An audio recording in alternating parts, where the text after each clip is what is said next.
Hey, how's it going, everyone? So, just to lay out a little basic of what I'm going to do, I'm going to go through the entire testimony today, the Mueller testimony. It will be because I'm not the most technologically advanced person.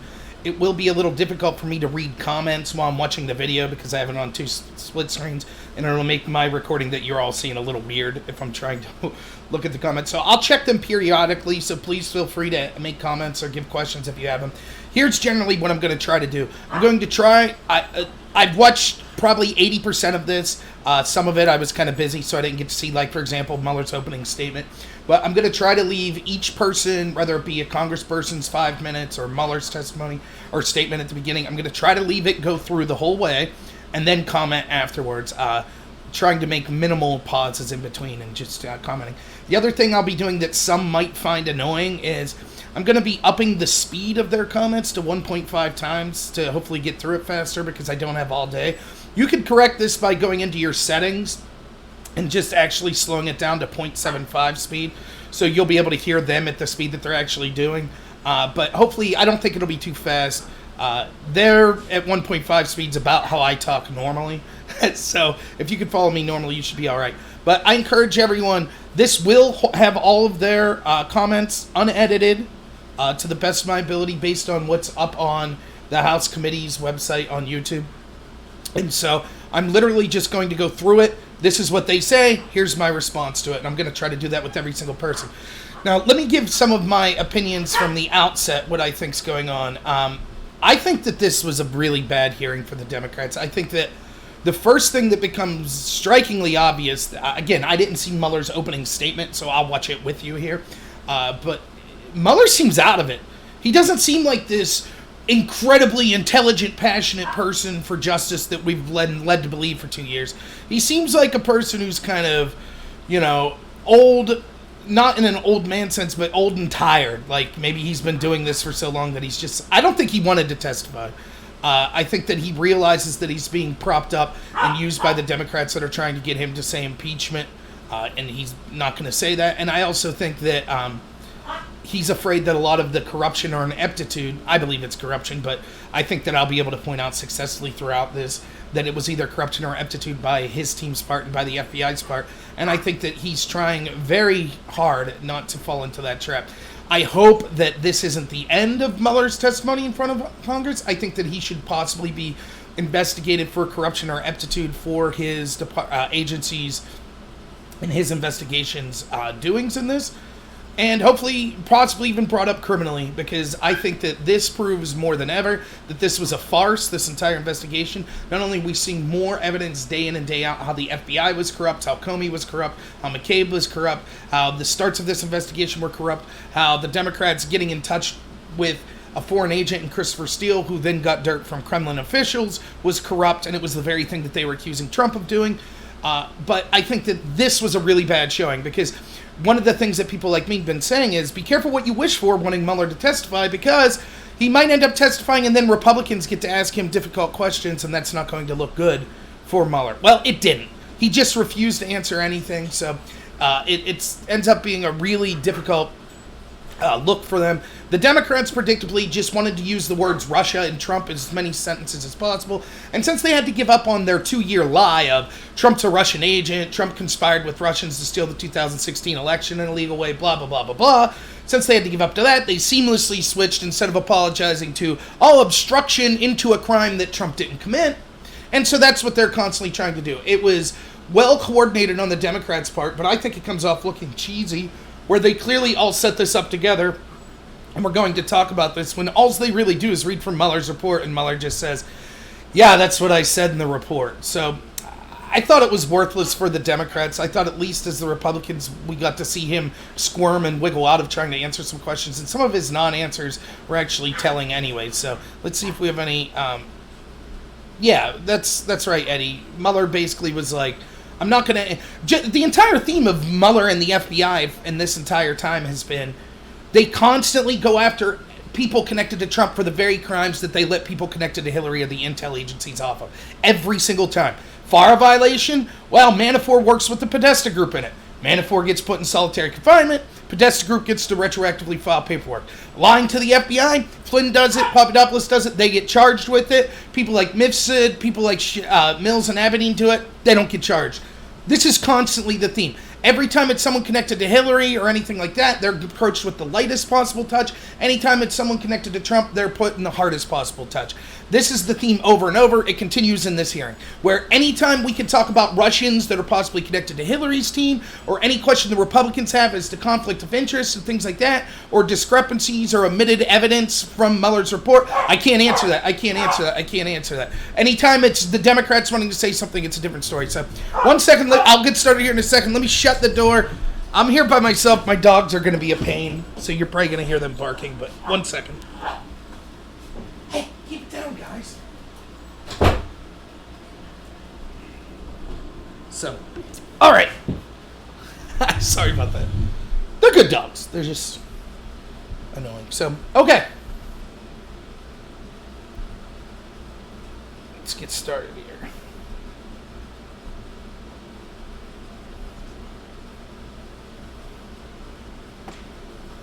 Judiciary Committee will come to order. Without objection, the Chair is authorized to declare recesses of the committee at any time. We welcome everyone to today's hearing on oversight of the report on the investigation into Russian interference in the 2016 presidential election. I will now recognize myself for a brief opening statement. Director Mueller, thank you for being here. I want to say just a few words about our themes today: responsibility, integrity, and accountability. Your career, for example, is a model of responsibility. You are a decorated Marine officer. You were awarded the Purple Heart and the Bronze Star for Valor in Vietnam. You served in senior roles at the Department of Justice, and in the immediate aftermath of 9/11, you served as director of the FBI. 2 years ago, you returned to public service to lead the investigation into Russian interference in the 2016 elections. You conducted that investigation with remarkable integrity. For 22 months, you never commented in public about your work, even when you were subjected to repeated and grossly unfair personal attacks. Instead, your indictments spoke for you, and in astonishing detail. Over the course of your investigation, you obtained criminal indictments against 37 people and entities. You secured the conviction of President Trump's campaign chairman, his deputy campaign manager, his national security advisor, and his personal lawyer, among others. In the Paul Manafort case alone, you recovered as much as $42 million, so that the cost of your investigation to the taxpayers approaches zero. And in your report, you offer the country accountability as well. In Volume 1, you find that the Russian government attacked our 2016 elections, quote, in a sweeping and systematic fashion, and that the attacks were designed to benefit the Trump campaign. Volume 2 walks us through 10 separate incidents of possible obstruction of justice, where, in your words, President Trump attempted to exert undue influence over your investigation. The President's behavior included, as I quote from your report, quote, public attacks on the investigation, non-public efforts to control it, and efforts in both public and private to encourage witnesses not to cooperate, close quote. Among the most shocking of these incidents, President Trump ordered his White House counsel to have you fired, and then to lie and deny that it had happened. He ordered his former campaign manager to convince the recused Attorney General to step in and limit your work. And he attempted to prevent witnesses from cooperating with your investigation. Although department policy barred you from indicting the President for this conduct, you made clear that he is not exonerated. Any other person who acted in this way would have been charged with crimes. And in this nation, not even the President is above the law. Which brings me to this committee's work. Responsibility, integrity, and accountability. These are the marks by which we who serve on this committee will be measured as well. Director Mueller, we have a responsibility to address the evidence that you have uncovered. You recognize as much when you said, quote, the Constitution requires a process other than the criminal justice system to formally accuse a sitting president of wrongdoing, close quote. That process begins with the work of this committee. We will follow your example, Director Mueller. We will act with integrity. We will follow the facts where they lead. We will consider all appropriate remedies. We will make our recommendation to the House when our work concludes. We will do this work because there must be accountability for the conduct described in your report, especially as it relates to the President. Thank you again, Director Mueller. We look forward to your testimony. It is now my pleasure to recognize the ranking member of the Judiciary Committee, the gentleman from Georgia, Mr. Collins, for his opening statement. Okay, so a couple things to say here, and again, this is my first time hearing it. Note that the very first thing he says is your investigation into Russia. We're going to find out that a big theme of this is that Mueller lied. This was not an investigation into Russia. Nadler's lying here as well, because over and over you'll hear the Republicans talk about Russians interfering or Russians affecting relationships with Democrat-connected people, and Mueller repeatedly says that was beyond my purview. That's beyond my purview.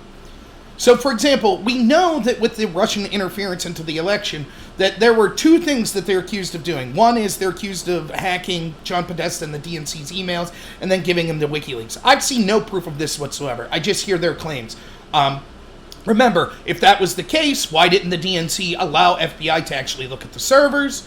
Why did they rely on CrowdStrike that a month later blamed Russia for hacking the Ukraine when the Ukrainian government had to come out and say, that's not true, that's not what happened at all? So there's discrepancies there, and we've also heard discrepancies about the download speeds possibly being too high to be downloaded over an internet connection and possibly were through a thumb drive. I don't know. I just haven't seen proof, and I've been lied to by the intel agencies enough that I don't just take them at their word. In fact, let's point to point number 2. The other way that the Russians supposedly interfered in our election was Russian trolls on Facebook, like 13 of them that were indicted. This has been nonsense from the get-go. The idea that somehow a few trolling posts on Facebook could outweigh hundreds of billions of dollars spent on an election is nonsensical. But now we see that actually, since Mueller's issued his report, that he's been excoriated by a judge, a federal judge, who said that Mueller provided no evidence whatsoever that these Russian trolls were acting on behalf of the Russian government. They just happened to be Russian people. Yet over and over throughout his report, Mueller says, oh, this was Russia attacking us. This was the government of Russia attacking us. Nadler repeats it. All the Democrats repeat it verbatim. Heck, even most of the Republicans repeated it verbatim. So the fact that these were the 2 examples that we have of Russia interfering in our election, right? Both of those pale in comparison to Kremlin officials that gave dirt to a UK former spy, Christopher Steele, who was paid for by the Hillary Clinton campaign, who then used that dirt, lied about paying for it for a year, used that dirt with connections she had and her team had to the DOJ and people connected to Obama, in addition to the FBI, to start a 3-year investigation into Trump and people connected to him, including things like spying on some of those people, that to this day is being used to hamper Trump's investigation. The entire idea that they're going to focus on now is because they realized that they lied to you for 2 years about the Russia collusion, and despite having a hack like Mueller on their side, they weren't able to get any proof or convictions of it. Now they just seamlessly switched to obstruction. So because of that, that was the right, but that's the idea. That's what Nadler tells you. The very first thing he says. It's the very first thing that was on Mueller's purview, as he keeps saying, to investigate, was Russian attempts to influence our 2016 election and our electoral system. That's it. That was the first thing. The second thing Mueller was supposed to investigate is, was anyone in Trump's team connected to this in any way? Did they do something illegal? Well, he ruled no, they didn't do anything illegal. But as to the first, yeah, Mueller says all throughout his report, sure, Russians attacked us, it was very serious, That's the entire idea of all this, right? Nadler admits it. That's what we're here to focus about. It's more than did one party benefit from the other. It's we need to stop the Russians interfering. So how then can Mueller say with a straight face over and over when he's asked, well, what about this Russian that was connected to Christopher Steele? Did you investigate him? I wasn't allowed. That was beyond my purview. Well, what about this Russian that was connected to Fusion GPS that was paid for by Hillary Clinton? That's beyond my purview. What about Joseph Mifsud, who lied to the FBI? You said in your report. Was he a Russian intelligence asset? He's the one who supposedly talked to Papadopoulos and said they had dirt on Hillary. That's beyond my purview. Isn't that odd? As I was saying at the outset of this, it's constantly, anytime it can make Trump look bad, we go after it as hard as possible. But when you're talking about Russia interference that possibly was to hurt Trump or to benefit Hillary Clinton, all of a sudden, it was beyond Mueller's purview. He couldn't look at it. So this is a lie from the get-go that Nadler's talking about. We were lied to, as people like me said, once it was becoming apparent what was going on. This was a witch hunt. If it was really about solving Russian interference, there would have been dozens upon dozens of pages about the Steele dossier and the Kremlin officials that sourced it. There would have been accountability for people like Joseph Mifsud. There would have been conversation about how Glenn Simpson, who's the head of, Fusion GPS, met with the Russian lawyer from Trump Tower the day before and after the Trump Tower meeting. But all that's avoided, in addition to a bunch of other things we'll get to later here. So what you'll see is a running theme, by the way, from the Democrats, where you can tell they're very good at coming up with talking points. They clearly all met together, came out with a big plan, so they'll continue to say things like, no one is above the law. No one is above the law. Had anyone else done what Trump did, it would be considered obstruction. So just every time you hear that, remember 2 things. One, they lied to you about, how many of them, people like Adam Schiff said, I've seen the proof that Trump and his team conspired with Russians in a legal way. I've seen the proof. Well, Mueller investigated for 2 years and wasn't able to find any of that. So they lied to you about that for 2 years. And instead of being ashamed, as they should be, they just switched to, well, Trump committed obstruction into a crime that he never committed. That's their next point. So point number 1 I want you to remember is they lied for a year about the Russia collusion. And they're going to try to just avoid that, this whole testimony. And point number 2 I want you to remember is every single time they say no one is above the law, anyone who did what Trump did would have been charged criminally, they're lying to you. They are hypocrites and they're liars. And I can prove this. You know how I know? They'll talk specifically later about a specific code citation of obstruction of justice that has to do with destroying evidence. Hillary Clinton's team had 30,000 emails subpoenaed by the House that after subpoena, they deleted. They destroyed. That's it. Did any of these people, did the thousands of prosecutors that said Trump obstructed justice, this was all before the election, did any of them come out before the election and say, oh my God, Hillary Clinton obstructed justice? Was anyone charged with a crime for that? No, no one was charged. None of these people spoke up because it's a lie. It's all about political power for them.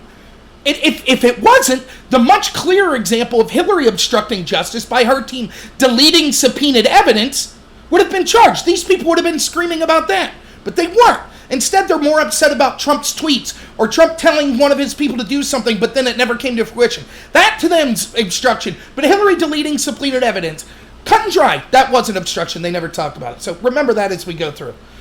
Let's move on. Thank you, Mr. Chairman, and thank you, Mr. Mueller, for being here. For 2 years leading up to the release of the Mueller report, and in the 3 months since, Americans were first told what to expect and then what to believe. The collusion we were told was in plain sight, even if the special counsel team didn't find it. When Mr. Mueller produced his report and Attorney General Barr provided to every American, we read no American conspired with Russia to interfere in our elections, but learned the depths of Russia's malice toward America. We are here to ask serious questions about Mr. Mueller's work, and we will do that. After an extended, unhampered investigation, today marks an end to Mr. Mueller's involvement in an investigation closed in April. The burden of proof for accusations that remain unproven is extremely high, and especially in light of the special counsel's thoroughness. We are told this investigation began as an inquiry into whether Russia meddled in our 2016 election. Mr. Mueller, you concluded they did. Russians accessed Democrat servers and disseminated sensitive information by tricking campaign insiders into revealing protected information. The investigation also reviewed whether Donald Trump, the president, sought Russian assistance as a candidate to win the presidency. Mr. Mueller concluded he did not. His family or advisors did not. In fact, the report concludes no one in the president's campaign colluded, collaborated, or conspired with the Russians. The president watched the public narrative surrounding this investigation, assumed his guilt while he knew the extent of his innocence. Volume 2 of Mr. Mueller's report details the president's reaction to a frustrating investigation where his innocence was established early on. The president's attitude toward the investigation was understandably negative, yet the president did not use his authority to close the investigation. He asked his lawyer if Mr. Mueller had conflicts that disqualified Mr. Mueller from the job, but he did not shut down the investigation. The president knew he was innocent. Those are the facts of the Mueller report. Russia meddled in the 2016 election, the president did not conspire with Russia, and nothing we hear today will change those facts. But one element of this story remains: the beginnings of the FBI investigation into the president. I look forward to Mr. Mueller's testimony about what he found during his review of the origins of the investigation. In addition, the Inspector General continues to review how baseless gossip can be used to launch an FBI investigation against a private citizen, and eventually a president. Those results will be released, and we'll need to learn from them to ensure government intelligence and law enforcement powers are never again used and turned on a private citizen or a potential or political candidate as a result of the political leanings of a handful of FBI agents. The origins and conclusions of the Mueller investigation are the same thing: what it means to be American.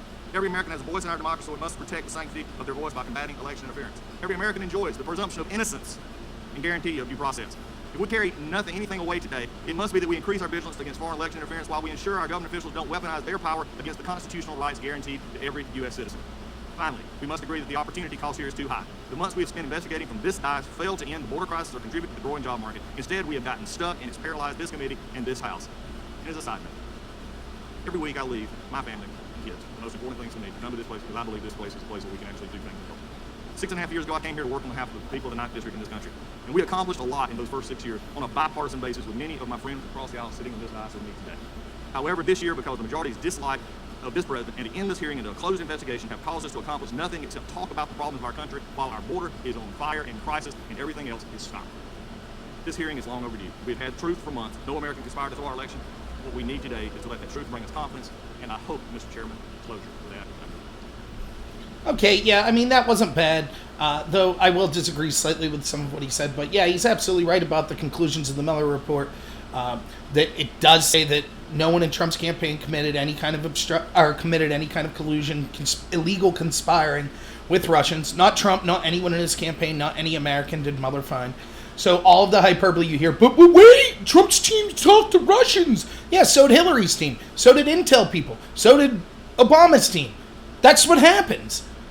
If you're going to charge one, then charge all. If you're going to investigate one, then investigate all. But the idea that this is just selective is what makes it so ridiculous.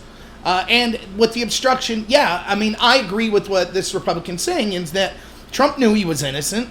And yet he's unfairly being targeted, his campaign or his presidency being hampered for years, since the onset of it.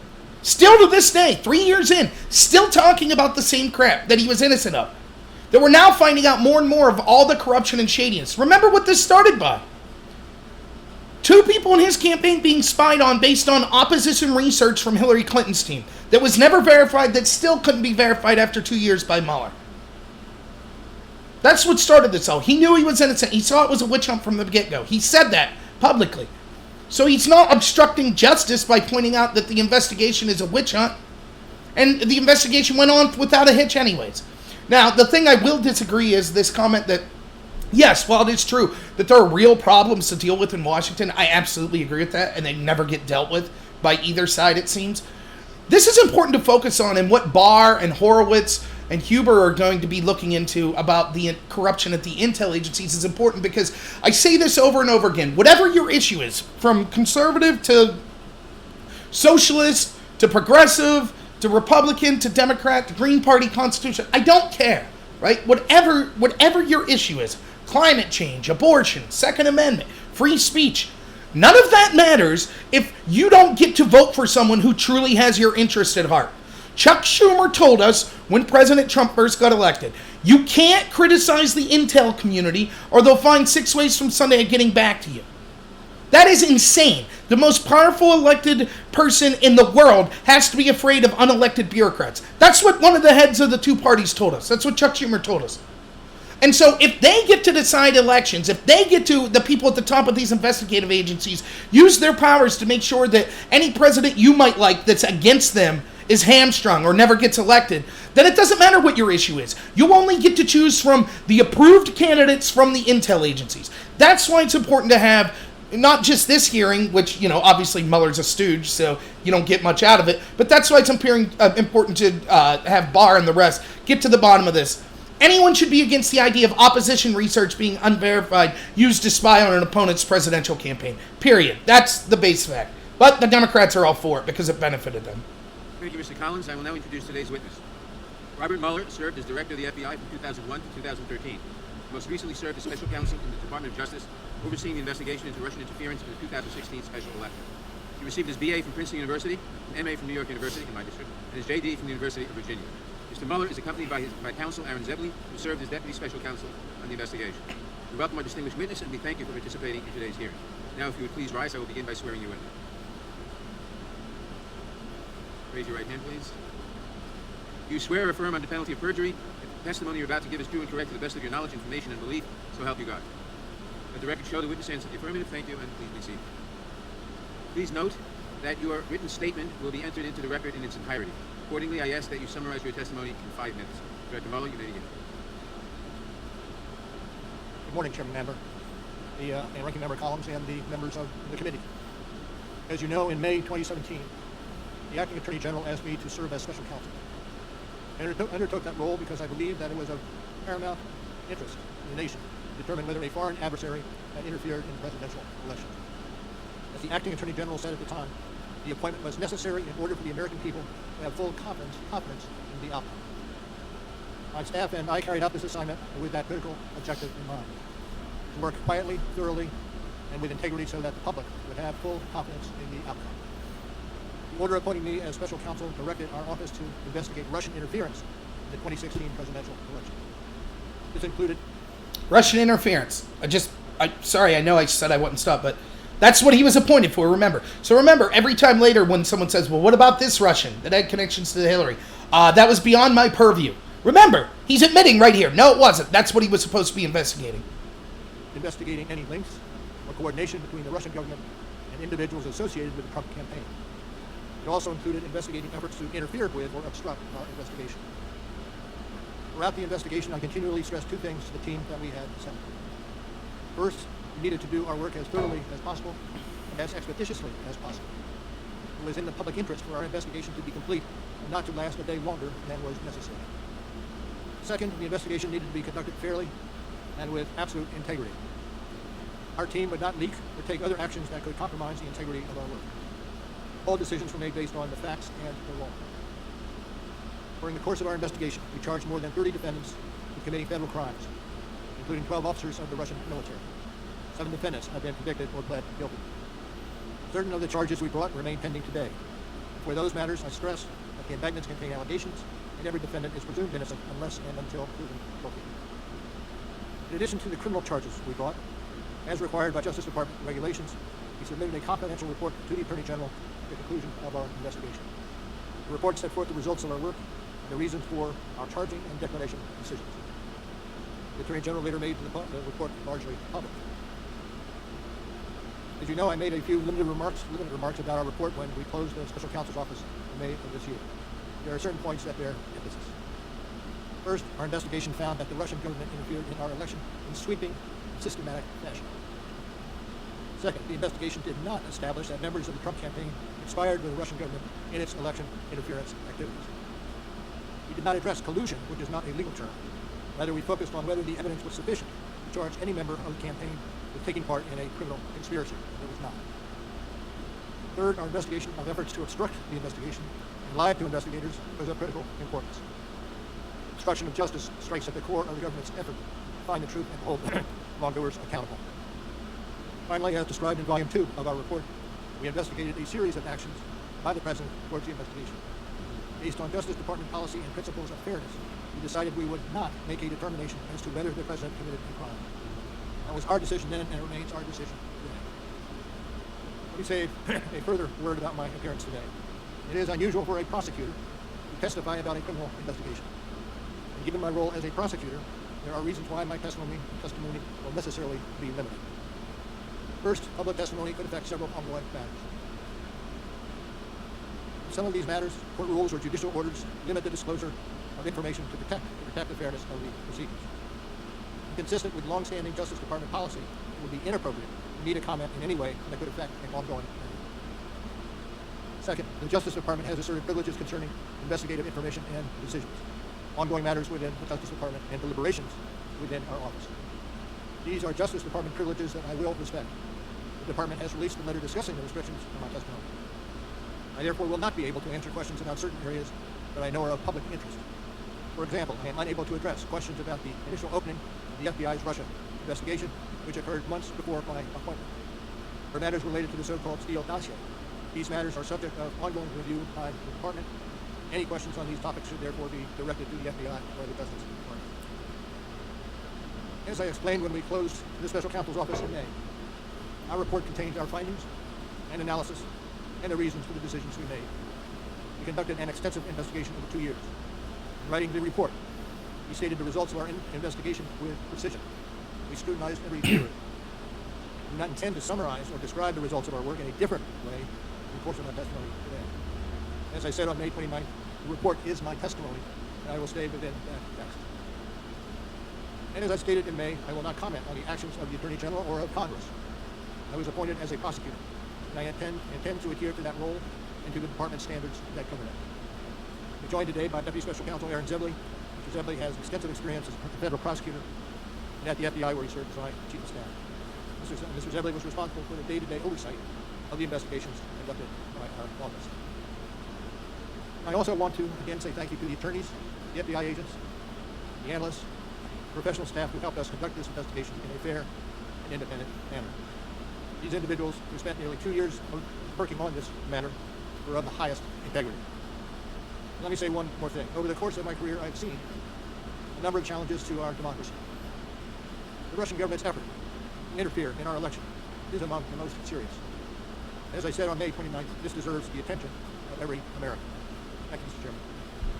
Okay, yeah, I mean, what you would expect from an opening statement. Just one thing I'll say real quick, in addition to what I've said. His idea about, well, I'm here to act as a prosecutor only is clearly not true, because you'll hear early on into this how actually he does things that no prosecutor's ever done that he could say. And by that I mean he ends up recommending, or he ends up saying, I'm not going to recommend charge, but then go on and give a bunch of dirt as to the person he's investigating, which is Donald Trump. Prosecutors don't do that. He ends up saying we can't exonerate. Prosecutors don't do that. And you'll see later he says specifically, I can't even give a specific example of when a prosecutor's done that. He just says, well, this situation's unique. Okay, well then if it's unique, you should be allowed to talk about a bunch of other stuff. Now, the Steele dossier, he says, I'm not going to be able to talk about the origins of the FBI investigation or the Steele dossier. That's fine, the idea that the origins of it and possible corruption by FBI intelligence or other intelligence agencies are being looked at, that's fine. I get that, right? But the problem is that there's actually going to be, excuse me, I'll get back to you. That he still will be able to talk about specific Russians that are involved with that. Otherwise, why is he allowed to talk about any of this whatsoever? For example, if the allegations in the Steele dossier and everyone connected to it still being looked at, why then could he use that information to look at George Papadopoulos or to look at Carter Page? And he cites that dossier in the sections where he's talking about those two. So if it's off limits, it should have been off limits totally. It seems what he's really trying to say is it's off limits anytime it could make the Democrats or the intel agency look bad. But it's on limits when it can make Trump look bad. And so that's when we're going to talk about it. And so he should be able to talk about, maybe he can't talk about the investigation and the nature of how the Steele dossier was first used or how the FBI investigation opened. But why isn't he allowed to talk about or investigate the actual Kremlin officials that were the source of the information contained in the Steele dossier? He said it, right? He talks to, it's right at the end there. What's he say? Russia and interference was substantive. Every American should be concerned. Sure. And what was one of their biggest interferences? Them giving false information to Christopher Steele, who was paid for by Hillary Clinton, who then used her connections to the Obama administration to get that information weaponized to spy on people connected to Trump's campaign and start a 3-year-long investigation that to this day is hampering his presidency. So why isn't he allowed to talk about or investigate that? Was this investigation just about Trump and Russians connected to him? If so, then Mueller's words ring hollow here. Because it's not just he's not allowed to talk about the Steele dossier. He didn't even mention it in his report. He didn't mention the Kremlin official source by it. Just like he didn't mention Glenn Simpson from Fusion GPS having dealings with Veselnetskaya, that Russian. Just like he didn't mention Deripaska having all kinds of connections to Hillary's team and the Podesta group. So he uses this as a crutch to say, oh, there's other investigations, so I can't talk about these people. But he talks about them in the context of being connected to Trump. If you're going to talk about it in smear, it's not ethical to be like, here's this Veselnetskaya. She's a Russian lawyer. She's connected to Trump. Here's 14 pages of how shady that was. But sir, isn't it true that you left out that the attorney Hillary Clinton paid, Glenn Simpson from Fusion GPS, met with her both the day before and day after? I'm not allowed to comment on that. That's nonsense. Then you're clearly purposely giving half the picture to the U.S. people. Instead, you should have just been like, I can't comment in the Trump Tower meeting because it's out of my purview. Veselnetskaya and Glenn Simpson's being investigated by someone else, so I can't comment on any of it. But that's clearly not what he did. He commented just to where he could smear Don Jr. and people connected to Trump. So, all right, let's move on. Thank you. We will now proceed under the 5-minute rule with questions. I will begin by recognizing myself for 5 minutes. Director Mueller, the President has repeatedly claimed that your report found there was no obstruction and that it completely and totally exonerated him. But that is not what your report said, is it? Correct. It is not what the report said. Now, reading from page 2 of volume 2 of your report that's on the screen, you wrote, quote, if we had confidence after a thorough investigation of the facts that the President clearly did not commit obstruction of justice, we would so state. Based on the facts and the applicable legal standards, however, we are unable to reach that judgment, close quote. Now, does that say there was no obstruction? No. In fact, you were actually unable to conclude the President did not commit obstruction of justice. Is that correct? Well, we, at the outset, determined that when it came to the President's culpability, we needed to go forward only after taking into account the OLC opinion that indicated that the President, the sitting President, cannot be indicted. The report did not conclude that he did not commit obstruction of justice. Is that correct? That is correct. And what about total exoneration? Did you actually totally exonerate the President? No. Now, in fact, your report expressly states that it does not exonerate the President. It does. And your investigation actually found, quote, multiple acts by the President that were capable of exerting undue influence over law. I just want to say real quick, one of the things, if by implication, if he's saying, well, volume 2 about obstruction, we could not exonerate Trump, and he's saying that as if it's somehow unique, like, oh, if we could have exonerated, we would have said so. Doesn't that imply that volume 1 about corruption or conspiring with Russians, that actually is an exoneration of Trump and anyone connected to his team? I mean, if he says, oh, and specifically we looked at 2 things. On part 1, there's no evidence of a crime. On part 2, we can no longer we couldn't charge or exonerate. That implies that in part one, you are saying you exonerated. Yet, I don't hear any of the people on the Democrat side saying that. Oops, sorry, we lied to you for 2 years, but actually Mueller exonerated him. Enforcement investigations, including the Russian interference and obstruction investigations. Is that correct? Correct. Now, Director Mueller, can you explain in plain terms what that finding means so the American people can understand it? Well, the finding indicates that the president was not exculpated for the acts that he allegedly committed. In fact, we were talking about incidents, quote, in which the president sought to use his official power outside of usual channels, unquote, to exert undue influence over your investigations. Is that right? That's correct. Now, am I correct that on page 7 of volume 2 of your report you wrote, quote, the president became aware that his own conduct was being investigated in an obstruction of justice inquiry. At that point, the president engaged in the second phase of conduct, involving public attacks on the investigation, non-public efforts to control it, and efforts in both public and private to encourage witnesses not to cooperate with the investigation, close quote. So President Trump's efforts to exert undue influence over your investigation intensified after the president became aware that he personally was being investigated? I stick with the language that you have in front of you, which comes from page 7, volume 2. Now, is it correct that if you concluded that the president committed the crime of obstruction, you could not publicly state that in your report or here today? Can you repeat the question, sir? Is it correct that if you had concluded that the president committed the crime of obstruction, you could not publicly state that in your report or here today? I would say the statement would be that you would not indict, and you would not indict because under the OLC opinion, a sitting president cannot be indicted, unconstitutional. So you could not state that because of the OLC opinion, that would be your conclusion? OLC opinion, with some died, yes. But under DOJ, under Department of Justice policy, the president could be prosecuted for obstruction of justice crimes after he leaves office, correct? True. Thank you. Did any senior White House official refuse a request to be interviewed by you and your team? I don't believe so. President? Let me take that back. I would have to look at it, but I'm not certain that was the case. Did the president refuse a request to be interviewed by you and your team? Yes. Yes. And is it true that you tried for more than a year to secure an interview with the president? Yes. And is it true that you and your team advised the president's lawyer that, quote, an interview with the president is vital to our investigation? Close quote? Yes. And is it true that you also, quote, stated that it is in the interest of the presidency and the public for an interview to take place? Close quote? Yes. But the president still refused to sit for an interview by you or your team? True. And did you also ask him to provide written answers to questions on the 10 possible episodes of obstruction of justice crimes involving him? Did he provide any answers to a single question about whether he engaged in obstruction of justice crimes? I would have to check on that. I'm not certain. Director Mueller, we are grateful that you are here to explain your investigation and findings. Having reviewed your work, I believe anyone else who engaged in the conduct described in your report would have been criminally prosecuted. Your work is vitally important to this committee and the American people because no one is above the law.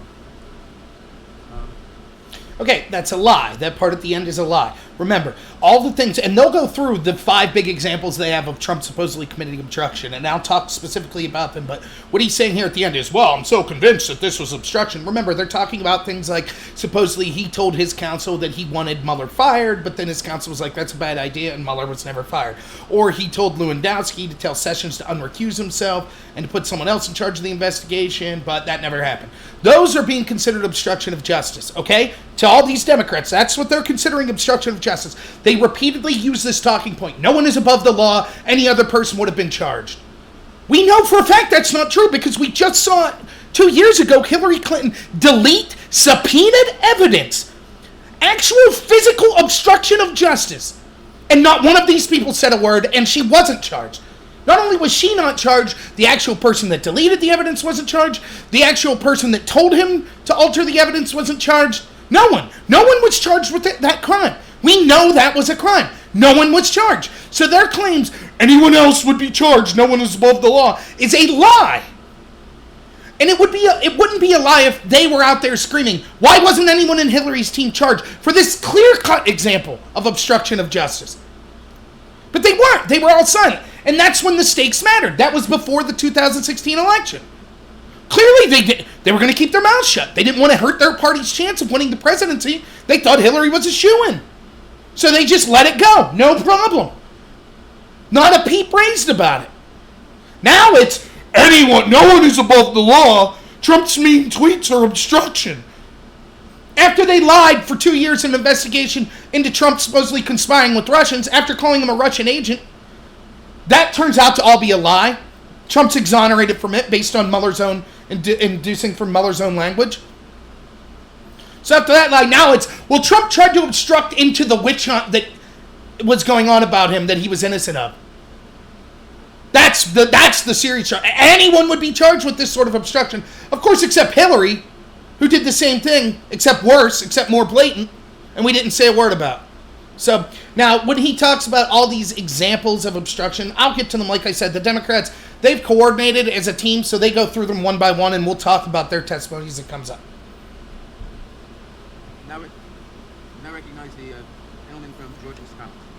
Thank you, Mr. Chairman. And we're moving, I know, understanding, just reiterating the 5-minute rule. Mr. Mueller, I have several questions, many of which that you just answered will be questions here in a moment, but I want to lay some foundation, so we'll go through these fairly quickly. I'll talk slowly. I've said that I talk fast. I will talk slowly.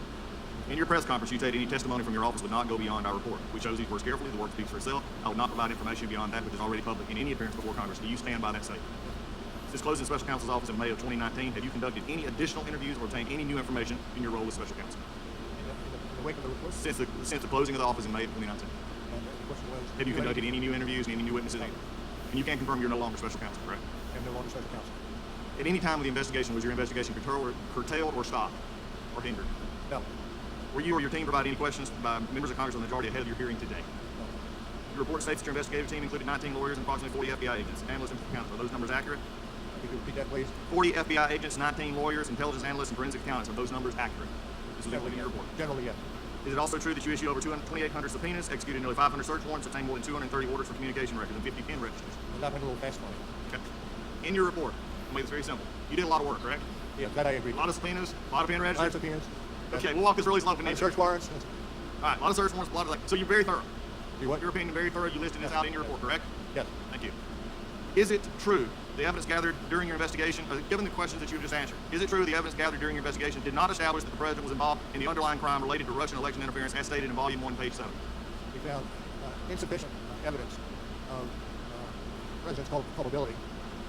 So that would be a yes. To that, That would be a yes. Yes. Thank you. Isn't it true the evidence did not establish the president or those close to him were involved in the charged Russian computer hacking or active measure conspiracies, or that the president otherwise had unlawful relationships with any Russian official? Volume 2, page 76, correct? I believe the answer to our report. So that's a yes. Is that any true your investigation did not establish that members of the Trump campaign conspired or coordinated with the Russian government in the election interference activity? Volume 1, page 2, Volume 1, page 173. Thank you. Yes. Yes, thank you. Although your report states collusion is not so specific offense, and you said that this morning, or a term of art in federal criminal law, conspiracy is. In the colloquial context, are collusion and conspiracy essentially synonymous terms? You have to repeat that. Collusion is not a specific offense or a term of art in the federal criminal law. Conspiracy is.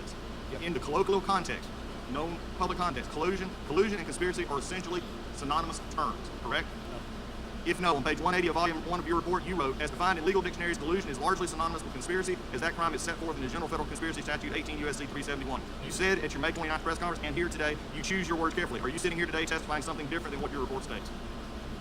Well, what I'm asking is, if you give me the citation, I can look at the citation and evaluate whether it is. Okay, let me just be clear about it. You stated that you would stay within the report. I just stated your report back to you. And you said that collusion and conspiracy were not synonymous terms. That was your answer was no. In that, page 180 of volume 1 of your report, it says, as defined in legal dictionaries, collusion is largely synonymous with conspiracy, as that crime is set forth in General Conspiracy Statute 18 U.S.C. 371. Now, you said you chose your words carefully. Are you contradicting your report right now? Not when I read it. So you would change your answer to yes then? No. If you look at the language. I'm reading your report, sir. It's a yes or no answer. Page 180. Page 180, volume 1. This was from your report.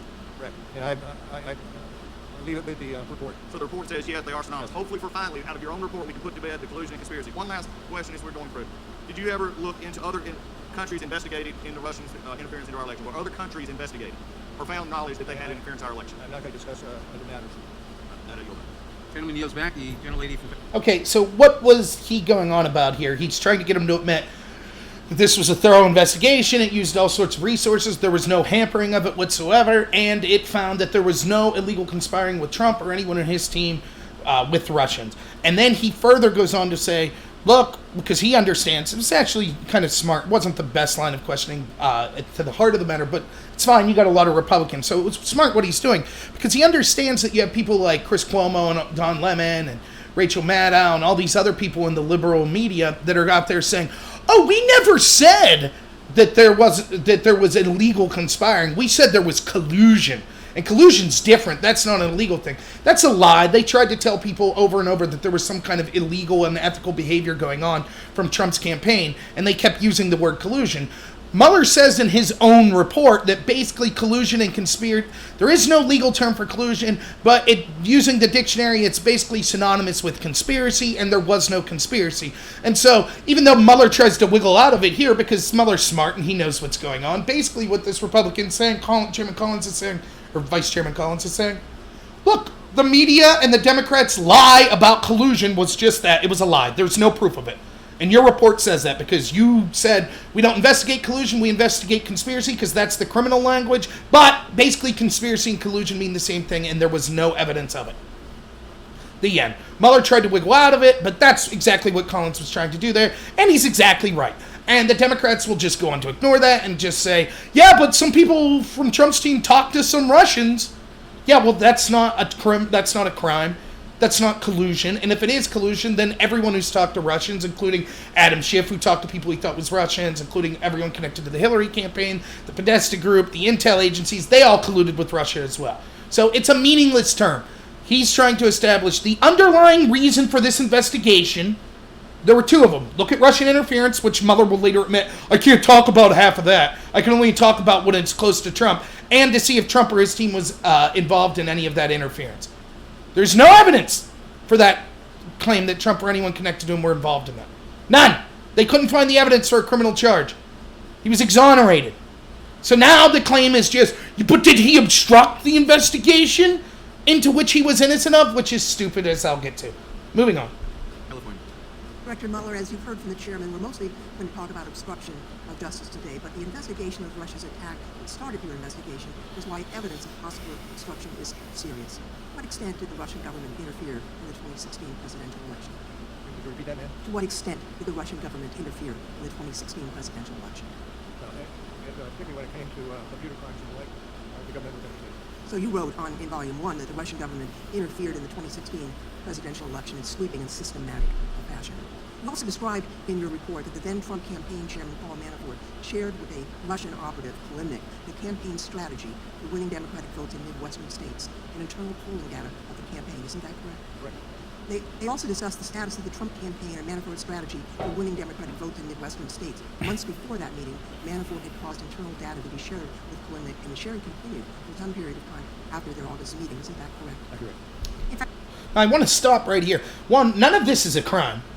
You could be involved in someone's campaign and talk to someone from a different country about, hey, here's how we're going to try to win votes in the Midwest. That's not a crime at all. The other thing that they're leaving out here is Kalimnik that they're talking about was actually a State Department, basically an intelligence asset for the United States. And we'll hear one of the Republicans bring that up later. Now, Mueller never includes that in his report. Why? Because it wouldn't look as bad for Trump. Instead, he just wants to be Manafort talked to this scummy Russian. When in reality, it's that scummy Russian was also working at the same time as a U.S. intelligence asset against Russians. In other words, he was basically a U.S. spy who happened to be Russian. That's who Manafort's talking about. Doesn't sound that shady then, does it? Oh, so Manafort discussed with a U.S. agent how they were going to win in the Midwest. That's it? That's the big, this is why it was so important to look into this. But they leave out that information. All of this for the Democrats is about just saying Russian Trump, Russian Trump. And so the average person that doesn't have time to look into this is thinking, oh my God, something serious is going on. Russia, Trump, that sounds really bad. But Mueller lets out the details. It's like, actually, this wasn't just a Russian. This was a U.S. Was it shady when this Russian was working with U.S. intelligence assets? Of course not. Then he was a good guy. Then he was a patriotic American. But when he's talking to someone connected to Trump, now he's an evil Russian. The same guy. So it's nonsense. After investigation found that Manafort briefed Kalimnik on the state of the Trump campaign and Manafort's plan to win the election, and that briefing encompassed the campaign's messaging, its internal polling data. It also included discussion of battleground states, which Manafort identified as Michigan, Wisconsin, Pennsylvania, and Minnesota. Isn't that correct? Correct. Did your investigation determine who requested the polling data to be shared with Kalimnik? No, I would direct you to the report. That's what we have in the report with regard to that particular. We don't have the redacted version. That's maybe another reason why we should get that for Volume 1. Based on your investigation, how could the Russian government have used this campaign polling data to further its sweeping and systematic interference in the 2016 That's a presidential little election? bit out of our path. Fair enough. Did your investigation find that the Russian government perceived it would benefit from one of the candidates winning? Yes. And which candidate would that be? well, it would be Trump. Correct. Now, the Trump campaign wasn't exactly reluctant to take Russian help. You wrote, I don't understand why this is supposedly damaged. By the same token, we saw the BBC and all these British and all these European news sources, all of them say, and in fact it's talked about, they don't like Trump. All their news agency reported favorably of Hillary. So what does that mean? So what? The Russians thought Trump would be better for them? Yeah, I guess, seeing as how Hillary was calling for a no-fly zone over Syria and basically wanted to escalate a physical conflict with Russia. Sure, I guess if you're Russia, you would like to see that's not the case. That is irrelevant to anything that's being discussed here. They just want to say, like, Russians are evil, they wanted Trump to win, some Russians talked to people connected to Trump, therefore some sort of crime. That's absurd. They're just making tenuous links. We also know that these same Russian trolls from Concord actually, after Trump was elected, helped hold rallies against Trump. We also know for a fact that Kremlin officials were the source of the Steele dossier. It seems as if, even if they would have preferred Trump over Hillary, if we're to believe everything we're told about Russian interference, then in reality, they were just trying to mess with both sides. So if that's the case, just because they preferred one side to the other doesn't mean, oh, that proves that side's guilty and we don't need to look at whether or not they were helping the other side as well. That's nonsense. it expected it would benefit electorally from information stolen and released through Russian efforts. Isn't that correct? That's correct. Now, was the investigation's determination, what was the investigation's determination regarding the frequency with which the Trump campaign made contact with the Russian government? Well, I would have to refer you to the report on that. Well, we went through and we counted 126 contacts between Russians or their agents and Trump campaign officials or their associates. So would that sound about right? I can't say I understand the statistic and believe it. I understand the statistic. Well, Mr. Mueller, I appreciate your being here and your report. From your testimony and report, I think the American people have learned several things. First, the Russians wanted Trump to win. Second, Russians went on a sweeping cyber influence campaign.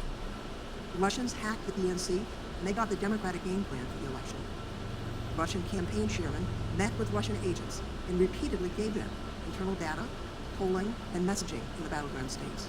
So while the Russians were buying ads and creating propaganda to influence the outcome of the election, they were armed with inside information that they had stolen through hacking from the DNC and they had been given by the Trump campaign chairman, Mr. Manafort.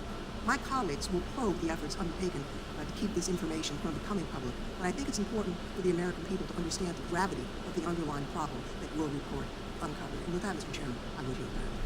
Okay, a couple things on that. One, right when I unpaused, she's making the claim, oh, isn't it true that this information Russia hacked would have benefited Trump's campaign and they wouldn't have minded it? Well, isn't it true that the Billy Bush tape would have benefited Hillary? Isn't it true that all the media's malfeasance would benefit Hillary? Isn't it true, let's give a better example, isn't it true that Hillary's team contacting Ukraine to get dirt on Paul Manafort would have helped Hillary? Now, what's funny is there's somehow this criminalization of the idea of like, well, if someone does something shady on their own and you're not connected and it helps you, then somehow you're culpable. That's nonsense. If that's the case, then any unethical thing that's ever done in the name of any media outlet is done so at the behest of the team that they're helping out. That's ridiculous. The difference is, Trump and them, yeah, I'm sure they didn't mind information coming out about Hillary that made her look like crap. That doesn't mean if it was obtained by shady means, they're responsible for it. And Hillary would have done the same thing. In fact, the key difference is this. Trump's team never actually worked in collusion with Russians to get dirt on Hillary. But we know for a fact that Hillary's team did pay for to get dirt on Trump from Kremlin officials and from Ukrainian officials. So everything that they're saying here, and it seems like a bad picture if you're just watching like, wow, that seems incredibly shady. But keep in mind, Trump's team Mueller investigated for 2 years, was exonerated that Trump's team illegally worked with any of these Russians to get any of the data or to get any of this dirt out. Second, we know for a fact that Hillary's team did pay for to get dirt from Kremlin officials and from the Ukraine and other places that was then used. They actually physically got the dirt and then used it. So this one-sided approach, and of course you don't know that if you're an average person because all you know is what the media tells you. 90% of them are in the bag for the establishment. So they control the narrative. That's what all the Democrats are going to be about here. They just keep saying, just want to say how really bad it looks that Putin wanted Trump to win. And Trump talked to some guy who one time talked to Putin, and these caterers that one time catered for Putin, they put some mean Facebook ads out, and so that's it. It's seriousness. Now, these are the same group that wants to tell you how serious this is, but they refuse. They try to stonewall absolutely. They say it's un-American. If you want to look into the intelligence agencies and them using opposition research that's unverified to spy on a presidential campaign. Now, you tell me what would have a bigger effect.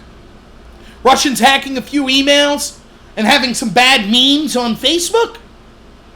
Or the most powerful investigative agency in the history of the world being weaponized by one political party to go after their other based on paid-for, unverified research? Yet the Democrats have no interest in that. They want to talk about, this idea of Russia, it's so serious. Sure, it's serious. Sure, there should be an investigation. Just like the Kremlin officials that gave Steele the dirt should be looked at. The Democrats don't want that. Just like the Russians that were talking to people connected to Hillary Clinton, like Glenn Simpson of Fusion GPS, should be looked at. The Democrats don't want that. So they're lying when they talk about how, this Russian interference was so massive and we need to investigate it. That's not what they want at all. They want to use this as a political weapon against Trump. Good morning, Director. If you'll let me quickly summarize your opening statement this morning. You said in Volume 1 on the issue of conspiracy, the special counsel determined that the investigation did not establish that members of the Trump campaign conspired or coordinated with the Russian government in its election interference activities. And then in Volume 2, for reasons that you explained, the special counsel did not make a determination on whether there was an obstruction of justice crime committed by the president. Is that fair? Yes, sir. All right, now in explaining that the special counsel did not make what's called a traditional prosecution or declination decision, the report on the bottom of page 2 of Volume 2 reads as follows. The evidence we obtained about the president's actions and intent presents difficult issues that prevent us from conclusively determining that no criminal conduct occurred. Accordingly, while this report does not conclude that the president committed a crime, it also does not exonerate him. Now, I read that correctly? Yes. All right. Now, your report, and today you said that all times the special counsel team operated under, was guided by, and followed Justice Department policies and principles. So, which DOJ policy or principle sets forth a legal standard that an investigated person is not exonerated if their innocence from criminal conduct is not conclusively determined? Can you repeat the last part of that question? Yeah. Which DOJ policy or principle set forth a legal standard that an investigated person is not exonerated if their innocence from criminal conduct is not conclusively determined? Where does that language come from, Director? Where is the DOJ policy that says that? Let me make it easier. Go ahead. Can you give me an example other than Donald Trump where the Justice Department determined that an investigated person was not exonerated because their innocence was not conclusively determined? I cannot, but this is a unique Okay, well, you can't. Time is short. I've got 5 minutes. Let's just leave it at you can't find it because I'll tell you why. It doesn't exist. Yeah. I mean, this is a great point. Our entire legal system is based on, I talk about this a lot. What makes our country great? It's the idea of the individual, that it's not a collective, it's not like some lord or something like that. You as an individual have freedom, liberty, rights, personal responsibility until you negatively affect other people. But you basically have freedom. This is the best country because it codified the idea of the individual being what's great. You know, have different beliefs, etc., etc. The legal system that naturally springs forth from that is one of innocent until proven guilty. And the idea is that, the people that developed this is based on English common law would say rather 100 guilty people go free than one innocent person be locked up. And the idea is it's up to the prosecutor to prove beyond a reasonable doubt that you're guilty. It is not up to you to prove that you're innocent. We saw this with the Kavanaugh. Now, granted, this wasn't a legal system, but you saw prominent Democrats that are running for president saying, no, you are guilty until you prove innocent as far as the court of public opinion goes. That's bad enough, but now we've taken the next logical step, which is you're guilty until proven innocent even in the legal sense. And that's nonsense. You never see prosecutors do this. This is why Mueller can't give one example of when this has happened before. I mean, think of the implications of this. You investigate someone in your local town because you think that they're a thief. And even though no evidence comes up to support charging this person as a thief, there's a bunch of evidence that comes up maybe suggesting that he's a sexual deviant or he cheated on his wife. And so the prosecutor comes out and says, well, we can't say that this person's guilty, but we can't say they're innocent either. And here's a bunch of dirt about the person as well. And then all the media goes, aha, prove you're innocent. That's not how it works. And the reason Mueller can't think of another example of when this has happened is because it doesn't happen. In fact, if you go back and you look at all the Democrats' complaint of Comey, it was even though Comey let Hillary off for blatant crimes such as deleting subpoenaed evidence, which is a blatant obstruction of justice, the fact that he didn't charge her means he should have kept his mouth shut. He should have just said, we're not recommended charges, and that'd be it. But he then went on to say, but here's all the shady stuff that she did.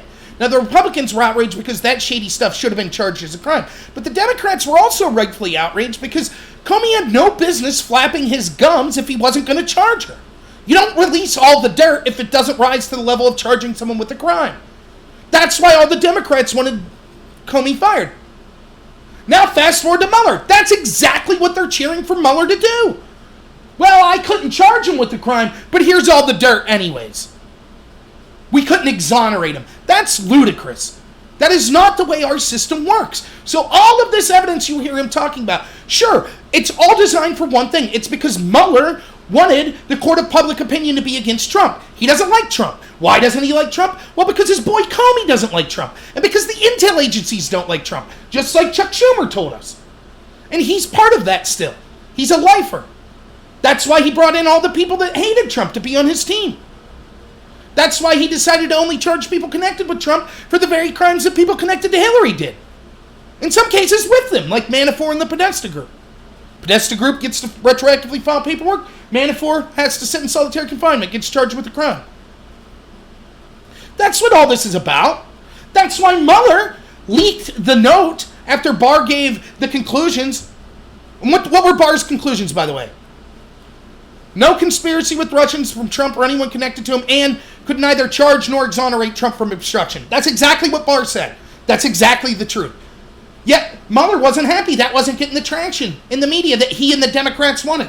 So he leaked a letter to the press right before Barr gave another statement to make Barr look bad. It said, well, we're not happy with how the media is reporting this. When is that the rule of a prosecutor?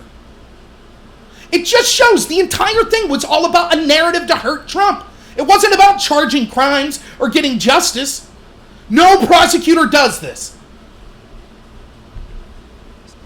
The special counsel's job, nowhere does it say that you were to conclusively determine Donald Trump's innocence or that the special counsel report should determine whether or not to exonerate him. It's not in any of the documents. It's not in your appointment order. It's not in the special counsel regulations. It's not in the OLC opinions. It's not in the Justice Manual. And it's not in the principles of federal prosecution. Nowhere do those words appear together because respectfully, Director, it was not the special counsel's job to conclusively determine Donald Trump's innocence or to exonerate him because the bedrock principle of our justice system is a presumption of innocence.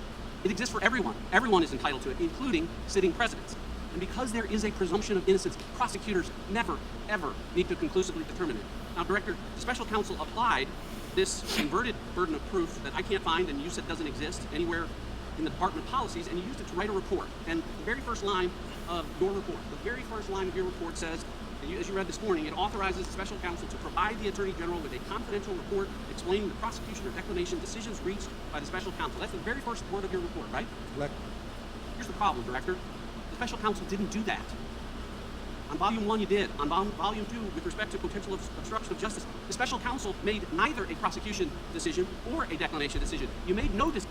Do you understand what it's saying? He's saying that what was the mandate, basically, was for Mueller to write a document to go to the Attorney General that would defend either the special counsel's decision to prosecute or to decline. That's what they mean by declination.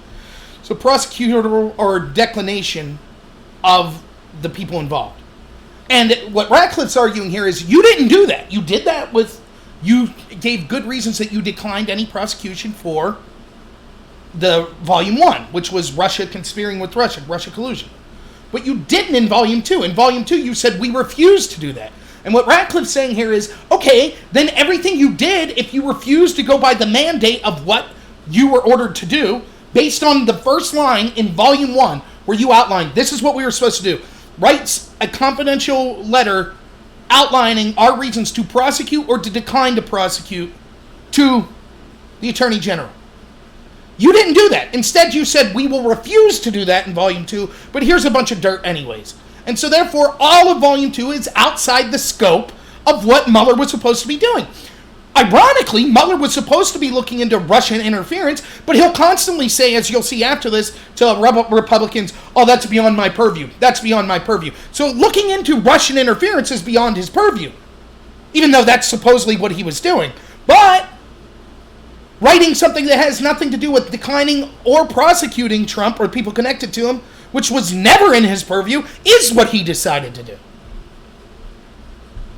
decision. You told us this morning, and in your report, that you made no determination. So respectfully, Director, you didn't follow the special counsel regulations. It clearly says, write a confidential report about decisions reached. Nowhere in here does it say, write a report about decisions that weren't reached.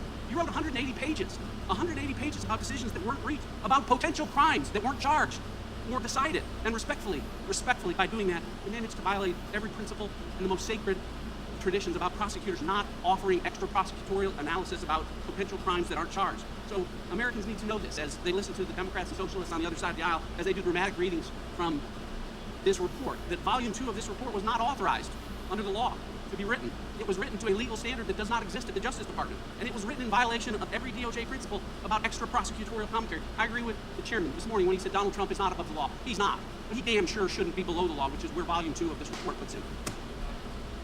Yeah, pretty good. I mean, that's all true. I think that he's spot on about that. Let me check, see if there's any comments real quick before I move on. But, hey, what's up, Antar?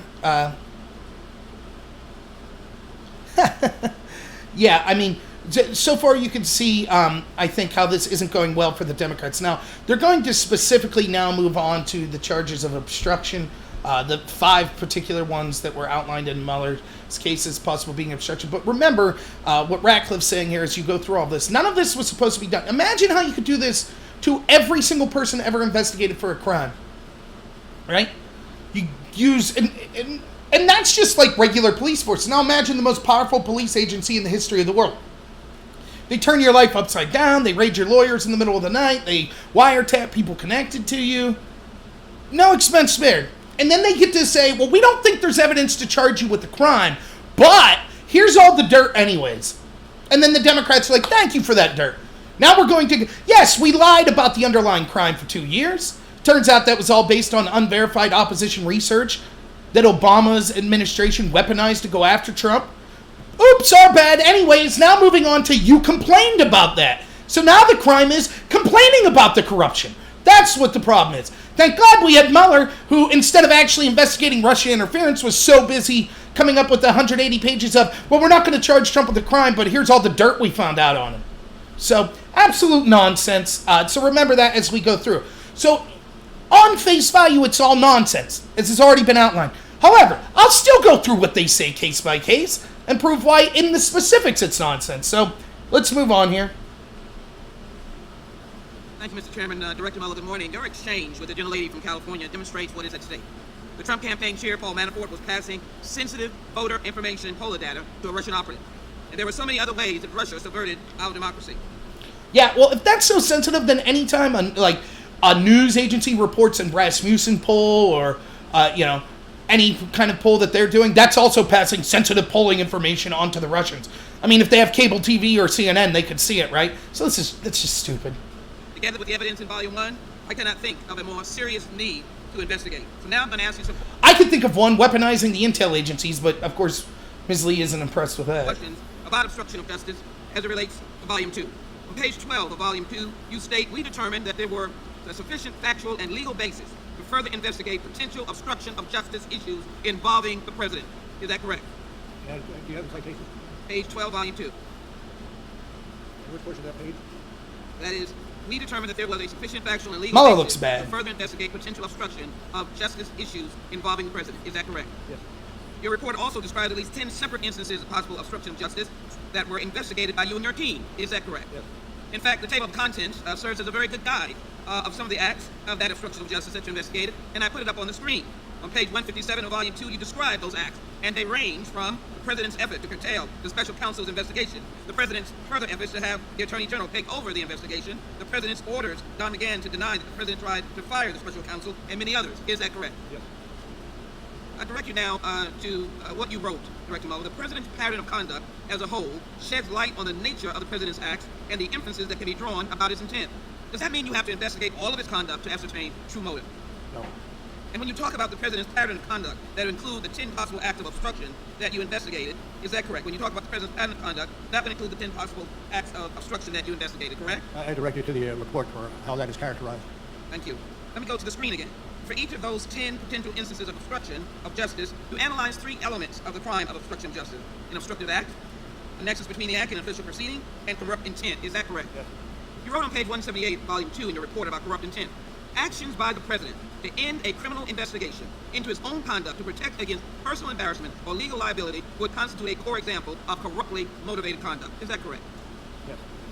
To the screen again, even with the evidence. Okay, but the problem with that, here's the problem with the idea of corrupt intent. There's two things, and one of them I've never heard anyone but me ask, but let's start with the first one. If Trump knew he was innocent, and they'll keep talking about this quote he said, which they leave off the other part of the quote where he says, "Oh man, they appointed a special counsel. My presidency's effed." Right? They keep posting that up. You'll see the Democrats do that, and that's somehow proof. See, Trump knew he was guilty of some crime, and the special counsel would end it. Well, no. If you look at the full context of that, he basically says these are always witch hunts that hurt your presidential agenda. And so my agenda's screwed because now all I'm going to be doing is defending myself because I know I'm innocent and this is a witch hunt. That's not corrupt intent. If he knew he was innocent, which he was innocent, then it is not corrupt to complain about the investigation or to want it to end. Period. He has the legal authority to fire anyone he wants. And so you would have to prove that his intent was such that he was trying to save himself from embarrassment or from litigation or from some crime that he committed. Well, we know he didn't commit a crime. He's been exonerated of that. The underlying crime of Russian conspiracy. And so it seems clear to me that you could make an easy case that he didn't want this witch hunt to go on. He's being told by Comey, you're not under investigation. He knows that he didn't do anything wrong. He knows that, he'd been saying for years, Obama basically wiretapped me. He unmasked Flynn. All these intelligence agencies are leaking to the press to make him look bad. He gets talked about this P dossier, by Comey, and then the next day CNN's running this story about it because people were leaking out of that meeting. So yes, he keeps going to Comey like, would you please tell the American people, it's not me, I'm not under investigation. I want to get my agenda done. That's not corrupt intent. If it is corrupt intent, then how wasn't what Hillary did much worse? Well, we know she specifically lied about her server, specifically lied and said there was no classified emails. We were told by FBI text messages that have been released that they thought it defined credulity that Hillary Clinton said she thought the C meant alphabetical and not classified. That we know someone high up in our campaign told Paul Convetta to alter subpoenaed emails that he later ended up deleting after they were subpoenaed. How isn't any of that corrupt intent? Remember, the entire idea behind non-charging Hillary was, there wasn't intent. There wasn't intent. But here, they claim, we have the intent. Yes, the intent was he wanted the investigation to be done. That's not corruption if he knows he's innocent. You did find, is it true, as you note on page 76 of volume 2, that the evidence does indicate that a thorough FBI investigation would uncover facts about the campaign and the president personally that the president could have understood to be crimes or that would give rise to legal, personal, and political concerns? I rely on the language of the report. Is that relevant to potential obstruction of justice? Is that relevant to potential obstruction of justice? You further elaborate on page 157, obstruction of justice can be motivated by a desire to protect non-criminal personal interests, to protect against investigations where underlying criminal liability falls into a gray area, or to avoid personal embarrassment. Is that correct? On the screen. Now keep in mind, if we would have applied these two standards that we just heard to Hillary Clinton, remember? Hillary didn't have intent. There was no intent about her obstruction or her hiding classified information. Now, use the same criteria they're doing here. Well, theoretically, it could have led to an investigation that would have potentially been crimes or embarrassment. Okay, then the deleting of those emails would be obstruction, quite clearly. The hiding of the information by keeping a private server, that would be obstruction. Because you didn't want that information available to Freedom of Information Act requests. Right? But no, the standard was different with Hillary. Can you repeat the question? Now that I have the language on the screen. Is it correct, as you further elaborate, that obstruction of justice can be motivated by a direct desire to protect non-criminal personal interests, to protect against investigations where underlying criminal liability falls into a gray area, or to avoid? Is that true? And is it true that the impact... Pardon? Can you read the last question? The last question was... I want to make sure I got it accurate. No, the last question was the language on the screen asking you if that's correct. Yes. Okay. Does a conviction of obstruction of justice result potentially in a lot of years of time in jail? Yes. Again, can you repeat the question just to make sure that I have it accurate? Does obstruction of justice warrant a lot of time in jail if you were convicted? Yes. And it... Okay, so they're trying to say that this is a huge deal. Again, as they I'll ask this question after every single one of them talk about how big of a deal obstruction is.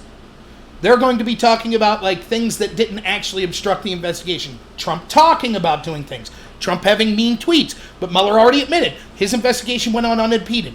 Comey admitted, even after I was fired, the investigation picked up steam. Now I know they'll say yes, but an attempt to obstruct is also illegal. Okay, fine. We can talk about that, and we'll talk about what's going on. Remember, you need three separate things. You need the act, connecting the act with some sort of investigation, and corrupt intent. You have to prove beyond a reasonable doubt. Is there a fair case to be made that Trump, knowing he was innocent, and we know that he was innocent now, right? Knowing that people in his campaign have been wiretapped based on what he knew to be unverified opposition research from Hillary Clinton's team, that he's being told one thing by James Comey over and over, and then Comey's telling the press something, that constantly things are being leaked out of the intel agency to make him look bad, that his presidential agenda is being hampered for over 2 years. Is there a good case to be made that, in all likelihood, that Trump wanted the investigation to end because he knew he was innocent and wanted to get his agenda done? Yes. Okay, then he doesn't have the corrupt intent. That's not definitive proof he doesn't have corrupt intent, but they have to prove beyond a reasonable doubt that he had corrupt intent. They're not doing that. And so when she's talking about, oh, but couldn't this spend a lot of time in jail? Remember that. There was no actual obstruction. We don't have corrupt intent. Now, compare what's being talked about here with Jackson Lee talking about, isn't that many years in jail? Couldn't that be many years in jail? Compare that, right, to what did she say after Hillary Clinton's team deleted subpoenaed emails? What did she say? Do you remember her screaming, this is ridiculous. She should be locked up. We need an investigation. No, I don't remember that. I remember her supporting Hillary for president. Same with all of these Democrats. Same with all the media. Same with the thousands of prosecutors that signed a letter saying anyone but Trump would have been arrested. It's all nonsense. It's all political gamesmanship. That's what the Mueller report was about. Mueller wrote the report. They assumed they would be able to find Trump on some kind of crime. They weren't. So then plan B was, okay, gear it towards engaging public perception to Trump being a bad guy and committing the crime of obstruction. That's what Mueller's doing. That's what the Democrats are doing. That's what, I haven't been watching the media today. Guarantee that's what the New York Times are doing, the Washington Post is doing, CNN's doing, MSNBC's doing, ABC's doing, CBS is doing, NBC's doing. All these other national papers, that's what they're all going to do. Because they're all in cahoots. Because, as Chuck Schumer told us, don't mess with the intel agencies. They'll find 6 ways on Sunday to get back to you. So their mouthpieces in the press will take this, just smears of Trump, without context, and use it to attack him. That's what this is all about. Now, if you excuse me just for a second, I got to fill up my drink, and then I'll be right back, and we'll get back to more of it. I think we're about a third of the way through, so bear with me. I'll check comments when I get back, too, if anyone has anything. Should only be gone 30 seconds.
Okay.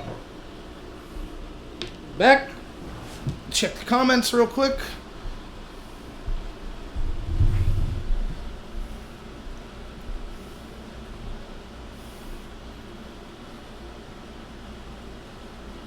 Oh, is the sound, yeah, That's funny, Josh. Is the sound of the video not good enough for you guys? I could try to turn it up a little. Sorry about that. It might just be because I'm a loudmouth. But, checking real quick.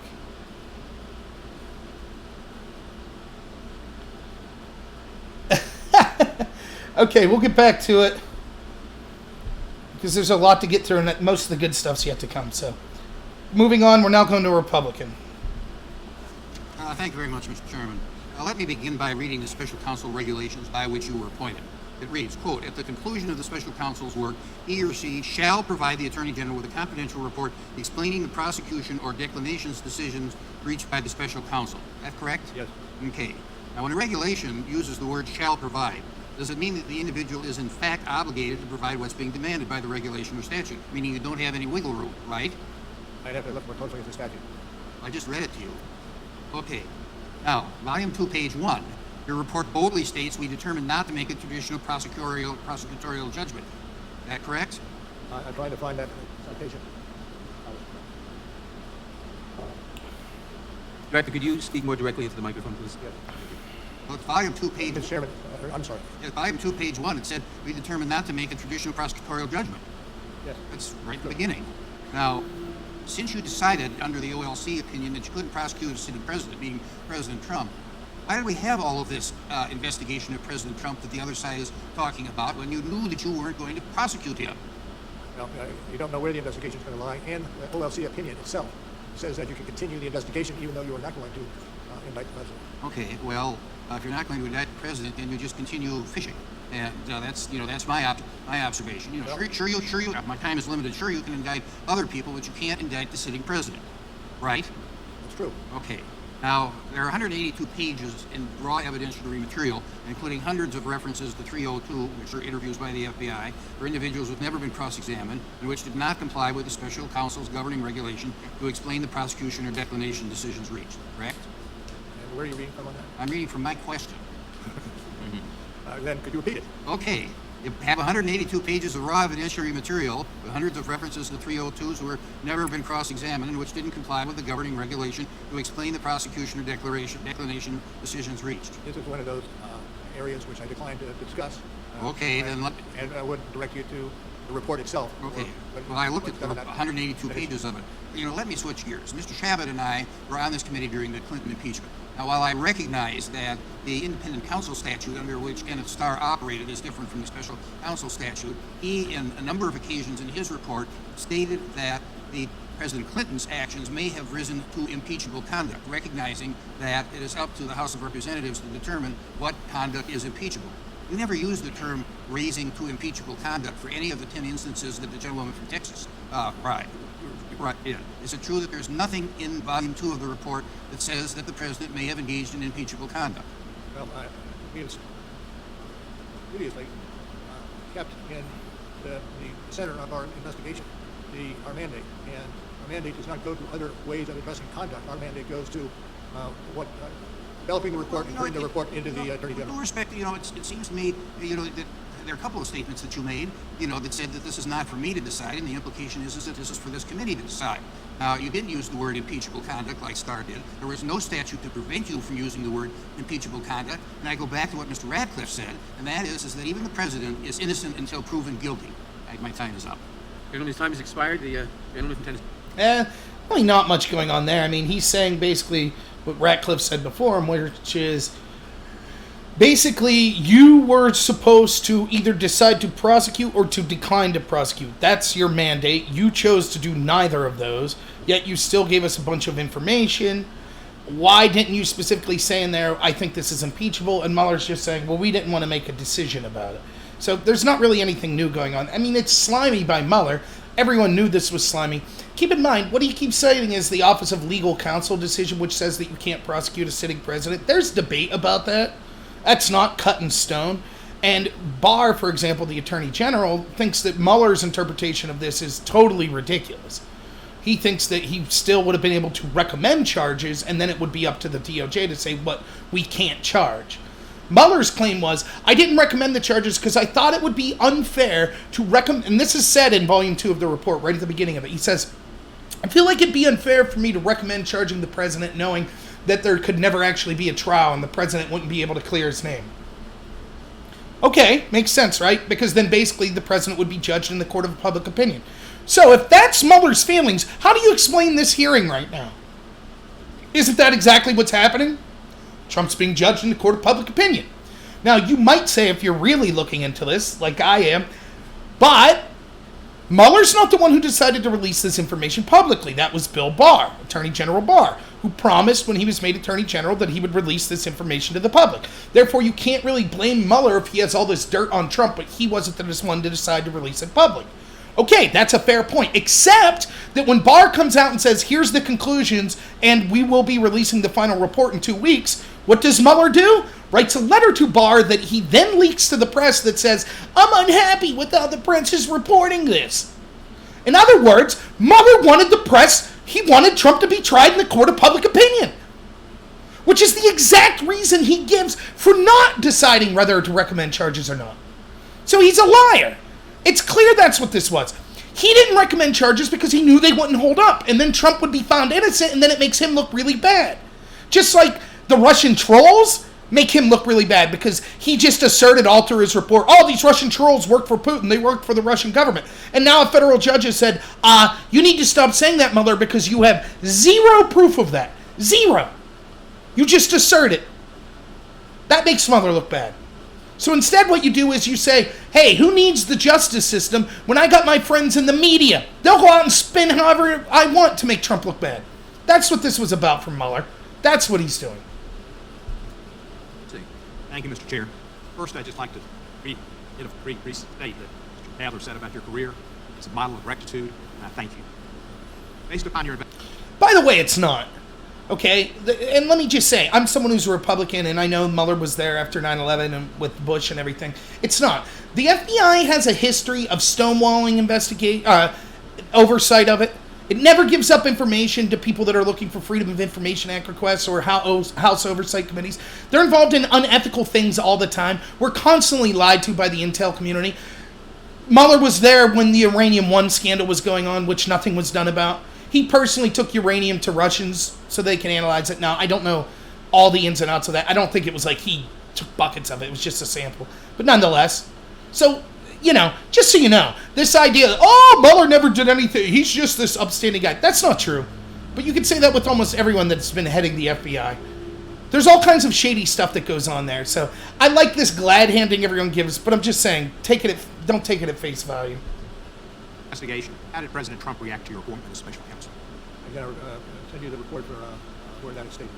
Well, there is a quote from page 78 of your report, volume 2, which reads, when Sessions told the president that a special counsel had been appointed, the president slumped back in his chair and said, quote, oh my God, this is terrible. This is the end of my presidency. I'm effed. Okay, again, they're selectively quoting even from the Mueller report here, because if you look at that in the full context, what Trump was saying was, I've heard that when they appoint one of these, it's just a witch hunt that just stalls your presidency. Oh my God, I don't want this. Which totally makes sense. They keep quoting this out of context and be like, see, this must mean that Trump did something. But that's not at all what that means. Would you ask yourself, if you found out at your work that there was some kind of the most powerful investigative agency in the history of the world was now going to be turning your life upside down and you knew you were innocent, wouldn't you be like, man, my job's done, I'm effed. My public life's done. Of course you would. That doesn't mean you're guilty of anything. Unquote. Did Attorney General Sessions tell you about that little talk? Director, please speak into the microphone. Surely. My apologies. I am not certain of the person who originally copied that quote. Okay, well, Sessions apparently said, and one of his aides had it in his notes too, which I think you had, but that's become record. He wasn't pleased. He probably wasn't pleased with the special counsel, and particularly you, because of your outstanding reputation. Correct. Prior to your appointment, the Attorney General recused himself from the investigation because of his role in the 2016 campaign. Is that not correct? Correct. Recusal means the Attorney General cannot be involved in the investigation. Is that correct? That's the effect of recusal, yes. And so instead, another Trump appointee, as you know Mr. Sessions was, Mr. Rosenstein became in charge of it. Is that correct? Yes. Wasn't Attorney General Sessions following the rules and professional advice of the Department of Justice ethics folks when he recused himself from the investigation? Yes. And yet the president repeatedly expressed his displeasure at Sessions' decision to follow those ethics rules to recuse himself from oversight of that investigation. Is that not correct? That's accurate based on what is written in the report. And the president's reaction to the recusal is noted in the report. Mr. Bannon recalled that the president was mad as Bannon had ever seen him, and he screamed at McGahn about how weak Sessions was. Do you recall that from the report? In the report, yes. Okay, and here's the background of this, too. Sessions supposedly had dinner one time and a Russian was there, so he was told he has to recuse himself. This is just more of the double standard that you see from the Democrats. They constantly demand anyone who's not 100% hating whoever they're... Anyone who's not 100% on board with the Democrats and their narrative must be recused. But when it's the opposite, when it comes to investigations into people on their side, they have no problem when people don't recuse themselves. So ask yourself, who should have, as an attorney general, recused themselves more? Sessions, who forgot that one time he had dinner with some Russian, and that means he can't investigate anything Russian related, which he was recused because the Republicans did it, or someone like the attorney general under Barack Obama, Loretta Lynch, who was in charge of heading up the investigation into Hillary Clinton and met in secret with Hillary's husband on a tarmac for 30 minutes. And then did things like said, please Comey, don't call this an investigation, just call it a matter. Who said she promised that she would take the FBI recommendations, but then had people in her DOJ contact the FBI and say, don't even bother recommended charges because Lynch isn't going to charge him whatsoever. That said she in effect recused herself, but didn't. Now, who deserved to recuse themselves more? Yet I don't recall these people talking about, it was shady. It was so shady that Lynch didn't recuse herself. That's the irony here, right? The fact that Sessions did recuse himself, and then Trump was pissed about it, but ultimately never did anything, that's more of a crime than just Lynch not recusing herself.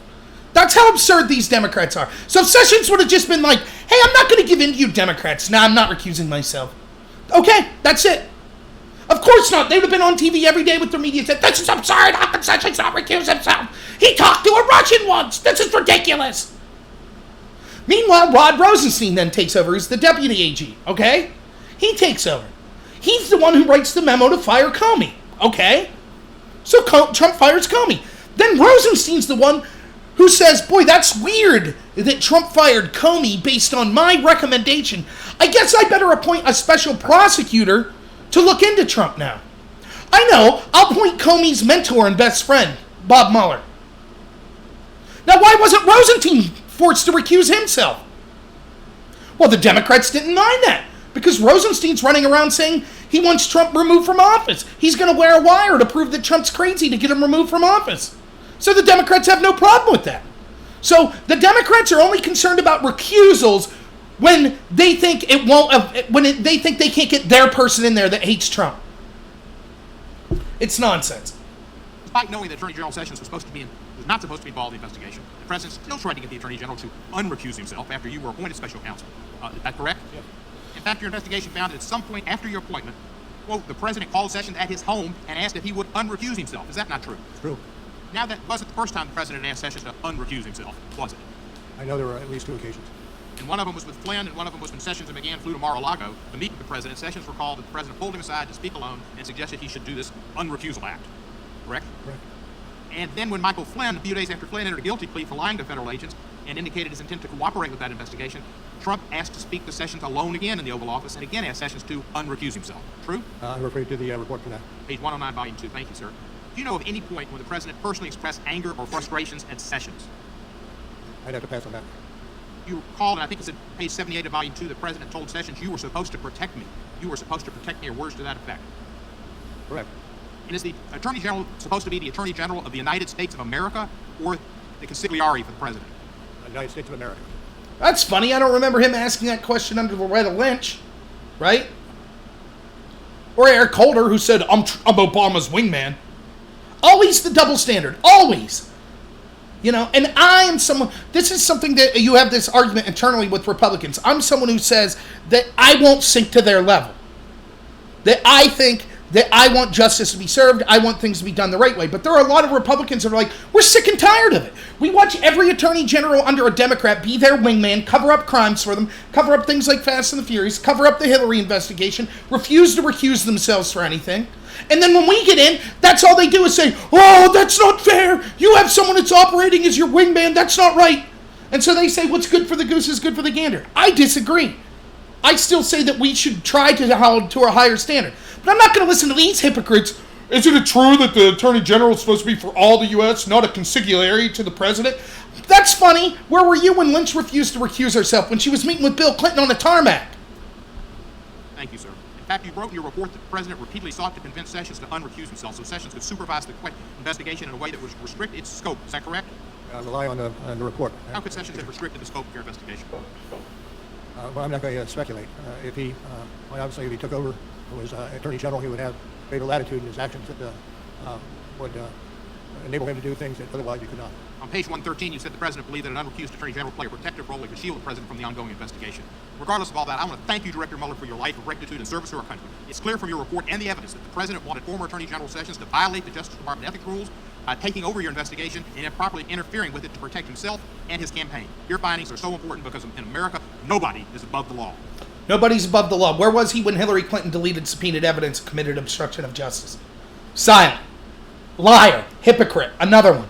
Do you see that? Secondly, what he's talking about specifically here, just because he was upset that Sessions recused himself and wanted him to unrecuse himself, that doesn't mean it was a problem. He's being speared in the media every day by the intel agencies. He's having people connected to him en masse. He's having an unending investigation into himself that he knows he's innocent of.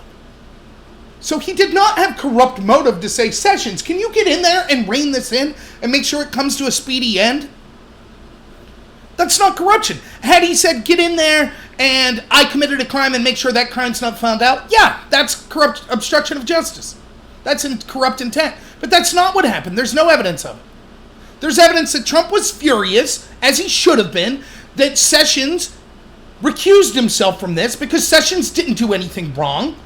And it became a witch hunt. It became a bunch of people that hated Trump, like he kept saying, 12 angry Democrats. Mueller puts together this team, continually charges people connected with Trump with crimes that people connected to Hillary also committed and get away with.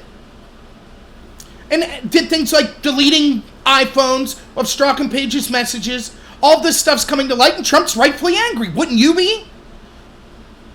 So this isn't obstruction of justice, despite what Mr. Cohen here is trying to say. No one is above the law except Hillary Clinton. We didn't say anything about her when she obstructed justice. I yield back to Councilman. Thank the gentleman for yielding back. The gentleman from Ohio. Thank you. Director Mueller, my Democratic colleagues were very disappointed in your report. They were expecting you to say something along the lines of, here's why President Trump deserves to be impeached, much as Ken Starr did relative to President Clinton back about 20 years ago. Well, you didn't. So their strategy had to change. Now they allege that there's plenty of evidence in your report to impeach the president, but the American people just didn't read it. And this hearing today is their last best hope to build up some sort of groundswell across America to impeach President Trump. That's what this is really all about today. Now, a few questions. On page 103 of Volume 2 of your report, when discussing the June 2016 Trump Tower meeting, you reference, quote, the firm that produced Steele reporting, unquote. The name of that firm was Fusion GPS. Is that correct?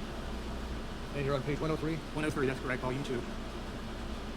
When you talk about the firm that produced the Steele reporting, the name of the firm that produced that was Fusion GPS. Is that correct? I'm not familiar with that. Well, let me just tell you, it was. It's not a trick question. I mean, it was Fusion GPS. I mean, does he just seem feeble and confused to you, Mueller? I'm just some chubby guy on a chair. I do this as a hobby because I'm concerned about the future of our country, and I think this is the biggest political scandal in the history of our country. How do I know more about this than Bob Mueller, who's $30-something million, been paid to do this for over 2 years? Brought in all the best people, limitless scope, limitless funds, resources. Well, Fusion GPS, I'm not familiar with that. Who's that? Fusion GPS? Yeah, I don't. Oh, that's something that might make the Democrats look bad? Oh, yeah, I don't know anything about that. I'm just here to smear Trump. I'm sorry. When it comes to Russians working with Hillary's team, I don't know anything about that. I mean, it's incredible. Now, Fusion GPS produced the opposition research document widely known as the Steele dossier, and the owner of Fusion GPA was someone named Glenn Simpson. Are you familiar with? Yeah, it's outside my purview. Glenn Simpson was never. Why is that outside his purview? Weren't we told from the beginning he was in charge of investigating Russian interfering in our election? Now, just for those of you who might not know, right? Here's what happened. Hillary Clinton, just hear me out here and how insane this is. Hillary Clinton and the DNC pays a firm who then gets Perkins Coie, they're called, who then hires Fusion GPS, who's another law firm. Fusion GPS headed by this guy, Glenn Simpson.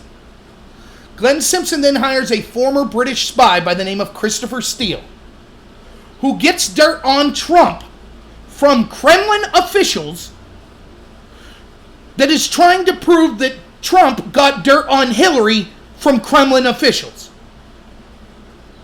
So the dirt that Hillary's paying for went through a little chain, but she knew she got the dirt. She knew where it came from. She's paying a British spy to get dirt from Russians to try to show that Trump's trying to get dirt on Hillary from Russians. And that's what all the screaming and gnashing of the teeth have been about from the get-go. Trump's working with Russians to get dirt on Hillary.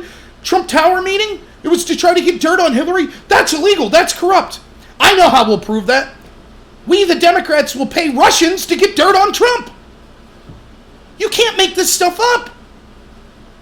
Now, Mueller knows through his investigation that the allegations in the Steele dossier were not verified then, when they were used to get FISA warrants and spy, and aren't verified today, now, despite 2 years of investigating it.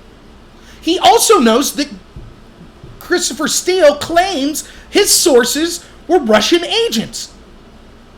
Now, you were told by Mueller and by Chairman Nadler at the beginning of this that this investigation was about investigating Russian interference, period, and about investigating whether or not Trump's team was connected to that.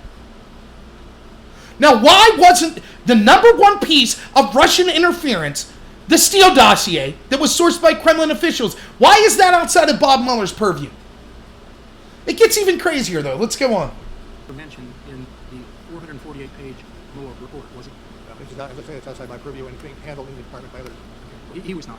448 pages. The owner of Fusion GPS that did the Steele dossier that started all of this, he's not mentioned in there. Let me move on. At the same time, Fusion GPS was working to collect opposition research on Donald Trump from foreign sources on behalf of the Clinton campaign and the Democratic National Committee. It also was representing a Russian-based company, Trebizond, which had been sanctioned by the U.S. government. Are you aware of that? It's outside my purview. Thank you. Get that? Now, when you talk to people, remember at the beginning what the Democrats said, the fact that, Trump had, his people had so many connections to Russians, that's so bad. Here we have Hillary's paid-for law firm that she's using to get dirt on Trump is actually working with a Russian state-owned company, Trebizond, that is sanctioned by the U.S. Hillary's paying people that are in business relationships with sanctioned Russian businesses, who then, coincidentally, are meeting with Russian officials to get dirt on Trump. But that's outside of Bob Mueller's purview. He didn't investigate that Russian interference. He says other agencies are looking at this. Okay, then why could you include anything whatsoever about any of the allegations in the Steele dossier in the first place? And we'll get to Veselnitskaya, the Russian lawyer that met in Trump's tower. Why could you include her meeting with Don Jr., but you can't include her meeting with Glenn Simpson? Well, because other people are looking at it. Okay, then you don't include any of the information. Instead, you don't paint half a picture and say, oh, here's her meeting with Don Jr., and leave out the fact she met with Hillary's people the day before and the day after she met with Don Jr. That's corruption. That's ineptitude. That's designing to paint a narrative to make Trump look bad when you know there's more to the truth. If you really couldn't look into this because other agencies are looking at that situation, then you wouldn't include anything about it. You don't just include the parts that make Trump look bad, which again is a pattern we see over and over and over and over again. And you'll see throughout the rest of this hearing. It's constantly, I can't report on things that might make the intel community or Hillary look bad, but I could report on those same people when they're connected to Trump. One of the key players I'll go to something different.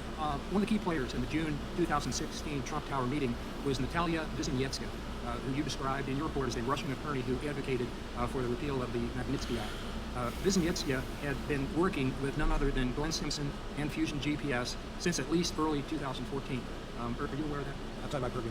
Thank you. But he didn't mention that or her connections to Glenn Simpson and Fusion GPS in your report at all.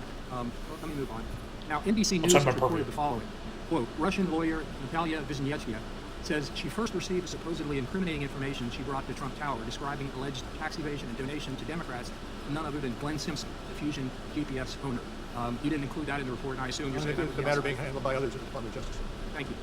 But do you understand that? So what he focused for 14 pages on in this report is this Russian lawyer supposedly talked to Don Jr. and was like, I got dirt on Hillary Clinton. That was the idea. Don Jr. never received any of that dirt. He said, yeah, great, if you have it, let's see it, which isn't a crime. I can prove it's not a crime because that's exactly what the Democrats did, and they're not even being investigated. They paid for Kremlin officials to give them dirt on Trump Jr. or on Trump. So Trump Jr. listening to a Kremlin official he thought give him dirt on Hillary, that's not a crime. Now, if he would have said, if you hack their emails, I'll do X for you, that's different, but that's, no one's alleging that. She just said, I got dirt on Hillary. He said, okay, let's see it. She didn't have the dirt, he left. Now, they could report on that. They could say, yes, we could report that all that happened. But it's outside the purview of Mueller to report on where she got the dirt from. Oh, because it was connected to a Hillary person. Now, you can't tell me that the aspect of Veselnitskaya meeting with Don Jr. isn't also being investigated by the outside agency. He's talking about the IG and by Huber. The Barr's having an investigation. Basically, the Attorney General now, Barr's investigating this. But there's no reason that couldn't have been included in this report. It's because it makes the Democrats look bad. It hurts their narrative. Oh, the dirt came from Democrats. From the firm that Democrats were paying. That's where the dirt came from. Oh, I can't report on that. I could just report on Republicans tried to get dirt. That's it. The Republican part I could report on. But the rest I can't report it. That's a lie. And this is what these investigative agencies always do. They just lie. They selectively say, I could report on this if I feel like, I can't report on this if I feel like. It's nonsense. Now, your report spans 14 pages discussing the June 9th, 2016 Trump Tower meeting. It would be fair to say, would it not, that you spent significant resources investigating that meeting? Well, I refer you to the report. And President Trump wasn't at the meeting? No, we're not. Thank you. Now, in stark contrast to the actions of the Trump campaign, we know that the Clinton campaign did pay Fusion GPS to gather dirt on the Trump campaign from persons associated with foreign governments. But your report doesn't mention a thing about Fusion GPS in it, and you didn't investigate Fusion GPS's connections to Russia. So let me just ask you this. Can you see that from neglecting to mention Glenn Simpson and Fusion GPS's involvement with the Clinton campaign, focusing on a brief meeting at the Trump Tower that produced nothing, to ignoring the Clinton campaign's own ties to Fusion GPS, why some view your report as a pretty one-sided attack on the president?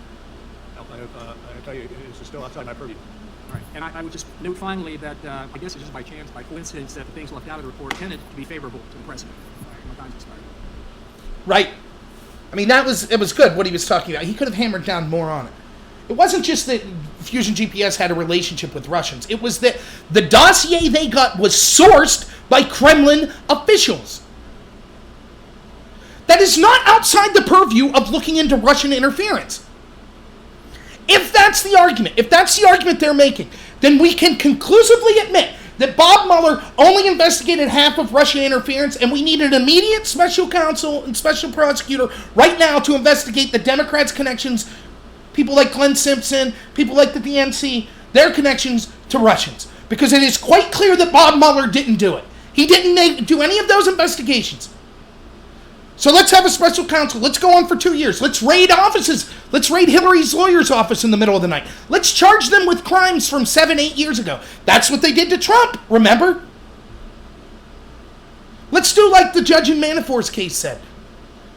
He said, you're not going after Manafort. You're just basically tightening the screws as hard as you can in hopes that he flips on Trump. Let's do that with Hillary. Huh? Let's raid all of her lawyers' offices. Let's raid the Podesta group. Oh, no. That's different. You can't have it both ways. Either Mueller looked into it and he's selectively not talking about it because he knows it makes the Democrats look bad, or he never looked into it and there's no reason not to have a special counselor look into it. It's one or the other. Thank you, Director Mueller. I'd like to get us back on track here. Your investigation... Right, back on track. Because that's what this is all about. Well, how dare you look at our guy who was put in place to smear Trump for 2 years? How dare you try to get him off track by talking about actual Russian interference? Found that President Trump directed White House counsel Don McGahn to fire you. Isn't that correct? True. And the president claimed that he wanted to fire you because you had supposed conflicts of interest. Isn't that correct? True. And you had no conflicts of interest that required your removal. Isn't that a fact? That's correct. And in fact... That's not true. He's best friends with James Comey. Comey called him his mentor. Comey admitted that he leaked classified information to his lawyer friend to leak it to the press, so that in hopes that a special counselor would be appointed, hopefully Bob Mueller. That's a conflict of interest. Don McGahn advised the president that the asserted conflicts were, in his words, silly and not real conflicts. Isn't that true? I refer to the report on that episode. Well, page 85 of Volume 2 speaks to that. And also, Director Mueller, DOJ ethics officials confirmed that you had no conflicts that would prevent you from serving as special counsel. Isn't that correct? But despite Don McGahn and the Department of Justice guidance, around May 23rd, 2017, the president, quote, pried McGahn to complain to Deputy Attorney General Rosenstein about these supposed conflicts of interest, correct? Right. And McGahn declined to call Rosenstein, telling the president that it would look like still trying to meddle in the investigation and knocking out Mueller would be another fact used to claim obstruction of justice. Isn't that correct? Generally so, yes. And in other words, Director Mueller, the White House counsel told the president that if he tried to remove you, that could be another basis to allege that the president was obstructing justice, correct? That is generally correct, yes. Now, I'd like to review what happened after the president was warned about obstructing justice. On Tuesday, June... I'm sorry, Congressman, do you have a citation for on, yes, volume 2, page 81 Thank you. and 82. I'd like to review what happened after the president was warned about obstructing justice. It's true that on Tuesday, June 13th, 2017, the president dictated a press statement stating he had, quote, no intention of firing you, correct? Right. But the following day, June 14th, the media reported for the first time that you were investigating the president for obstructing of justice, correct? Right. And then, after learning for the first time that he was under investigation, the very next day, the president, quote, issued a series of tweets acknowledging the existence of the obstruction investigation and criticizing it. Isn't that correct? I believe so. And then, on Saturday, June 17th, 2 days later, the president called Don McGahn at home from Camp David on a Saturday to talk about you. Isn't that correct? Right.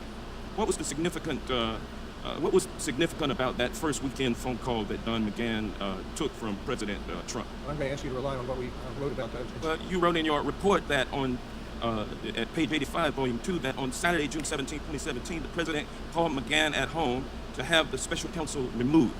Now, did the president call Don McGahn more than once that day?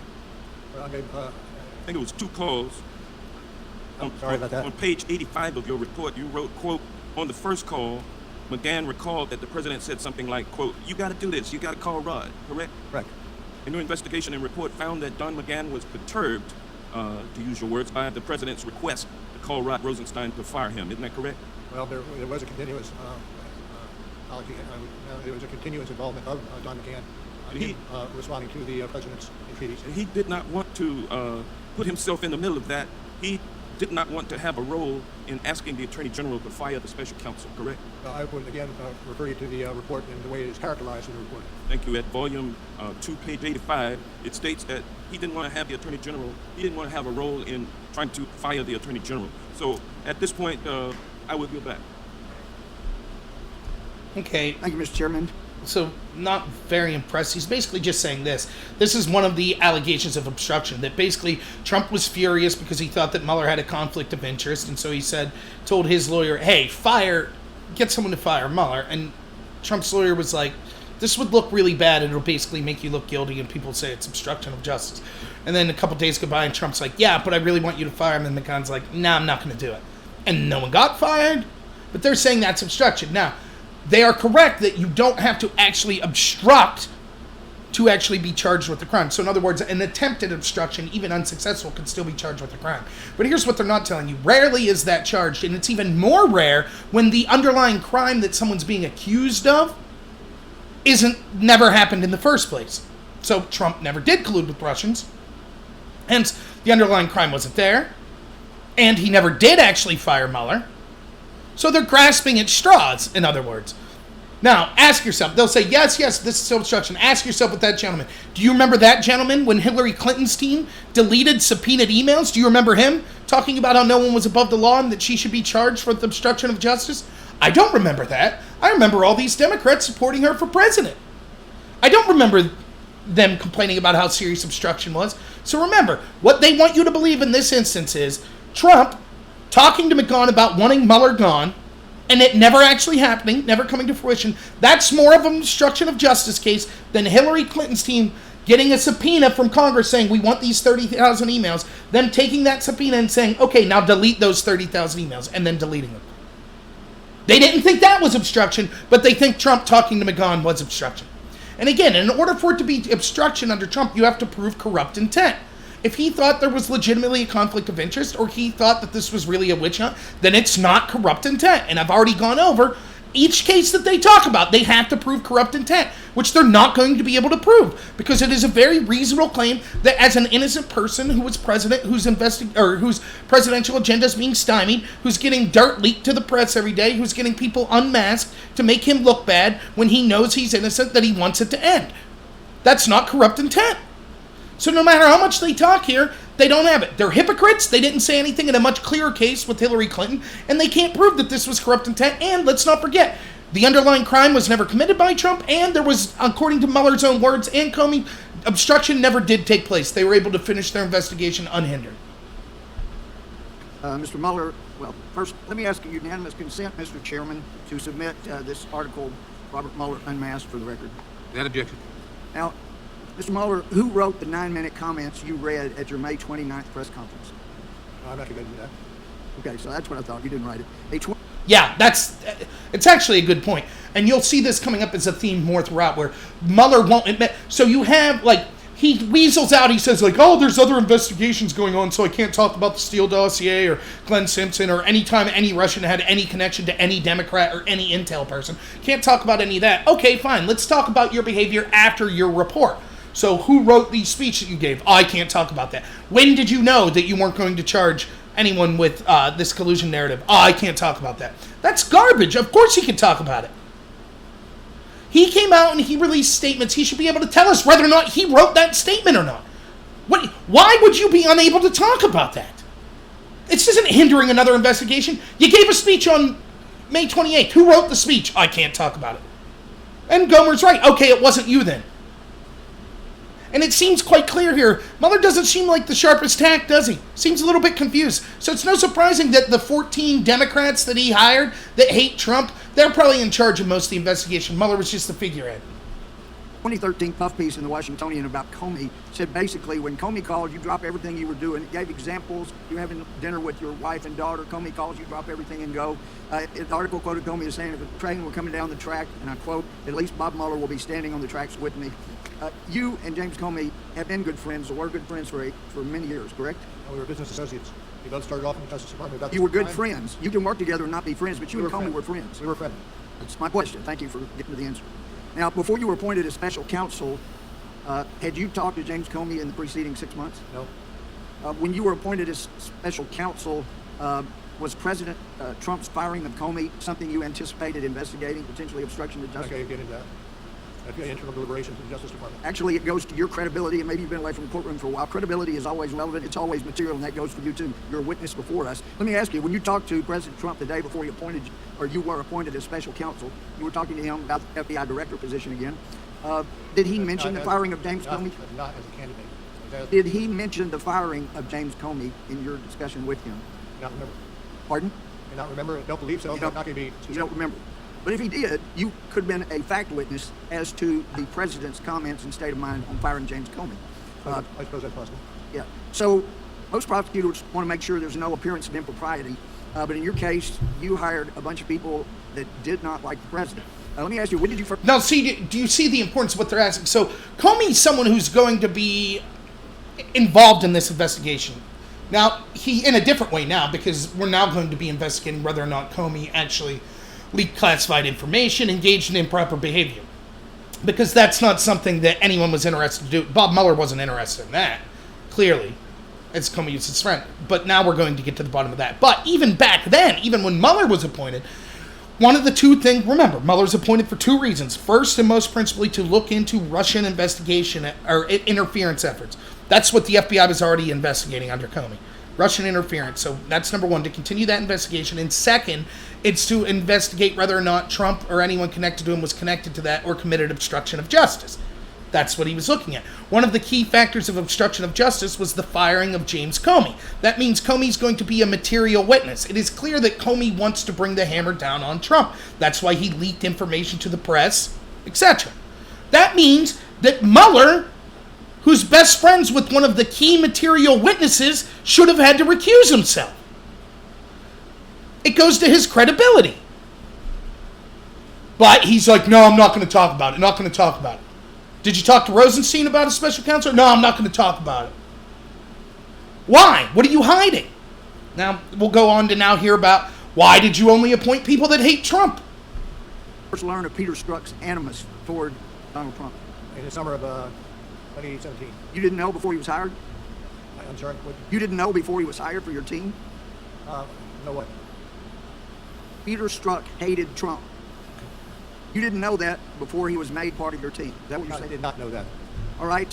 When did you first learn? When he did find out, I acted swiftly to have him reassigned elsewhere in the Well, there's some discussion about how swift that was, but when did you learn of the ongoing affair he was having with Lisa Page? About the same time I Okay. struck. Did you ever order anybody to investigate the deletion of all of their texts off of their government phones? Once we found that Peter Strzok was author of... Did you ever May I finish? order, well, you're not answering my question, did you order an investigation into deletion and reformatting of their government phones? No, there was an IG investigation ongoing. Listen, regarding collusion or conspiracy... Okay, so this is where Gomer drops the ball. So he's right. This is a great area of questioning. This is one of like the 3 questions that I would have asked. Why didn't you investigate the Kremlin officials who were the source of the Steele dossier? I would have asked this question about the iPhone. So just to give you a little background, this is a story that gets really confusing because the media doesn't cover it properly and they're shills for the intel agencies and for Mueller and people like that. And you have plenty of people that are even good intentioned that are Democrats that spread the lie that came out. So here's what happened. You have Lisa Page and Peter Strzok, and they're working for the FBI, right? And they're issued Samsung Galaxy phones. And on these phones, that's where all the text messages came out that me and you have seen, where it's like they're saying, we could smell Trump supporters at Walmart, we need to have an insurance policy to make sure Trump doesn't win the presidency, we need to stop him at all costs, Hillary should win 1 million votes to 0, etc. All of those texts came off these Samsung phones. Now, there's a special inspector general named Horowitz that's looking into this, right? He was actually suggested by the Democrats, so he was appointed. But now he's looking into all of this. He found a bunch of these shady text messages and released them. But a lot of them also came up missing, and the FBI claimed that was because there was a glitch in the Samsung phones. They later claimed after a month or so that they were able to recover all of those text messages. But do you hear me? These are Samsung Galaxy phones. Now, why am I focusing on Samsung? You'll see in a minute. So Strzok and Page have these FBI Samsungs. They're tweeting all this crap back and forth. Meanwhile, when it starts to come out, these texts start to come out, the IG goes to Bob Mueller, because at this point, Mueller had hired both Strzok and Page. When they moved from just being FBI agents to being on the special counsel's team, they were given different work phones. The work phones they were given by Mueller were iPhones. So forget everything you know about those Samsung phones. Because people want to say, they'll conflate the two, and I'll get to in a minute why. So now they have these iPhones. The IG comes to Bob Mueller and he says, listen, these 2 people you have, Strzok and Page, I want to show you texts we found on their FBI phones that we're now investigating that they may be corrupt and actually working in illegal manners to stop Donald Trump. And shows Mueller the text. And Mueller goes, oh, geez, apparently. Right? This is what he did. So he eventually lets them both go. Okay, you get it?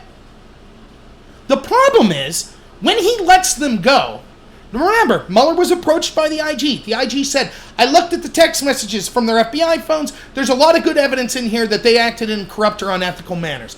Mueller agrees and says it was at least bad enough to fire them from his team, right? So then surely Mueller would preserve their iPhones that he gave them so that the IG would be able to look at that evidence. Instead, Mueller deletes them. He factory restores them. And guess what? Unlike the FBI, remember when those texts got deleted by the FBI and they were able to recover them? That's because there are federal procedures and guidelines for you have to back up your records. Mueller doesn't fall under that because he's a special prosecutor. So they didn't have any backups. Do you see what this is saying? Now, Mueller says here, oh, that's beyond my purview. There's an investigation by the IG into these. Then why did you order your team to delete the iPhones? If you knew there was another investigation. Mueller's so serious about these other investigations, he can't even talk about Russians talking to Democrats. Oh, it's beyond my purview, beyond my purview, beyond my purview. Except when it comes to retaining evidence, then all of a sudden, poof, get rid of it. Now, with the lie that's tried to, every time you tell this story, someone will say, didn't you read this article? They recovered the text. They recovered them. They recovered them. Yes, they recovered them from the Samsungs. The IG expressly said, we looked at the iPhones. All of the messages permanently gone. There are no backup records. Period. Now, there's only two explanations for this if you're Mueller. Because he talked to the IG. He knew the IG was looking at text messages from the Samsung phones from the FBI, so he knew there was a good chance he would eventually want to see the iPhones that he issued Strzok and Page. He claims to be impartial in taking this seriously, so there's only two explanations. One, he is incredibly incompetent, that he couldn't put two and two together and realize, oh geez, the IG might want to see these iPhones. I find that hard to believe. Or he's corrupt, and he wanted to delete any evidence that could be shown to have biased his investigation. Even if it wasn't fully, Strzok saying, haha, we're screwing Trump over. If there's similar, we smell Trump supporters, we hope we bring them down, blah, blah, blah. That would make Mueller's investigation look bad. So Mueller just said, wipe all the evidence, get rid of it. Gomer should have hammered down on this point more here. I think it was a strategic mistake not to. But Mueller's full of it when he says, oh, there's another investigation. Yes, so all the more reason for you to preserve the evidence, right? You didn't find evidence of any agreement, I'm quoting you, among the Trump campaign officials and any Russia-linked individuals to interfere with our U.S. election, correct? Correct. So you also note in the report that an element of any of those obstructions you referenced requires a corrupt state of mind, correct? Corrupt intent, correct. Right. And if somebody knows they did not conspire with anybody from Russia to affect the election, and they see the big Justice Department with people that hate that person coming after them, and then a special counsel appointed who hires dozen or more people that hate that person, and he knows he's innocent. He's not corruptly acting in order to see that justice is done. What he's doing is not obstructing justice. He is pursuing justice, and the fact that you ran it out 2 years means you perpetuated injustice. I take your Gentleman's question. time has expired. The witness may... Yeah, I mean, a good rant there at the end, but it comes at the end and it's going to kind of get shuffled under. But he's right. And it gets to a point that will be asked later. Like, it was clear that everybody knew that the allegations in the Steele dossier were unverified when they were used, and it was clear that they still aren't verified today. Everybody knows that these allegations were crap. You even had people like Van Jones getting filmed with hidden cameras saying, yeah, we know it's crap, former CNN contributor. Everybody knew it was crap. Everyone. When did Mueller know? Because it should have behooved him to come out as soon as he knew the president wasn't an agent of Russia to speak about it. And I bet it was before the 2018 election. Because the FBI would already stopped renewing the FISA application on Carter Page based on the Steele dossier.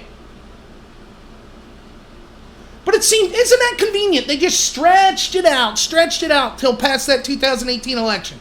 Isn't that convenient? So yeah, I actually agree with Gomer here that if you're innocent and you see this witch hunt being perpetuated around you, you complaining about it and you wanting it to end, but not actually ending it, that's not obstruction of justice. That's being worried that you're being railroaded. Answer the question. I take your question. The gentleman from Florida.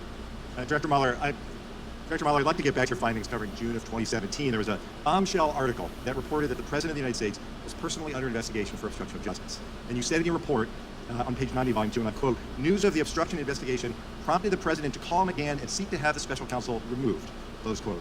And then in your report, you wrote about multiple calls from the President to White House counsel Don McGahn. And regarding the second call, you wrote, and I quote, McGahn recalled that the President was more direct, saying something like, call Rod, tell Rod that Mueller has conflicts and can't be the special counsel. McGahn recalled the President telling him, Mueller has to go, and call me back when you do it. Director Mueller, did McGahn understand what the President was ordering him to do? I direct you to what we have written in the report in terms of characterizing this deal. And in the report it says, quote, McGahn understood the President to be saying that the special counsel had to be removed. You also said on page 86 that, quote, McGahn considered the President's request to be an inflection point, and he wanted to hit the brakes, and he felt trapped, and McGahn decided he had to resign. McGahn took action to prepare to resign, isn't that correct? I direct you again to the report. And in fact, that very day he went to the White House, and quoting your report, you said, quote, he then drove to the office to pack his belongings and submit his resignation letter, close quote. That is directly from the report. It is. And before he resigned, however, he called the President's Chief of Staff, Reince Priebus, and he called the President's senior advisor, Steve Bannon. Do you recall what McGahn told them? whatever what's said will appear in the report. It is. And it says on page 87, quote, "Previous recall that McGahn said that the president asked him to do crazy expletive." In other words, crazy stuff. The White House counsel thought that the president's request was completely out of bounds. He said the president asked him to do something crazy. It was wrong. And he was prepared to resign over it. Now, these are extraordinarily troubling events. But you found White House counsel McGahn to be a credible witness, isn't that correct? Correct. Director Mueller, the most important question I have for you today is why? Director Mueller, why did the President of the United States want you fired? Oh, I can't answer that question.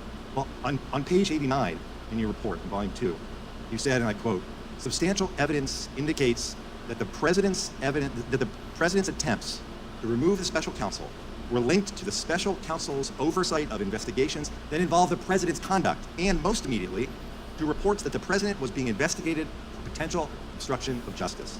Close quote. Director Mueller, you found evidence, as you lay out in your report, that the President wanted to fire you because you were investigating him for obstruction of justice. Isn't that correct? That's what it says in the report, yes. I stand behind the report. Director Mueller, that shouldn't happen in America. No president should be able to escape investigation by abusing his power. But that's what you testified to in your report. That's exactly what happened with Hillary Clinton, though. Granted, she wasn't president, but she was the president's ally. Remember, Loretta Lynch, who was the Attorney General, refused to do anything to prosecute Hillary after she met in secret with Hillary's husband on a tarmac. Remember? That's exactly what happened. Where were they on that? Oh yeah, they weren't there. And keep in mind, did Trump actually end up firing Mueller? Nope, he didn't. It would have been a bad idea to. But you could understand why he would want him. That doesn't mean you committed the crime. That doesn't mean it's obstruction of justice to say, I want this to end, go fire him. And the guy says, no, I'm not going to fire him. It's a bad idea. They have an argument about it. But ultimately, Trump didn't get rid of McGahn, and Trump didn't fire Mueller. The President ordered you fired.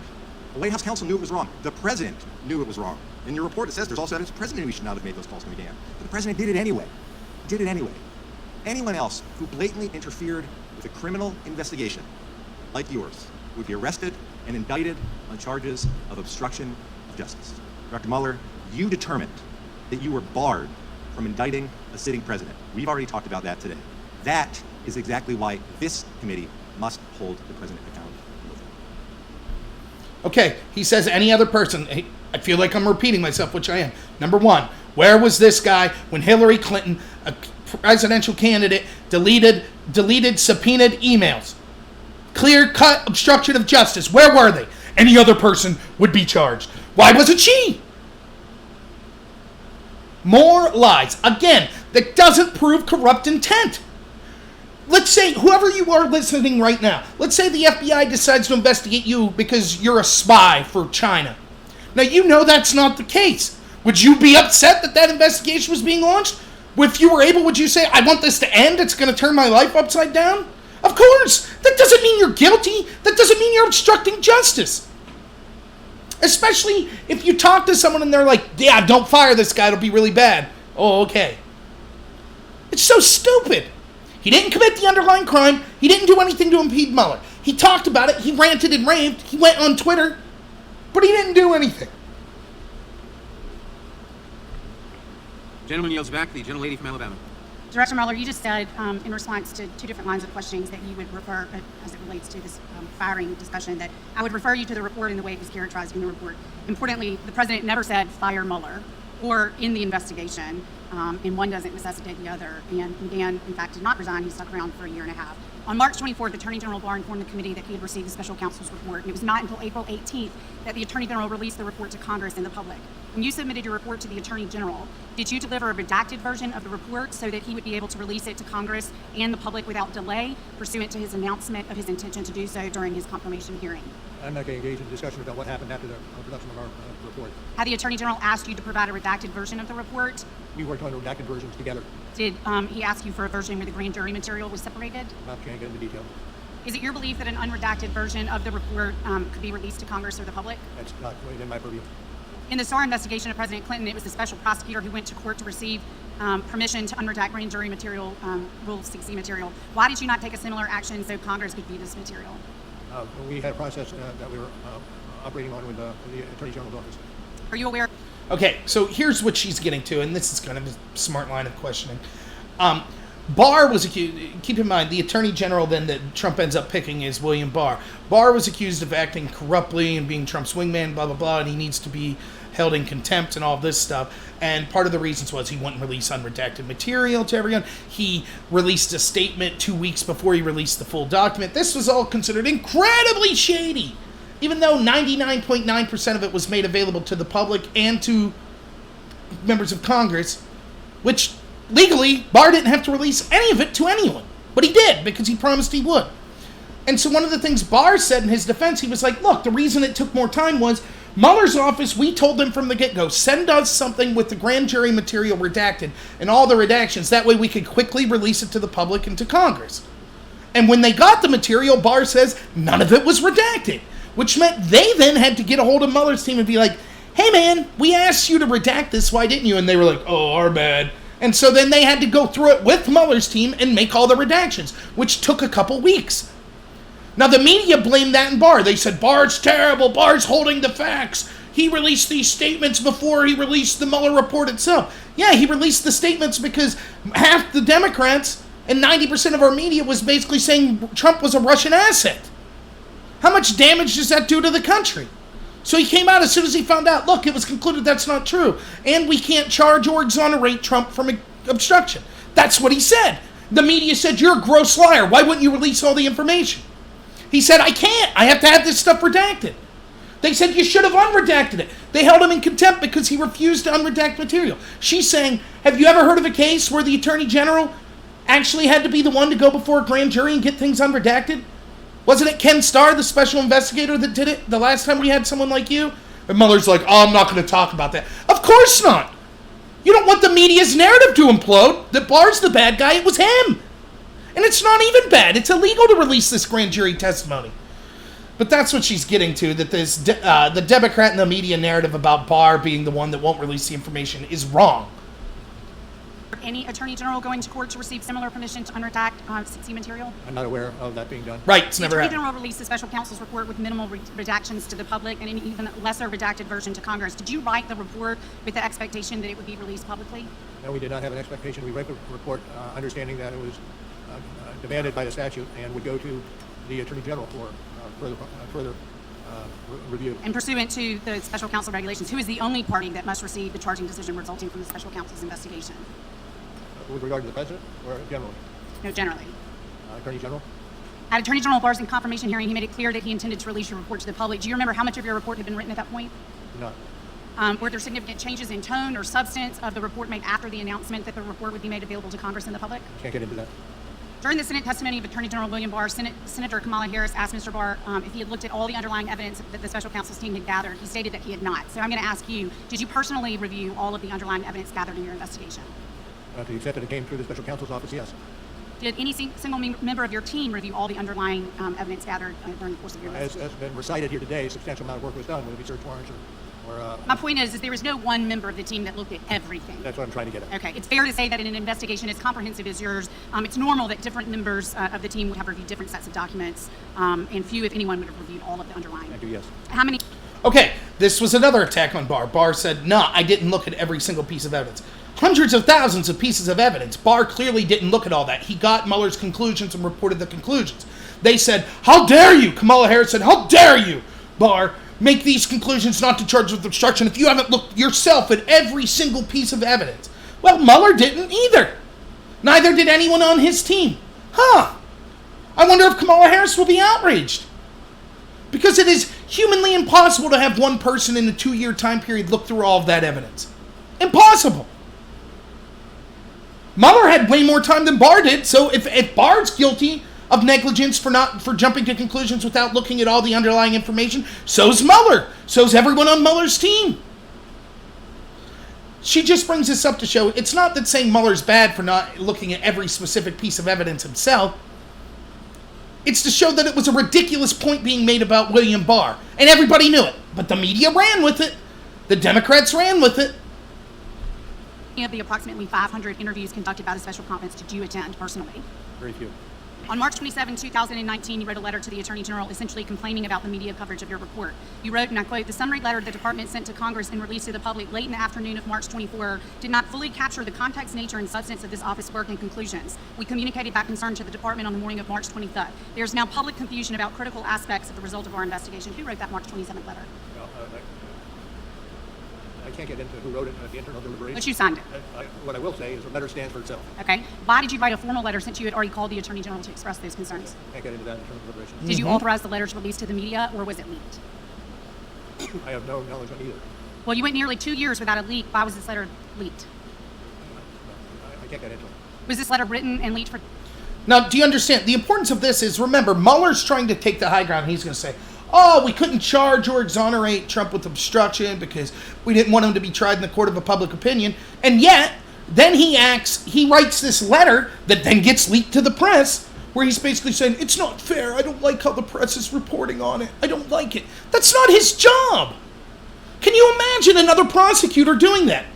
Can you imagine the prosecutor for O.J. Simpson coming out and writing, hey, I don't like how the press is covering us. I don't like how the press covered what we said. That's not his job. His job was to write reasons for prosecutions or reasons to decline a prosecution, to gather evidence and then use that to prosecute or not prosecute. That was it. It's not to be upset with how the media is covering things. And that just goes to show he's not acting honorably. He's not acting as a prosecutor. He's acting as someone who wants to take Trump down but couldn't manufacture the evidence to do so. That's how he's acting. The express purpose of attempting to change the narrative about the conclusions of your report, and was anything in Attorney General Barr's letter referred to as principal conclusions inaccurate? The time of the gentlelady has expired. Can you answer the question, please? The question is? Yes, you may answer the question. Was anything in Attorney General Barr's letter referred to as the principal conclusions letter dated March 24th inaccurate? No, I am not going to get it. Time of the gentlelady has expired. The gentlelady from California. Thank you, Mr. Chair. Director Mueller, as you know, we are focusing on 5 obstruction episodes today. I would like to ask you about the second of those 5 obstruction episodes. It is in the section of your report, beginning on page 113 of Volume 2, entitled, quote, "The President orders McGahn to deny that the President tried to fire the special counsel," end quote. On January 25th, 2018, the New York Times reported that, quote, "The President had ordered McGahn to have the Department of Justice fire you." Is that correct? Correct. And that story related to the events you already testified about here today. The President's calls to McGahn to have you removed, correct? Correct. After the news broke, did the President go on TV and deny the story? Do not know. In fact, the President said, quote, "Fake news, folks, fake news, a typical New York Times fake story," end quote, correct? Correct. Well, your investigation actually found substantial evidence that McGahn was ordered by the President to fire you, correct? Yes. Did the President's personal lawyer do something the following day in response to that news report? I refer you to the coverage of this in the report. On page 114, quote, "On January 26, 2018, the President's personal counsel called McGahn's attorney and said that the President wanted McGahn to put out a statement denying that he had been asked to fire the special counsel," end quote. Did McGahn do what the President asked? I refer you to the report. Communicating through his personal attorney, McGahn refused because he said, quote, "that the Times story was accurate in reporting that the President wanted the special counsel removed." Isn't that right? I believe it is, but I refer you again to the report. Okay, so Mr. McGahn, through his personal attorney, told the President that he was not going to lie. Is that right? True. Did the President drop the issue? I refer to the write-up of this in the report. Okay, next, the President told the White House staff secretary, Rob Porter, to try to pressure McGahn to make a false denial. Is that correct? That's correct. What did he actually direct Porter to do? And then I send you back to the report. Okay, well, on page 113, it says, quote, Now, by the way, do you see what's happening here? This is what the Democrats do. They're just reading the report, and Mueller's sitting there. So they'll say, page 1 says blah, blah, blah, blah, blah, blah, blah, blah, right? And he goes, yeah. And page 2 says blah, blah, blah, blah, blah, blah, blah, blah, right? Yeah. And then page 3 said, that's it. That's all they're doing. This was all just a dog and pony show for the Democrats. They just wanted a platform that they thought was going to have a big national audience where they'd be able to read these allegations that don't amount to any crime whatsoever. So basically what she's talking about here is, okay, we had the first story of obstruction where Trump told McGahn to fire Mueller. Nothing came of it. Then now the second one is Trump told McGahn to say, hey, you never told me to fire. That's not obstruction. That's not obstruction at all. That's just Trump wanting to not look bad in front of the press because the press was reporting stuff and him saying, I don't want the press to be reporting this. Not obstruction. Did it in any way impede Mueller's investigation? Was Trump guilty of the underlying crime whatsoever? Of course not. But they just want to read these allegations and hope then, which they're right, then their media will blast it. I'm sure you can turn me off for a second, go check out CNN and MSNBC, and they're saying, right now, I guarantee it, I haven't watched the liquid, I guarantee they're saying, this was damning for Trump. Impeachment needs to come now.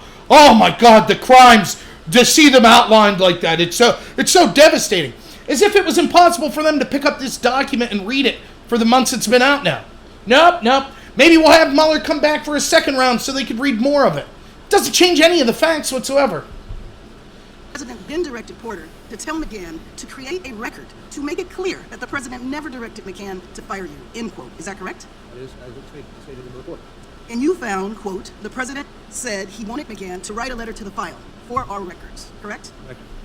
And to be clear, the president is asking his White House counsel, Don McCann, to create a record that McCann believed to be untrue while you were in the midst of investigating the president for obstruction of justice, correct? Generally correct. And Mr. McCann was an important witness in that investigation, wasn't he? I'd have to say yes. Did the president tell Porter to threaten McCann if he didn't create the written denial?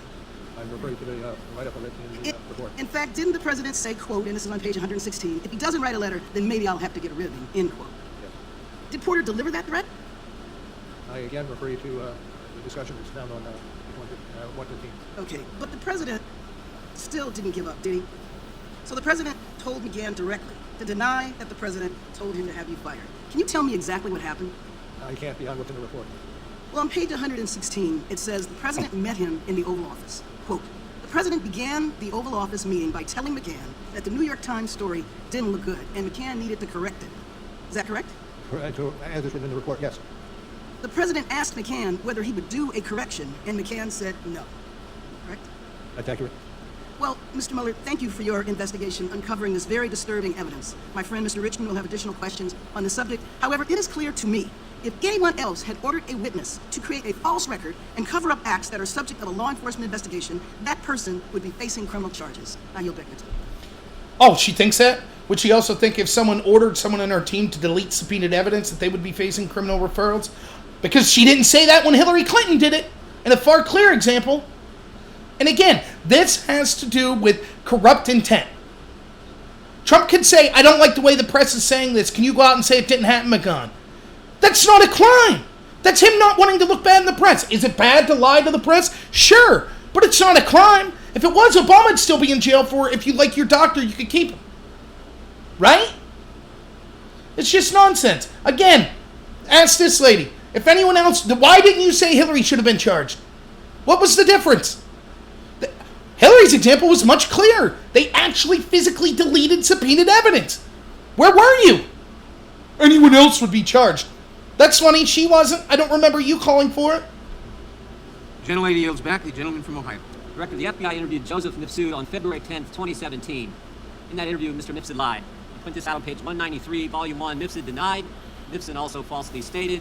In addition, Mifsud omitted. 3 times he lied to the FBI, yet you didn't charge him with the crime. Excuse me, I'm sorry, did you say 193? Volume 1, 193. He lied 3 times, you pointed out in the report. Why didn't you charge him with the crime? I can't get into internal deliberations with regard to who would or would not be. Charge a lot of other people for making false statements. Yeah, do you see that? So here we have someone, same crime that Flynn was charged for, same crime that Papadopoulos was charged for, same crime that Manafort was charged for, lying to special counsel to the FBI. So this Misfit guy, let me again remind you who Mifsud was. George Papadopoulos, the guy connected to Trump, low-level member of his team, goes over to Europe, meets this professor, Joseph Mifsud, who we now know this professor had all sorts of connection to Western intelligence agencies. Through the school he worked at, all the people that know him go, he's now being accused of being a Russian intelligence asset, but all of his friends are like, oh, we always assumed he was a Western intelligence asset. We never saw him plowing around with Russians. So this guy's the one who hooks up with Papadopoulos and is basically fishing for information from him and says, hey, I want you to meet this Russian chick, and they got dirt on Hillary. Now we know he lied. So according to the narrative now that's being put forth by the Democrats and Mueller and the intel agency, this guy's a Russian asset. He's working on behalf of Russia, giving George Papadopoulos, someone in Trump's campaign, dirt on Hillary from Russians, trying to set that up. We know that person was interviewed by the FBI and lied 3 times to the FBI, yet Mueller chose not to charge him. Why is that? What's outside of my purview? I can't talk about that stuff. Ridiculous. It just goes to show the double standard. So the actual Russian intelligence asset that started it all, you don't charge. But you'll charge 13 Russian trolls? And the reason is, and Jim Jordan will kind of get to this at the end, it's because Mifsud probably isn't Russian intelligence. That's probably a lie. You know what he is? He's working with the FBI. He's working with the CIA to set up Papadopoulos. That's why he wasn't charged. That's why Mueller doesn't want to talk about him. Because Mueller knows the truth, and it'll make his buddies like Comey look bad. That's why he doesn't investigate that foreign interference into our election. He's only concerned if it seems to benefit Trump. If it's foreign interference seen to spy on Trump or to help Hillary, he's not interested. Let's remember this. In 2016, the FBI did something they probably haven't done before. They spied on 2 American citizens associated with the presidential campaign, George Papadopoulos and Carter Page. The Carter Page, they went to the FISA court. They used the now famous dossier as part of the reason they were able to get the warrant and spy on Carter Page for a better part of a year. With Mr. Papadopoulos, they didn't go to the court. They used human sources. All kinds of, from about the moment Papadopoulos joins the Trump campaign, you got all these people all around the world starting to swirl around him. Names like Halper, Downer, Mifsud, Thompson, meeting in Rome, London, all kinds of places. The FBI even sent a lady posing as somebody else, went by the name Azra Turk, even dispatched her to London to spy on Mr. Papadopoulos. In one of these meetings, Mr. Papadopoulos is talking to a foreign diplomat, and he tells the diplomat, Russians have dirt on Clinton. That diplomat then contacts the FBI, and the FBI opens an investigation based on that fact. You point this out on page 1 of the report. Now, this is important because the FBI is claiming they didn't start their investigation until George Papadopoulos got drunk and talked to an Australian diplomat named Downer, who, by the way, has connections to the Clinton Foundation, and told him that the Russians had dirt on Hillary. That's not proof of anything. Everybody thought that Hillary's private server had been hacked. Turns out that wasn't the one that the Russians had dirt on. So this guy just said, yeah, we got dirty emails on Hillary. And apparently Papadopoulos is drunk. He sees this Downer guy. He's like, yeah, apparently they got dirty emails of dirt on Hillary. Okay, anyone could have made that prediction. And bam, that's it. That's used to then start. That's officially the start of the investigation. The FBI investigation into Russia interference and Trump's connection to it. Trump's team's connection to it. So then why was the FBI sending assets like Stephen Halper and this woman Azra Turk to spy on Papadopoulos even before there was an investigation? Which has been admitted. Well before Papadopoulos told Downer, the Australian diplomat, about this dirt. That's supposedly the start of the investigation. We see that CIA and FBI intelligence assets are actually infiltrating Papadopoulos and trying to get dirt on Trump's campaign. That proves that it's a lie. The entire start of the investigation was a lie. July 31st, 2016, they opened the investigation based on that piece of information. Diplomat tells Papadopoulos, Papadopoulos tells a diplomat, Russians have dirt on Clinton. Diplomat tells the FBI. What I'm wondering is, who told Papadopoulos? How'd he find out? I can't get into the evidence you find. Yes, you can, because you wrote about it. You gave us the answer. Page 192 of the report, you tell us who told him. Joseph Mifsud. Joseph Mifsud's the guy who told Papadopoulos. The mysterious professor who lives in Rome and London, works to teach in 2 different universities. This is the guy who told Papadopoulos. He's the guy who starts it all. And when the FBI interviews him, he lies 3 times, and yet you don't charge him with a crime. You charge Rick Gates for false statements. You charge Paul Manafort for false statements. You charge Michael Cohen with false statements. You charge Michael Flynn, a 3-star general, with false statements. But the guy who puts the country through this whole saga, starts it all for 3 years we've lived this now, he lies, and you guys don't charge him. I'm curious as to why. No, I can't get into it, and it's obvious, I think, that we can't get into charging decisions. When the FBI interviewed him... That's right. Isn't that conveniently what you say when you're only going after Trump and charging people connected to him? So they couldn't charge the guy who started the whole thing. They charged the intermediary, the guy that's like, hey, some guy told me Russians have dirt. That guy gets charged for lying to the FBI. But the guy who started it, who said that there was dirt, who tried to facilitate the Russians meeting with people connected to Trump's campaign, he lies to the FBI, doesn't get charged at all. Now, isn't it convenient that every time we could say, well, wait a minute, FAR violations, Manafort was working with the Podesta Group. Mueller gets charged, Podesta Group gets to retroactively file paperwork, and Mueller can conveniently say, oh, we can't talk about how we came to those decisions. And every single time it's person connected to Trump, we throw the book at, person connected to Hillary or the intel agency, we let off as the slightest touch possible. Oh, we can't talk about those decisions. Does this sound like a guy who was truly interested in stopping Russian interference and justice? Because it doesn't to me. February. FBI interviews him in February. When the special counsel's office interviewed Mifsud, did he lie to you guys too? I get into that. Did you interview Mifsud? I get into that. Is Mifsud Western intelligence or Russian intelligence? I get into that. What? Yeah, I can't, right? Is he Western or Russian? That's exactly right. That's exactly the right question for Jim Jordan to be asking. And of course Mueller's not going to talk about it. Why would he? It's a witch hunt into Trump. It was a setup from the get-go. Which brings me to the point I was going to make earlier about obstruction, but I forgot, that I haven't heard anyone make but me, right? If it turns out that there was all kinds of shadiness, as we're seeing is now the case, into the start of the Russia investigation, like this Mifsud situation, for example, or like the fake Steele dossier being used to spy on Carter Page. If it turns out people end up getting charged in the intel agency for some sort of corruption because of this, then is it really obstruction on Trump's part? If there is an intelligence agency coming at you and you know you are innocent and they're acting in a corrupt fashion and you fight against them, can you obstruct a corrupt investigation, in other words? So let's say they do impeach Trump for obstruction, and then it turns out, oh wait, now all this evidence comes out that the entire investigation was a sham, and it was all based on a lie, and it was all designed to entrap Trump, and it was all designed to spy on him with no real evidence. It was basically a coup. So what? Trump obstructed a coup? Other things you can't get into. What's interesting, you can charge 13 Russians no one's ever heard of, no one's ever seen, no one's ever going to hear of them, no one's ever going to see them. You can charge them. You can charge all kinds of people who are around the president with false statements. But the guy who launches the guy who puts this whole story in motion, you can't charge him. I think that's amazing. I'm not certain I agree with your characterization. I'm reading from your report. Nipson told Papadopoulos. Papadopoulos tells the diplomat tells the FBI. The FBI opened the investigation July 31st, 2016. And here we are 3 years later, July of 2019. The country's been put through this. And the central figure who launches it all lies to us. And you guys don't hunt him down and interview him again.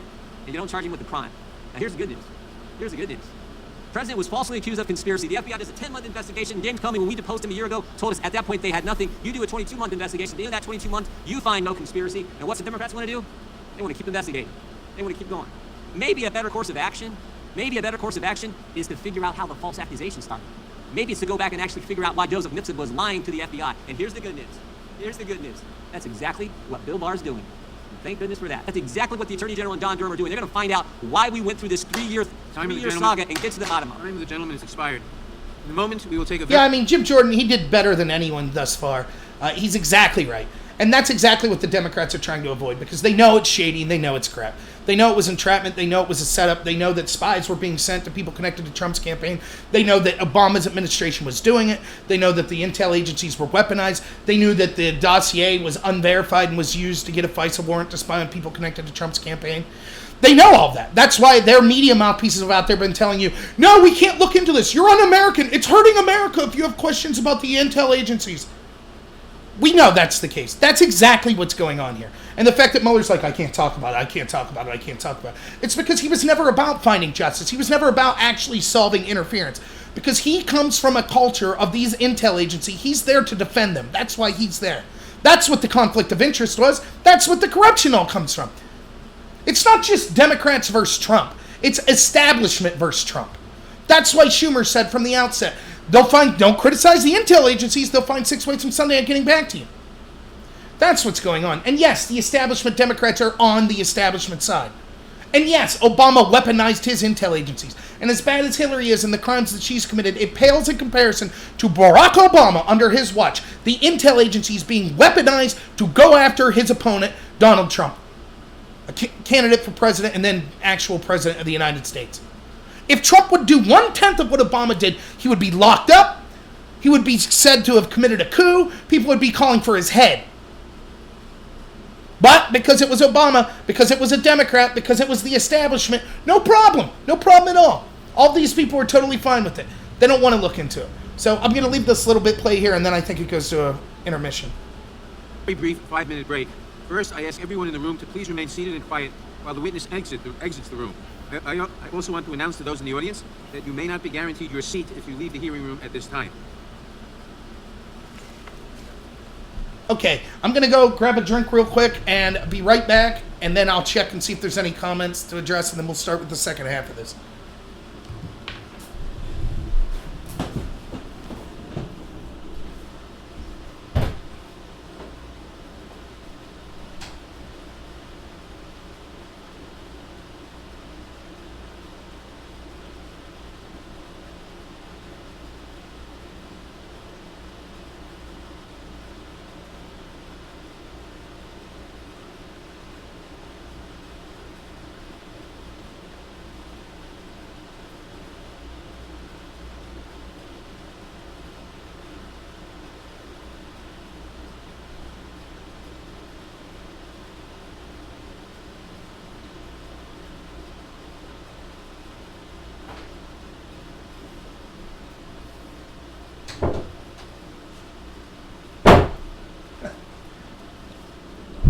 My dogs are funny.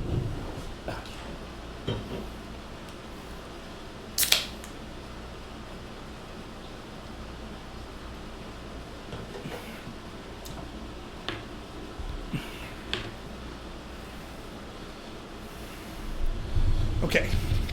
Let's check the comments real quick, and then we'll get back if there's anything.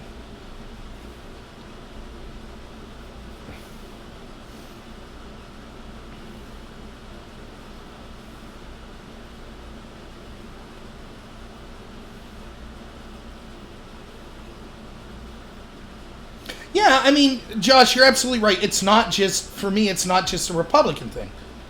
Or a Democrat thing. It's not at all. It is an establishment thing. Remember, Mueller worked under Bush. Mueller had all kinds of shady business that went on after 9/11. He was the one in charge after that. That's what the problem is. It's that Trump is, even if you don't think he's anti-establishment, it's that he's considered possibly anti-establishment. And that's why they've gone after him so hard. So I'm going to just fast forward ahead past the recess, and we'll get back into it.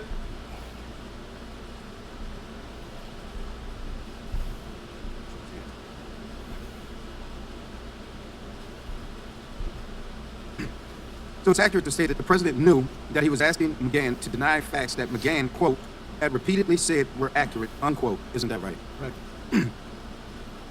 Your investigation also found, quote, by the time of the Oval Office meeting with the president was aware, 1, that McGahn did not think the story was false, 2, did not want to issue a statement or create a written record denying facts that McGahn believed to be true. The president nevertheless persisted and asked McGahn to repudiate facts that McGahn had repeatedly said were accurate. Isn't that correct? Generally true. I believe that's on page 119. Thank you. In other words, the president was trying to force McGahn to say something that McGahn did not believe to be true. That's accurate. I want to reference you to a slide, and it's on page 120. And it says, substantial evidence indicates that in repeatedly urging McGahn to dispute that he was ordered to have the special counsel terminated, the president acted for the purpose of influencing McGahn's account in order to deflect or prevent further scrutiny of the president's conduct towards the investigation. That's accurate. Can you explain what you meant there? I'm just going to leave it in, as it appears in the report. So it's fair to say the president tried to protect himself by asking staff to falsify records relevant to an ongoing investigation? I would say that's generally a summary. Would you say that that action, the president tried to hamper the investigation by asking staff to falsify records relevant to your I'm just investigation? going to refer you to the report for review of that episode. Thank you. Also, the president's attempt to get McGahn to create a false written record were related to Mr. Trump's concerns about your obstruction of justice inquiry, correct? I believe that to be true. In fact, at that same Oval Office meeting, did the president also ask McGahn why he had told, quote, why he had told special counsel's office investigators that the president told him to have you removed, unquote? And what was the question, sir? If I might. Let me go to the next one. The president, quote, criticized McGahn for telling your office about the June 17, 2017 events when he told McGahn to have you removed, correct? Correct. In other words, the president was criticizing his White House counsel for telling law enforcement officials what he believed to be the truth. I again go back to the text of the report. Well, let me go a little bit further. Would it have been a crime if Mr. McGahn had lied to you about the president ordering him to fire you? I don't want to speculate. Okay. Is it true that you charged multiple people associated with the president for lying to you during your investigation? That is accurate. The president also complained that his staff were taking notes during the meeting about firing McGahn. Is that correct? That's what the report says. The report. But in fact, it's completely appropriate for the president's staff, especially his counselors, to take notes during the meeting, correct? I rely on the wording of the report. Well, thank you, Director Mueller, for your investigation into whether the president attempted to obstruct justice by ordering his White House counsel, Don McGahn, to lie to protect the president, and then to create a false record about it. It is clear that any other person who engaged in such conduct would be charged with a crime. We will continue our investigation, and we will hold the president accountable because no one is above the law. Was Hillary Clinton charged with a crime when she deleted subpoenaed evidence? It's so clear that anyone else, right? Another liar, another hypocrite. Was he out there speaking about Hillary Clinton or her team deleted subpoenaed evidence? No, he wasn't. And there's nothing new to add with what he said. It's just more about the McGahn. So just reference my last statement about it. But isn't it obvious that they literally just wrote a script and then were like, okay, let's break it into 5-minute chunks. Here's your 5 minutes here. This is all just written by the heads of the DNC. They're just reading. There's not intelligent thought going on. People aren't being individuals actually asking questions. This was all a dog and pony show. And look at how it is. It plays out. They don't even need Mueller there. There could just be a cardboard cutout of Mueller that just repeatedly says, read the report, read the report, read the report. That's it. They're not asking questions. Isn't it true that on page 101 you say this? Yes. That's it. There's not new information here. They didn't go after Hillary. They didn't have a problem when Hillary wasn't charged with obstruction of justice for deleting subpoenaed evidence. They lied to you for over 2 years saying Trump was a Russian agent or was working with Russians to steal the 2016 election. And now they're moving on to the next thing. Well, Trump was upset about being target of a witch hunt, and so he should be charged with being upset about it. It's ridiculous. Yeah, gentleman from Florida. Director Mueller, can you state with confidence that the Steele dossier was not part of Russia's disinformation campaign?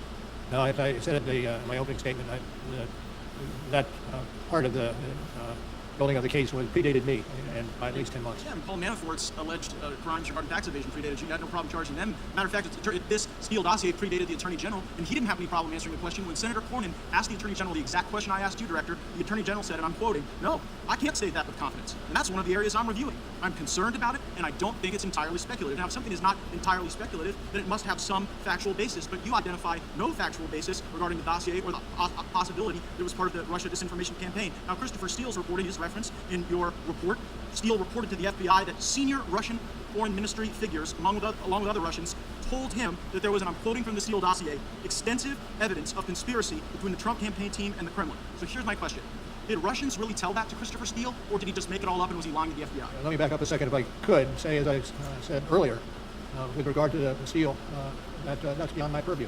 No, it is exactly your purview, Director Mueller, and here's why. Only one of two things is possible, right? Either Steele made this whole thing up, and there were never any Russians telling him of this vast criminal conspiracy that you didn't find, or Russians lied to Steele. Now, if Russians were lying to Steele to undermine our confidence in our duly elected president, that would seem to be precisely your purview, because you stated in your opening that the organizing principle was to fully and thoroughly investigate Russia's interference. But you weren't interested in whether or not Russians were interfering through Christopher Steele, and if Steele was lying, then you should have charged him with lying, left him charged a variety of other people, but you say nothing about this in your report. Well, meanwhile, Director, you're quite loquacious on other topics. You write 3,500 words about the June 9 meeting between the Trump campaign and Russian lawyer Veselnitskaya. You write on page 103 of your report that the president's legal team suggested, and I'm quoting from your report, that the meeting might have been a setup by individuals working with the firm that produced the Steele reporting. So I'm going to ask you a very easy question, Director Mueller. On the week of June 9, who did Russian lawyer Veselnitskaya meet with more frequently? The Trump campaign or Glenn Simpson, who was functionally acting as an operative for the Democratic National Committee? Well, what I think is missing here is the fact that this is under investigation elsewhere in the Justice Department. And if I can finish, sir, and consequently it's not within my purview, Department of Justice and FBI should be responsive to questions on this particular issue. It is absurd to suggest that a operative for the Democrats was meeting with this Russian lawyer the day before, the day after the Trump Tower meeting, and yet that's not something you referenced. Now, Glenn Simpson testified under oath. He had dinner with Veselnitskaya the day before and the day after this meeting with the Trump team. Do you have any basis, as you sit here today, to believe that Steele was lying?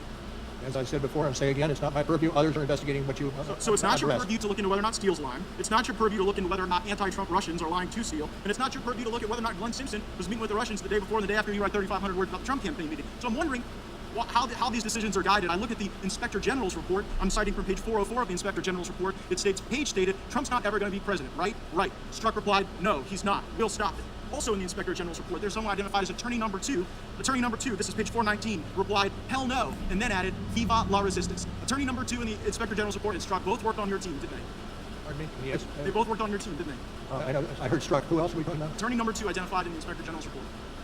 And the question was? He worked for you. The guy who said Viva la resistance. Peter Strzok worked for me for a period of time, yes. Yeah, but so did the other guy that said Viva la resistance. And here's what I'm kind of noticing, Director Mueller. When people associated with Trump lied, you threw the book down. When Christopher Steele lied, nothing. And so it seems to be that when Glenn Simpson met with Russians, nothing. When the Trump campaign met with Russians, 3,500 words. And maybe the reason why there are this discrepancies in what you focused on is because the team was so biased. I'm the gentleman has expired. Mr. Jeffries of New York is recognized. Yeah, I mean, Gates nails it. That is the biggest point to all this, right? What Gates is talking about in the first year, and you've heard me talk about it even in this video. If this investigation was about Russian interference, and this all started primarily based on Christopher Steele, who's being paid for by the DNC and Hillary Clinton's team, and Glenn Simpson at Fusion GPS, talking to Kremlin officials, getting dirt on Trump that we now know was lies, and that dirt and the lies that were in it was used to spy on people connected to Trump's team, then that dirt and that Russian interference from those Kremlin officials was far more substantive than anything else. So why didn't Mueller cover it? He says it was before my time. It's beyond my purview. Absolute nonsense. His purview was to cover Russia interference. So that's exactly within his purview. If he didn't cover it, then he intentionally didn't cover the most expansive Russian interference. Or Christopher Steele lied, and his sources weren't Russian agents. In which case, Steele was interviewed by Mueller's team. Steele should have been charged with lying. So it's a double bind. Either Mueller is allowing Steele to get off with lying, or he knows that they were Russian agents that were Steele's source, and he's decided not to pursue them or to talk about that in any case whatsoever. Now, it's the same with Glenn Simpson. Gates is right about this as well. Veselnitskaya, that Russian lawyer, was actually working with Glenn Simpson. She met with Glenn the day before and the day after Don Jr., had dinner with him both times. So she actually met with the Democratic operative more than the Republican operative. Now, Mueller says, well, that's out of my purview. Other people are investigating it. Nonsense. Then you shouldn't be allowed to talk about Veselnitskaya at all if she's being investigated by other agencies. Again, as I said before, it is totally biased. It's anytime it can be used to smear Trump, we can talk about it, we can charge people, we can throw the book in them. Anytime it would make Trump look innocent or would help his case or would make the Democrats and the intel agency look bad, it's I can't talk about it, it's outside my purview. Outside his purview, and like Gates is correct, you're charging Manafort for crimes from 7-8 years ago. The fact that other agencies are looking into this stuff doesn't mean that you weren't able to look at it within the context of what you're looking at. You're looking at Russian interference. Period. That's what you're looking at. It's not, oh, but I'm not going to look at Russian interference if it benefited the Democrats because some other agency might look at it. That's ridiculous. And you're relying on the claims of some of the, like, for example, you're relying on the claim that Veselnitskaya is this bad actor and Trump Jr. met with her for 15 pages in your report. You don't mention she's meeting with the Democrats as well. That's a lie by omission. And we'll get to some other lies by omission coming up later. And Gates says, could it be that it was set up this way? Now, again, it's my theory. I don't know how much of this Mueller wrote. I think Weissman had more to do with it. And we know Weissman hates Trump. We know all these people connected to that were on Mueller's team hate Trump. I think Mueller's just a figurehead. So he's up there like, oh, yeah, whatever. You know, no, there's no corruption. I don't know what's going on. No answer for this. No answer for the Misfit thing. No answer for this. Now, the media won't cover this. The Democrats won't care about it. Remember, they care about Russian interference, right? Christopher Steele said, the Kremlin officials gave me all this information. We now know this information was used to spy on people connected to Trump's team, to start 3 years' worth of investigation. That's what the impetus for all of this discussion of obstruction is, coming from the Democrat side.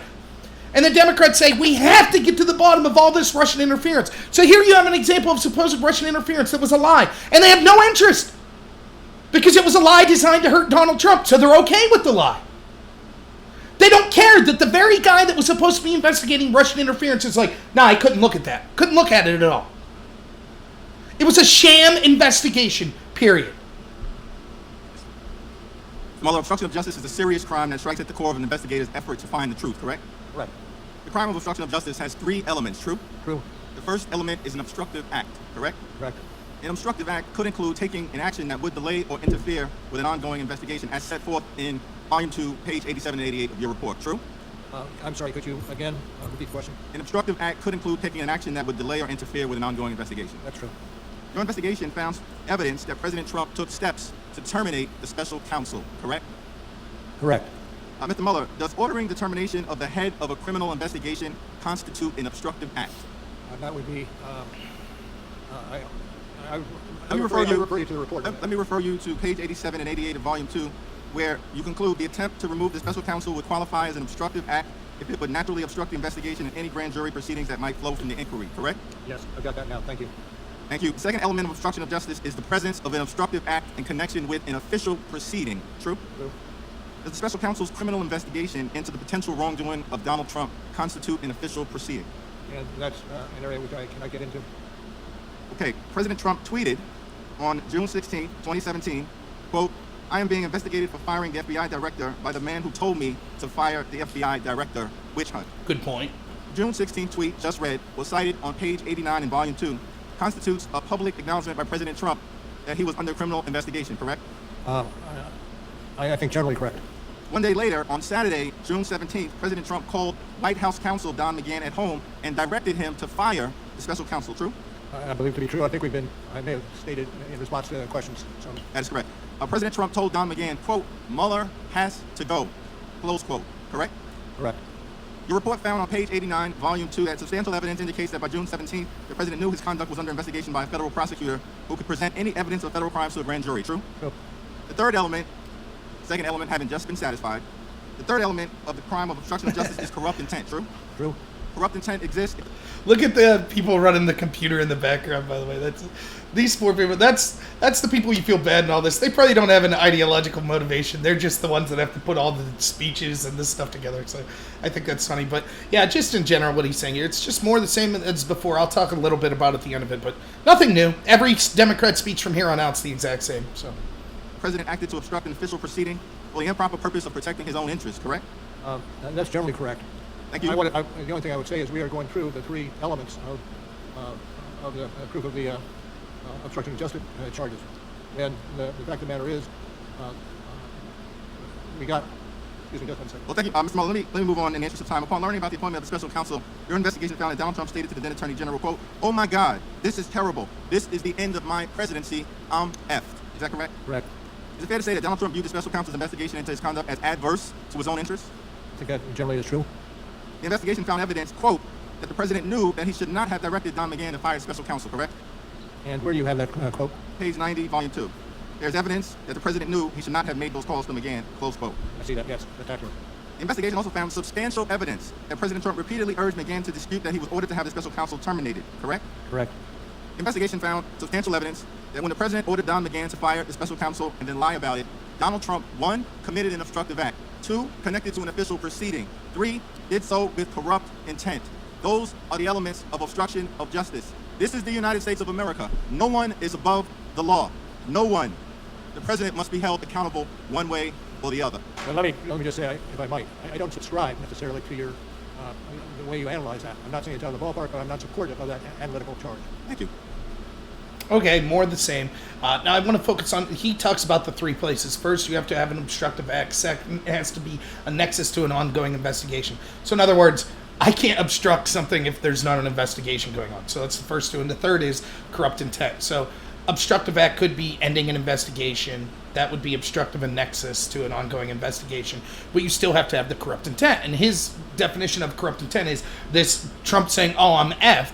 But again, that in order to prove corrupt intent, you have to prove that he somehow is trying to hide something or to do something corruptly. His motivations could be actually benevolent, which could be, I want to do good for the country and now I'm screwed because this is going to hamper and take away from all of my agenda. That's not corrupt intent. Remember, the president legally has the right to fire anyone in the executive branch. That includes Bob Mueller, that includes James Comey, includes Rod Rosenstein, includes Jeff Sessions, includes his lawyers, Don McGahn. He has the right to fire any of them. So you have to prove corrupt intent beyond a reasonable doubt. They haven't done that. He says, oh, well, you know, it's clear that Trump didn't like this investigation. Would you like an investigation into you like this? Especially if you knew you were innocent? Especially if you knew that illegal leaks were being used to the media to smear you every day? Every time you talk to one of these investigators, it ends up getting leaked, like when you talk to Comey, then CNN's running the story about the P dossier the next day? And lastly, I will say again, I repeat myself, he says no one's above the law. Where were you when Hillary Clinton and her team was deleting subpoenaed emails in a more blatant example of obstruction of justice? Are you calling for, she's still within the time frame statute of limitations, you calling for her to be charged? No, you're not. Because you're a partisan hack, you're a hypocrite, and you're a liar. Thank you, Mr. Chairman. Mr. Mueller over here. Hi. I want to start by thanking you for your service. You joined the Marines and led a rifle platoon in Vietnam, where you earned a Bronze Star, Purple Heart, and other commendations. You served as an assistant United States attorney leading the homicide unit here in D.C., U.S. attorney for the District of Massachusetts and later Northern District of California, assistant attorney general for DOJ's criminal division, and the FBI director. So thank you. I appreciate that. Having reviewed your biography, it puzzles me why you handled your duties in this case the way you did.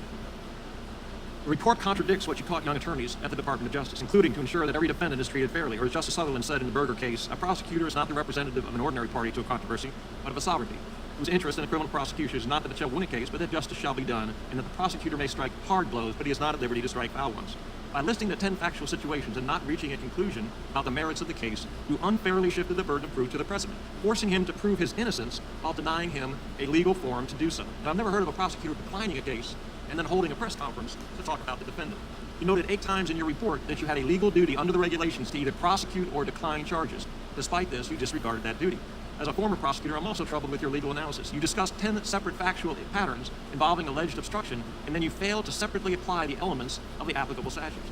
I looked at So let's talk about what he's saying there to start with. Yeah, I mean, he's absolutely right. he's shifted the presumption of innocence to now a presumption of guilt, where Trump has to prove himself innocent, and he's deemed guilty until elsewise. Again, Mueller himself says that the reason he wouldn't recommend charges is because he didn't want the president to be tried in a court of public opinion, and that's exactly what's happening. That's what's happening at this hearing. That's what's happening by all the report that went through. And even still, if you're really following this, and I know some of you that might just be casually following this, you might not understand what I'm saying. There is an argument to be had, but look, Mueller never went to go public. He was just going to talk to Barr about it. But one, he knew that it would eventually been released at least to Congress and to the public eventually. And second, he wrote that letter that said he was unhappy with how the media was characterizing things.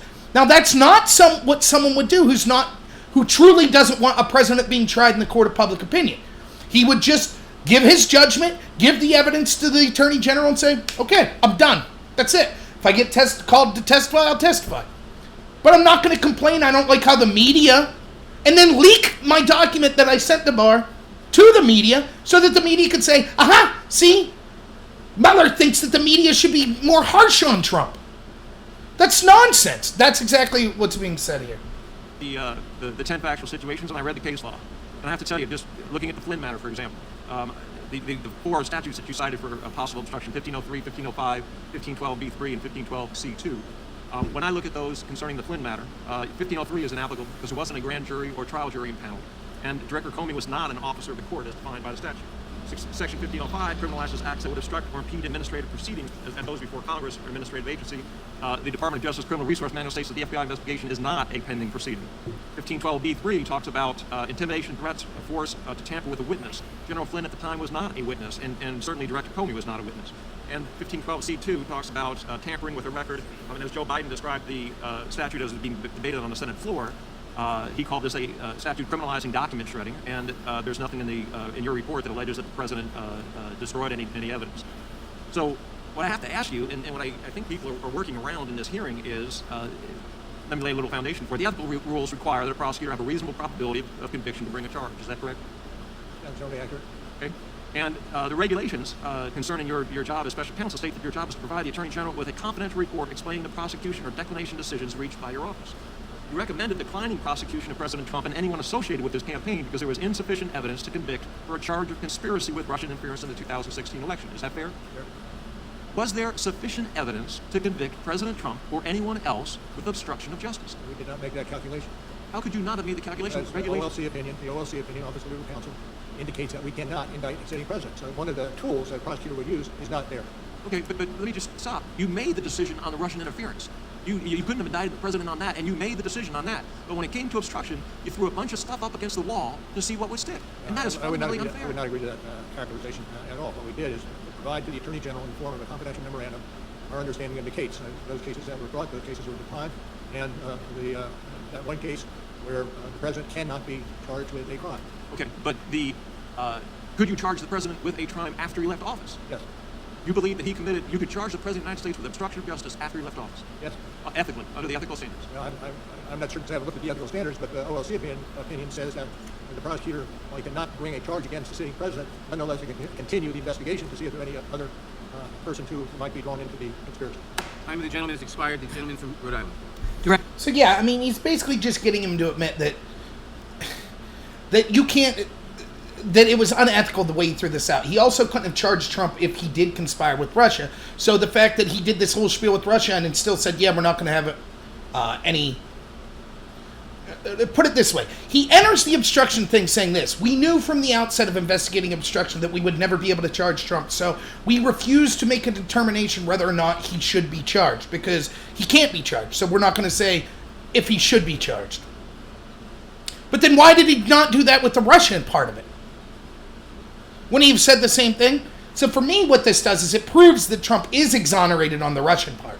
Because basically, even though Mueller's a worm, and he doesn't want to come right out and say it, what he's saying without saying is, well, we were very confident that Trump didn't commit any crime with Russia. Neither did anyone connected to him. We weren't so confident with obstruction. So that's why it was different with obstruction. Director, as you know, we are specifically focusing on 5 separate obstruction episodes here today. I'd like to ask you about the 3rd episode. It's a section of your report entitled The President's Efforts to Curtail the Special Counsel Investigation, beginning at page 90. And by curtail, you mean limit, correct? Correct. My colleagues have walked through how the President tried to have you fired through the White House counsel, and because Mr. McGahn refused the order, the President asked others to help limit your investigation. Is that correct? Correct. And was Corey Lewandowski one such individual?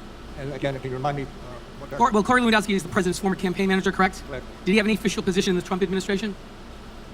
I don't believe so. Your report describes an incident in the Oval Office involving Mr. Lewandowski on June 19, 2017, volume 2, page 91. Is that correct? I'm sorry, what's the citation, sir? Page 91. Of the second volume? Yes. And A meeting in the Oval Office between Mr. Lewandowski and the President. Okay, And that was just 2 days after the President called Don McGahn at home and ordered him to fire you. Is that correct? fairly so. So right after his White House counsel, Mr. McGahn, refused to follow the President's order to fire you, the President came up with a new plan. And that was to go around all of his senior advisors and government aides to have a private citizen try to limit your investigation. What did the President tell Mr. Lewandowski to do? If you recall, he dictated a message to Mr. Lewandowski for Attorney General Sessions and asked him to write it down. Is that correct? True. And did you and your team see this handwritten message? I'm not going to get into what we may or may not have included in our investigation. Okay, the message directed Sessions to give, and I'm quoting from your report, to give a public speech saying that he planned to meet with the special prosecutor to explain this is very unfair and let the special prosecutor move forward with investigating election meddling for future elections. That's at page 91. Is that correct? Yes, I see that. Thank you. Yes, it is. In other words, Mr. Lewandowski, a private citizen, was instructed by the President of the United States to deliver a message from the President to the Attorney General that directed him to limit your investigation, correct? Correct. And at this time, Mr. Sessions was still recused from oversight of your investigation, correct? I'm sorry, could you restate The Attorney that? General was recused from oversight. Yes. So the Attorney General would have had to violate his own department's rules in order to comply with the President's order, correct? I'm not going to get into the subsidiary details. I just refer you again to page 91, 92 of the report. And if the Attorney General had followed through with the President's request, Mr. Mueller, it would have effectively ended your investigation into the President and his campaign, as you note on page 97, correct? Could you At page 97, you write, I quote, taken together, the President's directives indicate that Sessions was being instructed to tell the special counsel to end the existing investigation into the President and his campaign, with the special counsel being permitted to move forward with investigating election meddling for future elections. Is that correct? Generally true. Yes, sir. And it's an unsuccessful attempt to obstruct justice is still a crime. Is that correct? That is correct. And Mr. Lewandowski tried to meet with the Attorney General. Is that right? True. And he tried to meet with them in his office so he would be certain there wasn't a public log of the visit. According to what we gathered for the report. And the meeting never happened, and the President raised the issue again with Mr. Lewandowski, and this time he said, and I quote, if Sessions does not meet with you, Lewandowski should tell Sessions he was fired. Correct? Correct. So immediately following the meeting with the President, Lewandowski then asked Mr. Dearborn to deliver the message, who's the former Chief of Staff to Mr. Sessions, and Mr. Dearborn refuses to deliver it because he doesn't feel comfortable. Isn't that correct? Generally correct, yes. So, just so we're clear, Mr. Mueller, 2 days after the White House counsel, Don McGahn, refused to carry out the President's order to fire you, the President directed a private citizen to tell the Attorney General of the United States, who was recused at the time, to limit your investigation to future elections, effectively ending your investigation into the 2016 Trump campaign. Is that correct? I'm not going to adopt your characterization. I'll say that the facts as laid out in the report are accurate. Well, Mr. Mueller, in your report, you in fact write at page 97, substantial evidence indicates that the President's effort to have Sessions limit the scope of the special counsel's investigation to future elections interference was intended to prevent further investigative scrutiny of the President and his campaign conduct. Is that correct? Generally. And so, Mr. Mueller, you have seen the letter where 1,000 former Republican and Democratic federal prosecutors have read the report and said anyone but the President who committed those acts would be charged with obstruction of justice. Do you agree with those former colleagues, 1,000 prosecutors who came to that conclusion? Those prosecutors. Thank you, Mr. Chairman. Now, how disingenuous. I said this when these 1,000 prosecutors came up before. Where were they when Hillary Clinton deleted subpoenaed evidence and wasn't charged with it? Where were they? Anyone else would be charged, says these 1,000 prosecutors. Not Hillary, though. No one was charged with her. Not her. Not the guy who actually deleted the evidence. Not her assistant, Cheryl Mills, that Comey said he assumed was the one who told the guy who deleted the emails to delete them. None of them were charged. Where were the 1,000 prosecutors? Where was this guy? That was actual obstruction of justice, clear cut. We saw it. Yet the 1,000 prosecutors, they weren't there. And let's not act like it wasn't. Remember, Hillary was assumed to have won. The President. What they're talking about here is the stakes are high. It's the President. Well, this would have been basically ending one president had she been charged. One candidate for president. It would have basically, in effect, made Donald Trump president. So the stakes are just as high. Where were they? They were going to allow her to be elected? These 1,000 prosecutors, all these Democrats, knowing she obstructed justice? Such a huge deal? Meanwhile, what did he really say? More of the same. Okay, Corey Lewandowski was formerly with Trump as a campaign manager. As a private individual, he's sent to talk to Sessions and tell Sessions, like, have a meeting and basically tell people, hey, we're not looking at Trump anymore as guilty, but we're going to make sure Russians can't interfere anymore. Nothing came to fruition of it. They have no proof of corrupt intent, just like with the past instances, because given that there was apparent and that Trump knew he was innocent and that there was apparent corruption going on, such as using opposition research that was unverified to spy on Trump's campaign, he had every reason to be upset. He knew he was innocent, and that's that. So there wasn't corrupt intent. Again, they keep saying there's so many examples. It's all the same thing. Trump's pissed off. He knows he's innocent. His campaign was spied on. As a president, all this crap's being leaked. He's constantly been talked about. 95% of the press is against him. The entertainment industry is against him. Academia is against him. Silicon Valley's against him. All the establishment's against him. Chuck Schumer's saying you can't criticize the intel agencies. They'll come after you. All this crap's been done to him over and over and over again. And he's innocent. And the whole time he's saying this is a witch hunt. And people are saying, no, trust us. He's a Russian agent. And people connected to him are Russian agents. And it turns out Trump was right. And then Trump saying, I'm getting wiretapped. People were spying on me. No, that's a lie. And then it turns out he was basically right. His conversations were being listened to. People connected to him were being wiretapped. There were physical spies being sent into his campaign. We now know that's all true. He's incredibly frustrated. Who wouldn't be? That's not corrupt intent to want it to end. And it didn't end. He didn't do anything. Again, at the end of the day, he didn't commit the underlying crime, and he allowed Mueller's investigation to go off unimpeded. Mr. Mueller, you guys, your team wrote in the report, quote, this is the top of page 2, volume 1, also on page 173, by the way. You said that you'd come to the conclusion that, quote, the investigation did not establish that members of the Trump campaign conspired or coordinated with the Russian government in its election interference activities, close quote. That's an accurate statement, right? That's accurate. And I'm curious, when did you personally come to that conclusion? Can you remind me which paragraph you're referring to? Top of page 2. Volume 1. Okay. And exactly which paragraph are you looking at? The investigation did not... it's such nonsense. He doesn't know that he basically said that Trump or no one connected to him committed a crime with Russians. Where was that again? It's just stalling tactics. Or he's just confused. Now, I get it. You want to be as precise as possible with your words. So you don't want to accept someone saying something unless you see the exact quote. But this is nonsense. You get 5 hours to have a hearing with the guy. We have all these questions for him, and every question has to be exactly where was that again. I'm just saying. Did you say that no one in Trump's team conspired with Russians? I don't know. I have to read what I wrote. Maybe he didn't write much of it. Maybe that's why. Establish? Of course. Yes. What was your question? My question now is, when did you personally reach that conclusion? Well, we were ongoing for 2 years. Right, you were ongoing. You wrote it at some point during that 2-year period, but at some point you had to come to a conclusion that that I don't think there's not conspiracy going on here. There was no conspiracy between this president. I'm not talking about the rest of the president's team. I'm talking about this president and the Russians. As you understand, developing a criminal case, you get pieces of information, witnesses, and if you make your case. Right. And when you make a decision on a particular case depends on a number of factors. Right, I understand. So I cannot say specifically that we reached a decision on a particular defendant at a particular point in time. But it was sometime well before you wrote the report, fair enough? You wrote the report dealing with a whole myriad of issues. Certainly sometime prior to that report is when you reached the decision that, okay, with regard to the president himself, I don't find anything here. Fair enough? Well, I'm not certain I do agree with that. So you waited until the last minute when you were actually writing the report and say, okay. No, but there are various aspects of the development of Sure, and that's my point. There are various aspects that are... This is mealy-mouthed, terrible answer, and this is because Mueller knows this is another good question of his. Because Barr was right. The reason Barr comes out and initially gives a statement, as soon as he found out the Mueller report was done, he reads it and he's like, yeah, Trump or no one in Trump's campaign was a Russian agent. And the reason is because of what you hear the Democrats saying at the beginning of this is the allegation's so serious. Think of what that does. Assume for a second that we have an agent of Putin as president of the United States. Now, there are people that legitimately believe that because the media and the Democrats have been saying that for 2 years. That's a very serious allegation. So it was incumbent on Barr as the Attorney General or Mueller as the person investigating this that as soon as he knew to at least release that portion, look, your president isn't a Russian agent. Now, we're still looking at whether he obstructed. We're still looking at whether people connected to him conspired with Russians. But as soon as he knew that, it was incumbent on him to come out to the American public and say that. But he didn't. Why? Because he was more concerned about the media narrative. How convenient that people like me were like, bet this stretches out past the 2018 election. And it just so happens that's what happened. Who would have thought? It just so happens that more than 50% of Democrats polled as of June still thought that Trump was a Russian agent after the Mueller report. Because that was the narrative being put out by the Democrats. By people like Nadler and Schiff and Pelosi. We've seen the evidence. We've personally seen the evidence. That's what Rachel Maddow's saying every day on TV. That's what Don Lemon's saying. That's what Chris Cuomo's saying. That's what the New York Times are saying. So as soon as you found out that that wasn't the case, you should talk about that publicly.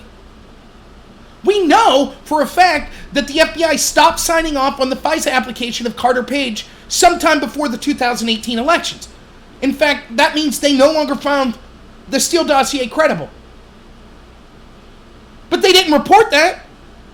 They still went on with the sham. Well, maybe. And they all knew it was garbage. But they had to sell the lie to the American people. And then as soon as they were forced to finally come out and say, okay, that was a lie, instead of saying that, they were just like, yeah, it turns out that Trump didn't conspire with Russia, but it got obstruction. Yeah. Well, wait, what was that part about the Russians? You told us for 2 years you saw the evidence. Oh, that's nothing. Now we're talking about obstruction. That's the real big deal. So what Mr. Biggs is getting to here is, what a great name, right? Mr. Biggs. What he's getting to here is, why didn't you come out and say as soon as you knew that Trump hadn't conspired with Russia personally? Why didn't you at least come out and say that? And, of course, Mueller's taking the ridiculous tactic of being, well, nothing was finalized until the report was finalized. Which he knows is a ridiculous argument. That happened, but somewhere along the pike, you will come to a conclusion. There's no there for this defendant. Isn't that right? So apparently you can't say when. Fair enough. So no, I'm asking the sworn witness. Mr. Mueller, evidence suggests that on May 10th, 2017, at approximately 7:45 a.m., 6 days before the DAG, Deputy Attorney General appointed you special counsel, Mr. Rosenstein called you and mentioned the appointment of a special counsel. Not necessarily that you'd be appointed, but that you had a discussion of that. Is that true? May 10th, 2017. I don't have any knowledge of that, correct? You don't have any knowledge, or you don't recall? I don't have any knowledge. Evidence also suggests... Given that, what I saw you do, are you questioning that? Well, I just find it intriguing. Let me just tell you that there's evidence that suggests that phone call took place and that's what was said. So let's move to the next question. Evidence suggests that also on May 12, 2017, 5 days before the DAG appointed you special counsel, you met with Mr. Rosenstein in person. Did you discuss the appointment of special counsel then? Not necessarily you, but that there would be a special counsel. I've gone into waters that don't allow me to give you an answer to that particular question. It relates to the internal discussions you would have in terms of indicting an individual. It has nothing to do with indictment. It has to do with special counsel and whether you had to discuss that with Mr. Rosenstein. Evidence also suggests on May 13, 4 days before you were appointed special counsel, you met with former Attorney General Sessions and Rosenstein, and you spoke about special counsel. Do you remember that? Okay, no. Okay. And on May 16th, the day before you were appointed special counsel, you met with the President and Rod Rosenstein. Do you remember having that meeting? Yes. And the discussion of the position of FBI Director took place. Do you remember that? Yes. And did you discuss at any time in that meeting Mr. Comey's termination? No. Did you discuss at any time in that meeting the potential appointment of a special counsel? Not necessarily you, but just in general terms. I can't get into discussions on that. How many times did you speak to Mr. Rosenstein before May 17th, which is the day you got appointed, regarding the appointment of special counsel? How many times prior to that did you discuss? I can't tell you how many times. You said because you don't recall it, or you just? I do not recall. Okay, thank you. How many times did you speak with Mr. Comey about any investigations pertaining to Russia prior to May 17, 2017? Did you have any? Zero? Zero. Okay. Now, time's expired. So, time of the gentleman has expired. The gentleman from California. What he's getting to here is, if you were involved in conversations about a special counsel being appointed, or involved in conversations with Comey, or involved with conversations about Rosenstein, then you had a conflict of interest. Because you knew that this was going to be appointed, and you're having discussions on what the purview would be, and then you're actually the person appointed. You can't be both. Like, it would be like this. It's like being a supervisor and saying, okay, we need at my company to have a special task force that does, trying to get advertising out there. So you're the person that's tasked with coming up with this task force and appointing someone to lead it. You don't appoint yourself. Now, granted, that's not the best example, but in a legal sense, what we're talking about is you can't appoint a special counsel, be the person that's helping set up the parameters of what the special counsel will cover, and then yourself be the special counsel. That's a conflict of interest. That's why he's saying, how many times did you talk about this? And of course, he's not going to answer. He's just going to hem all about. Director Mueller, going back to the president's obstruction via Corey Lewandowski, it was referenced that 1,000 former prosecutors who served under Republican and Democratic administrations with 12,000 years of federal service wrote a letter regarding the president's conduct. Are you familiar with that letter? I've read about that letter, yes. And some of the individuals who signed that letter, the statement of former prosecutors, are people you worked with. Is that right? Probably yes. People that you respect? Probably yes.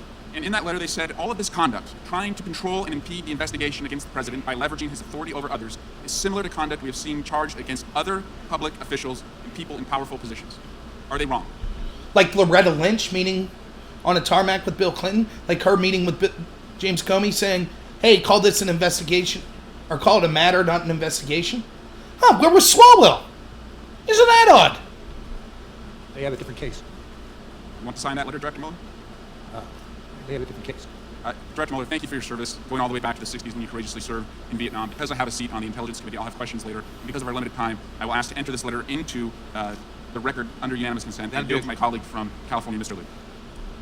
All right, we get to this. There's Swalwell, who wants to nuke all the gun owners. So let's get to Ted Lieu in California. This he's a real winner. But yeah, Swalwell adds nothing there. Again, where were these 1,000 prosecutors when Hillary Clinton was destroying subpoenaed evidence? None of them poking up. None of them saying anything. They were just going to let her win the presidency. Didn't have a problem with it.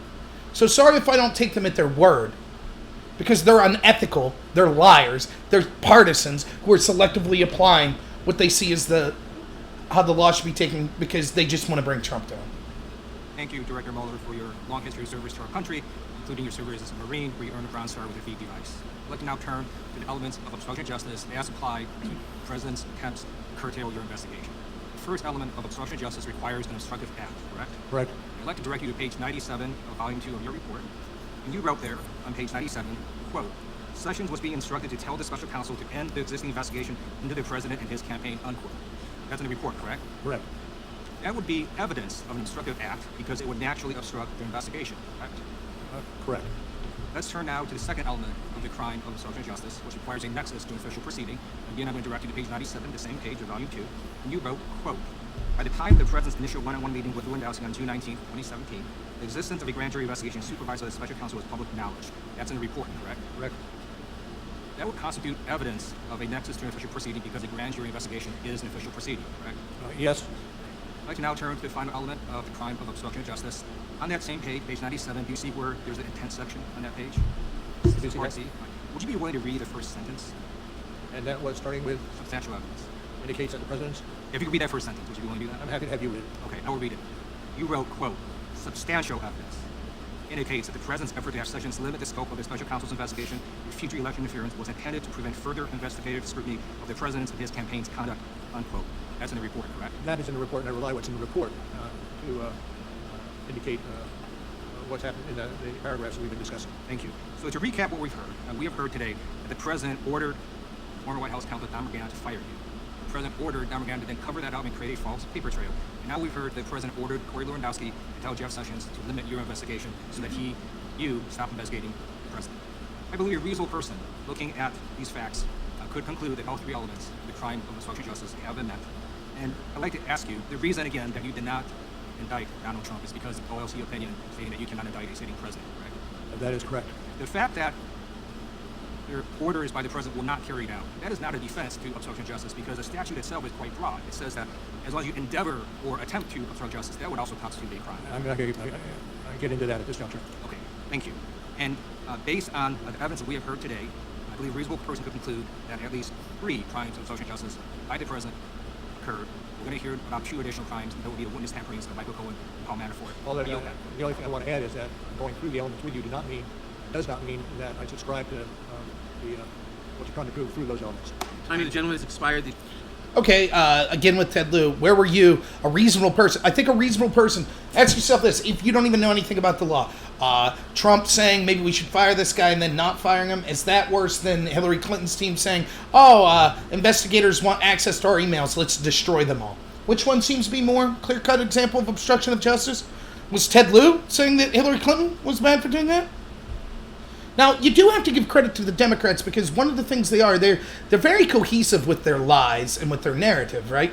And so they know if we just have graphics that keep with check marks that are like, yes, he did it, and they're not saying anything new. They're literally just repeating the same thing over and over. That's why it's hard to have anything new to say about it. They're just saying, so they've talked about 3 instances. All 3 instances are Trump was PO'd that there was an investigation into him, and he said, I want it to end. That's it. It didn't end. That's what he said. That's it. They just keep repeating it over and over. And they think that if 20 of them repeat it, and if their media allies repeat it over and over, they're betting that it seeps into the kind of the social discourse, and then they'll have Jimmy Kimmel repeat it, and they'll have Jimmy Fallon repeat it, and they'll have the professors repeat it, and they'll have Mark Zuckerberg repeat it, and they'll have, all the people that are running Twitter and stuff make sure that they push forth the tweets that are saying it and the YouTube videos that are saying it. And Hollywood will say it. And then people will believe it. Oh yeah, I heard that. I heard it all the time. I heard it all the time. That's what they're counting on. It doesn't matter that I've gone through why there's not proof of corrupt intent, why the obstruction never took place, why the underlying crime never took place, and why what Hillary Clinton done was far more obvious and they had the total opposite opinion on it. None of that matters. It doesn't matter that they lied about the underlying crime for 2 years. None of that matters. They want you to believe them now, and they're very good at just repeating it over and over and over and having all of the people, that's what I talk about in this channel all the time. All of the areas of public discourse are totally controlled by the establishment and the establishment Democratic Party. And so they just repeat it over and over and over and over. That's how over 50% of Democrats still think that Trump's a Russian agent. So it's hard to have new stuff to say. Yeah, I got it. We're going to go throughout to the end on this, but they're saying less and less every time. Gentlelady from Arizona. I'm sorry, gentleman from California.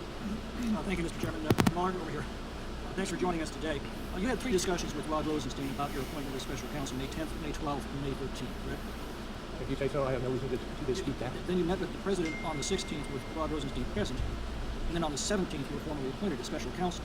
Were you meeting with the president on the 16th with knowledge that you were under consideration for appointment as special counsel? I did not believe I was under consideration for counsel.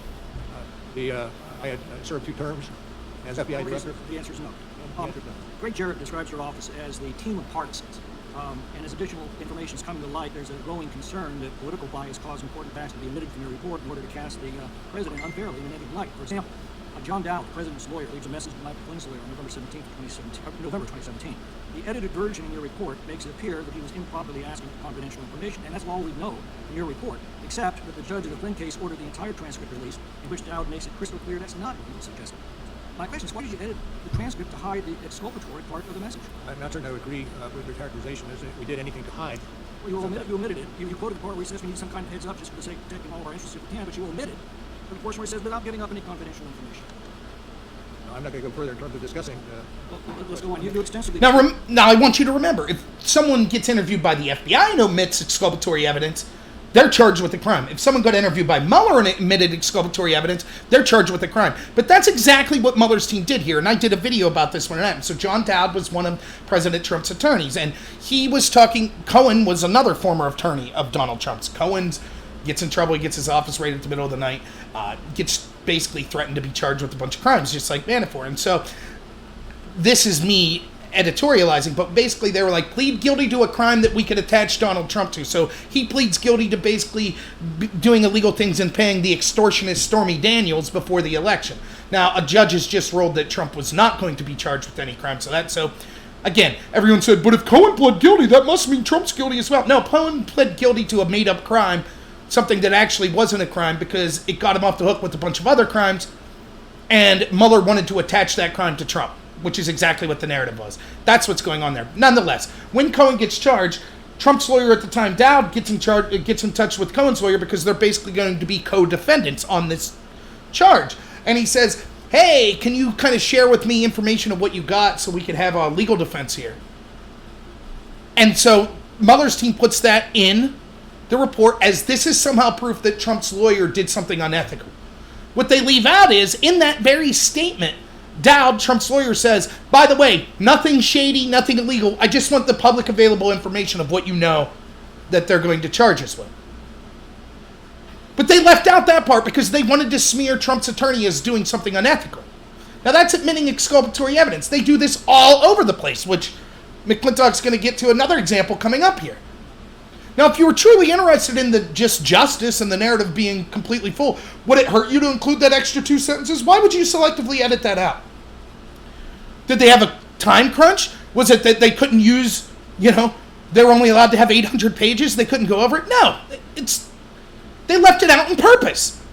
And McClintock's saying, okay, you have all these biased people working for you, and then crap like this happens. We turn out that there's a picture painted. And the only reason that we know the full statement is because the Cohen judge released the information. Had Cohen's judge not released that information to public, we'd never know. We're just beholden to Mueller's information.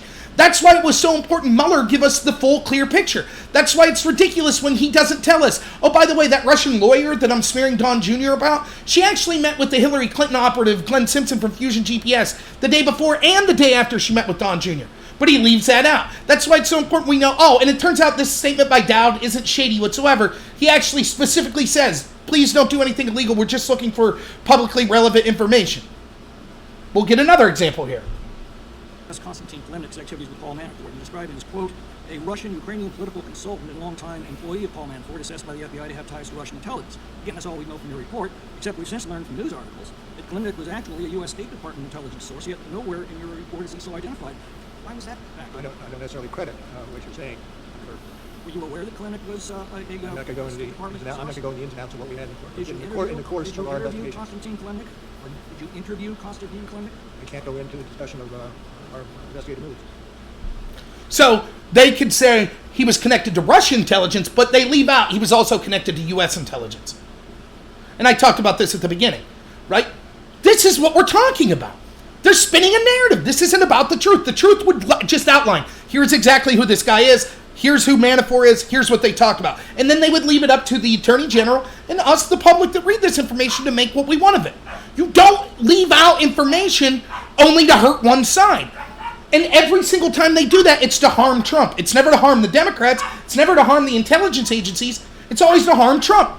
Every time they're charging a crime, it's people connected to Trump are charged as hard as possible, people connected to Hillary as light as possible. Every time they're giving information, or Russians connected to people, they're reporting on them extensively if they're connected to Trump. They're not saying a word about it if they're connected to Hillary's team or the intel agencies. The same here. Now, what are we supposed to make of this? This was supposed to be the definitive record of Russian interference and the definitive record of exactly what went on with Trump's team and Russians. Well, we know that he didn't cover the Russian agents who were connected to Steele. He didn't cover in the dossier, in his report, any of the information about Democrats connected to Russians. And now we know, and his team selectively let out evidence that would make people connected to Trump not look as bad. But trust them on everything else they said. And yet that is the basis of your report. Again, the problem is you have to rely on your report for an accurate reflection of the evidence, and we're trying to find out that's not true. For example, your report famously links Russian internet troll farms with the Russian government. Yet at a hearing on May 28th in the Concord Management IRA prosecution that you initiated, the judge excoriated both you and Mr. Barr for producing no evidence to support this claim. Why did you suggest Russia was responsible for the troll farms when in court you've been unable to produce any evidence to support it? I'm not going to get into that any further than I already have. But you have left a clear impression throughout the country through your report that it was the Russian government behind the troll farms, and yet when you're called upon to provide actual evidence in court, you fail to do so. I would again dispute your characterization of what occurred in that proceeding. In fact, the judge considered holding prosecutors in criminal contempt. She backed off only after your hastily called press conference the next day in which you retroactively made the distinction between the Russian government and the Russia troll farms. Did your press conference on May 29th have anything to do with the threat to hold your prosecutors in contempt the previous day, publicly misrepresenting the evidence? What was the question? The question is, did your May 29th press conference have anything to do with the fact that the previous day the judge threatened to hold your prosecutors in contempt for misrepresenting evidence? No. Now, let's talk about this. Is an important thing too, and the Republicans are guilty of this as well. There were two things that the Russians did to interfere in our election. Two, we were told. That's what Mueller said in his report. Two principal things. One, the hacking of the DNC emails and Podesta's emails, which I've already talked about. For some reason, the DNC didn't let them look at the actual server. We haven't really seen any proof of it. Okay. The second was these Russian troll farms. Now, this court case, I did a video on it. It's not being covered by the media.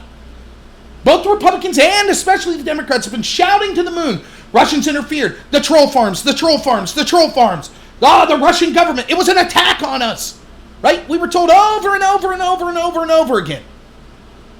By everyone. What turns out, there's no proof that they were operating on behalf of the Russian government. None. To the point where Mueller was almost held in contempt for continuing to spread that lie. Now he won't even defend it. He's like, I'm not going to talk about it. He's given no proof. The extent of his proof was, well, that agency used to be a catering group that one time worked for the Russian government. That's it. That's the extent of proof that he gave. And so the judge came out and excoriated Mueller and Barr, Attorney General Barr, and said, you have to stop saying these people were operating on the behalf of Putin because you have provided zero evidence to that claim. And so you're out there publicly smearing these people when you don't have any proof of what your allegation is. Now that's pretty damning. That's a huge part. That's 50% of what Mueller's saying was the interference from Russians that he outlines in his report. And it's a lie. He doesn't have any proof for it. But trust him on everything else. Trust him. And he'll say, I can't talk about it. Can't tell you why I didn't charge Mifsud for lying. I can't talk about Steele. I can't talk about Glenn Simpson. I can't talk about Stephen Halper. I can't talk about Deripaska being connected to the Podesta group. I can't talk about Klemenuk, the fact that he was U.S. intelligence agent's asset. But just trust me. Just trust me on everything. Trust me. It's biased garbage. It's what it is. And I've been saying for months, I tried to give Mueller the benefit of the doubt when he started, but then as I started to see, wow, you're putting all these biased people on your team, people that have actually worked for Hillary Clinton as lawyers, people that hate Trump, people that donated to Hillary, people that help represent the people that smashed their Blackberries when they were under investigation. These are the people you put in your team? That's funny. You just choosing 14 random people and you don't happen to get someone who sticks up for Trump? It's all 14 people that donated to Hillary? Or to the DNC? That used to work for her? Isn't that odd? What are the chances, huh? Bunch of people that are saying they can smell Trump supporters, they need an insurance policy to stop them. At least 3. Whoever Attorney 2 was, Peter Strzok, Lisa Page.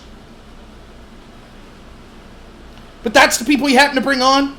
Accidentally, right? And then you accidentally let out all this, accidentally smeared these people as working for Putin, but it wasn't true. Accidentally left out the fact that Dowd said clearly he wasn't doing anything unethical. Accidentally let out the information about Kilmanek, that he was actually a U.S. intelligence asset. Fundamental problem is we got to the word routine, faithfully, accurately, impartially, and completely described all of the underlying evidence in the Mueller report. And we're finding more and more instances where this just isn't the case. And it's starting to look like, having desperately tried and failed to make a legal case against the president, we made a political case instead. We put it in a paper sack, lit it on fire, dropped it on our porch, rang the doorbell, and ran.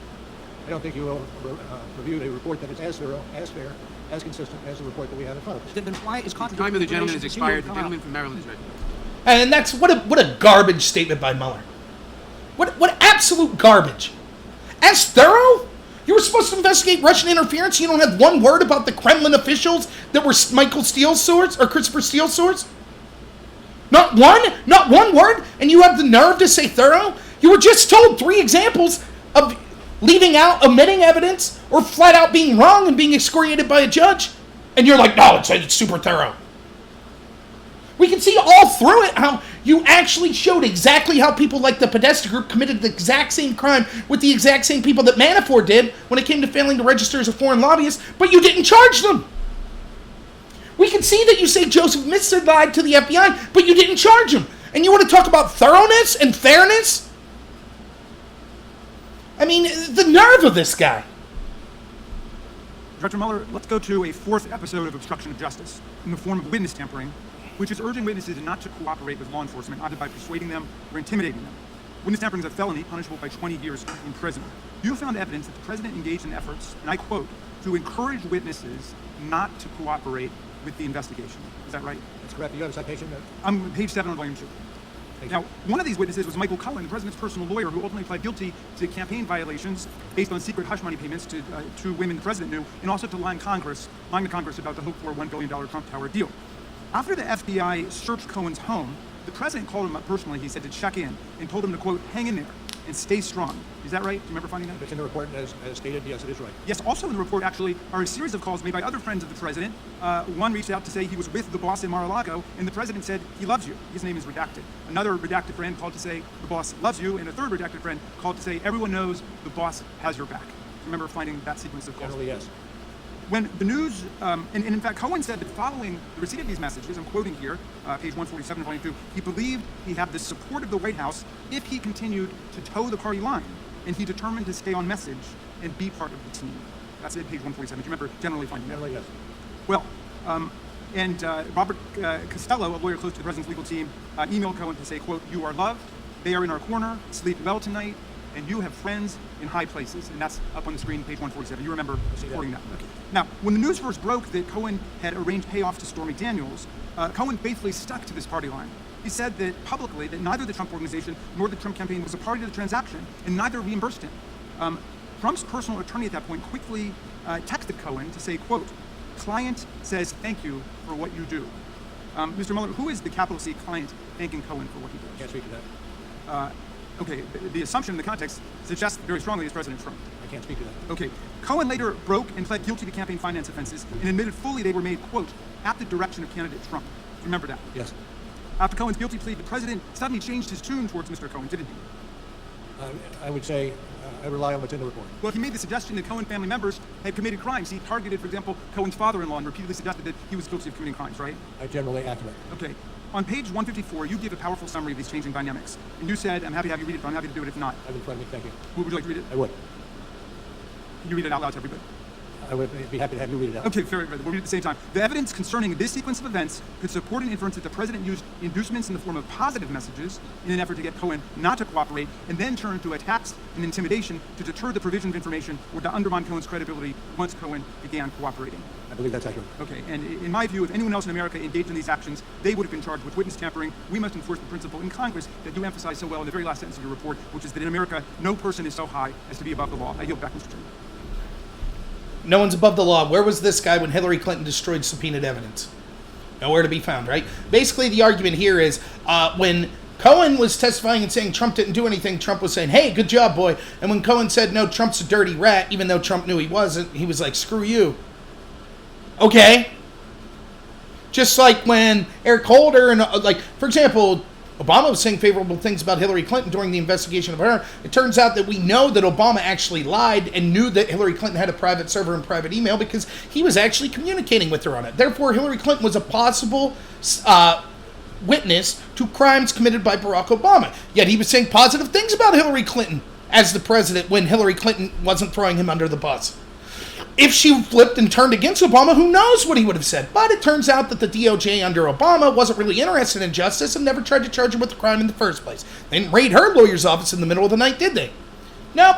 Instead, she met with her husband, Attorney General Lynch, met with her husband on a tarmac, decided to not recuse herself, etc. So what's the revelation here? Trump said nice things about Cohen when Cohen was saying, yeah, the guy didn't commit a crime. And then when Cohen basically said he did commit a crime, Trump was like, okay, screw you. Fine. People have the right to do that. That's not a crime. Well, it could be that it was seen as intimidating. It's nonsense. That's the big revelation. Again, that's what they'll have you believe is obstruction, as opposed to actually deleting subpoenaed emails. That's how insane these people are. Because they didn't say anything about that. Thank you, Mr. Chairman. Just recently, Mr. Mueller, you said Mr. Liu was asking you questions. And Mr. Liu's question, I quote, the reason you didn't indict the president is because of the OLC opinion. And you answered, that is correct. But that is not what you said in the report, and it's not what you told Attorney General Barr. And in fact, in a joint statement that you released with DOJ on May 29th, after your press conference, your office issued a joint statement with the Department of Justice that said, the Attorney General has previously stated that the special counsel repeatedly affirmed that he was not saying that but for the OLC opinion, he would have found the president obstructed justice. The special counsel's report in his statement today made clear that the office concluded it would not reach a determination, one way or the other, whether the president committed a crime. There is no conflict between these statements. So, Mr. Mueller, do you stand by your joint statement with DOJ that you issued on May 29th as you sit here today? I would have to look at it more closely before I said that. Well, my conclusion is that what you told Mr. Liu really contradicts what you said in the report, and specifically what you said apparently repeatedly to Attorney General Barr, and then you issued a joint statement on May 29th saying that the Attorney General has previously stated that the special counsel repeatedly affirmed that he was not saying that for the OLC report that we would have found the president obstructed justice. So I just say there's a conflict. I do have some more questions. Mr. Mueller, there's been a lot of talk today about firing the special counsel and curtailing the investigation. Were you ever fired? And what she's saying is true, that there was a discrepancy where Barr's been saying repeatedly over and over, and there was a joint press conference between Attorney General Barr and from Mueller's people where they said, look, Mueller's not saying if this, for those of you that are watching that don't really, they keep saying OLC, the Office of Legal Counsel basically came up with some guidelines. And one of the guidelines they had in the past is you can't charge a sitting president. You can charge him after he's president, but you can't charge a sitting president with a crime. And so Mueller's taking that to say, because I can't charge a sitting president with a crime, I can't even really begin to make a decision whether or not to charge him with a crime. So instead, what I could do is just gather all the evidence and throw it out there, and people could do with it what they want. That's basically what Mueller said, because of this OLC, the Office of Legal Counsel guideline. That's what he's saying. Barr is saying, and was backed up by a statement with people connected to Mueller's team, that, look, it's not that Mueller was saying, if the OLC wasn't there, then we would have charged Trump with a crime. Instead, what he's saying is, we didn't even look to see if we would have charged Trump with a crime because of the OLC. And there's a difference there. Because the difference is, the Democrats want to say, if that guideline wasn't there, then Mueller would have definitely been like, yep, he obstructed justice. But Mueller was saying, no, that's not what I said. I just said I didn't even start to decide. I didn't even get in the frame of mind of deciding whether or not there was obstruction of justice because that guideline was there in the first place. So, like, it'd be like in football, you know, if they say it's illegal to pass the ball, then you don't even think about passing the ball. You don't say, would you have scored a touchdown if you could have passed the ball? I don't know. I didn't even think about passing the ball. It's the same thing here. He's saying, I didn't even begin to think about whether to charge him. But then when he answered Representative Ted Lieu, Lieu said, so you would have charged him basically if not for the OLC. And he said, yes. Lesko's making the point, wait a minute, that's not what you said in your previous letters, in your conversation with Barr, and in your joint statement with Barr's agency. And Mueller's like, I'd have to see that before I say. I mean, it just goes to show that Mueller's incredibly out of tune with everything. He doesn't know the basic things. He doesn't even know the basics of what he said, what the letters he's written said, because he didn't write them, as we saw earlier. Gomer showed that. Mueller didn't write the letter. Mueller didn't do the joint statement, because it wasn't Mueller's show. He was the figurehead. And so Mueller doesn't even know. Oh, wait, did I say that? I don't know. Now, Lesko gets tripped up because she just thinks Mueller's going to clarify there and be like, oh, no. Yeah, I'm not saying I would have charged him. She thinks that's what he's going to say, but he just says, nah, I don't know. And so now she gets tripped up, which isn't a great look for her, but at least she's trying to engage and react with Mueller as opposed to what the Democrats are doing, where they just have a 2-hour speech written out and Mueller just happens to be there to nod his head. Mr. Mueller, were you ever fired as special counsel, Mr. Mueller? No. No. Were you allowed to complete your investigation unencumbered? Yes. And in fact, you resigned as special counsel when you closed up the office in late May 2019. Is that correct? No. Thank you. Mr. Mueller, on April 18th, the Attorney General held a press conference in conjunction with the public release of your report. Did Attorney General Barr say anything inaccurate, either in his press conference or his March 24th letter to Congress summarizing the principal conclusions of your report? Well, what you are not mentioning is the letter we sent on March 27th to Mr. Barr that raised some issues. That letter speaks for itself. See, and this is where it's incredibly shady of Mueller, because Barr gave the principal conclusions. Mueller's letter basically made the argument, well, it's not that those conclusions are wrong, but you're characterizing it in a way we don't like how the media is spinning it, which I've already argued why is absurd for a prosecutor to be making an argument like that. But what she's asking is, did Barr say anything about the principal conclusions that was incorrect? And he's saying, look back to the letter. Okay, but we want you to clarify the letter. But he won't do it. He's been asked over and over. Now, why won't he do it? Because he knows he wants to be as vague as possible so his media allies push the narrative that they see most fit to take down Trump. That's what the whole idea is. And I don't see how that could be, since A.G. Barr's letter detailed the principal conclusions of your report, and you have said before that there wasn't anything inaccurate. In fact, you had this joint statement. But let me go on to another question. Mr. Mueller, rather than purely relying on the evidence provided by witnesses and documents, I think you relied a lot on media. I'd like to know how many times you cited the Washington Post in your report. How many times I what? Cited the Washington Post in your report. I do not have knowledge of that figure, but I don't have knowledge of that figure. I counted about 60 times. How many times did you cite the New York Times? I counted. Again, I have no idea. I counted about 75 times. How many times did you cite Fox News? Well, as with the other two, I have no idea. About 25 times. I've got to say, it looks like Volume 2 is mostly regurgitated press stories. Honestly, there's almost nothing in Volume 2 that I couldn't already hear or know simply by having a $50 cable news subscription. However, your investigation cost the American taxpayers $25 million.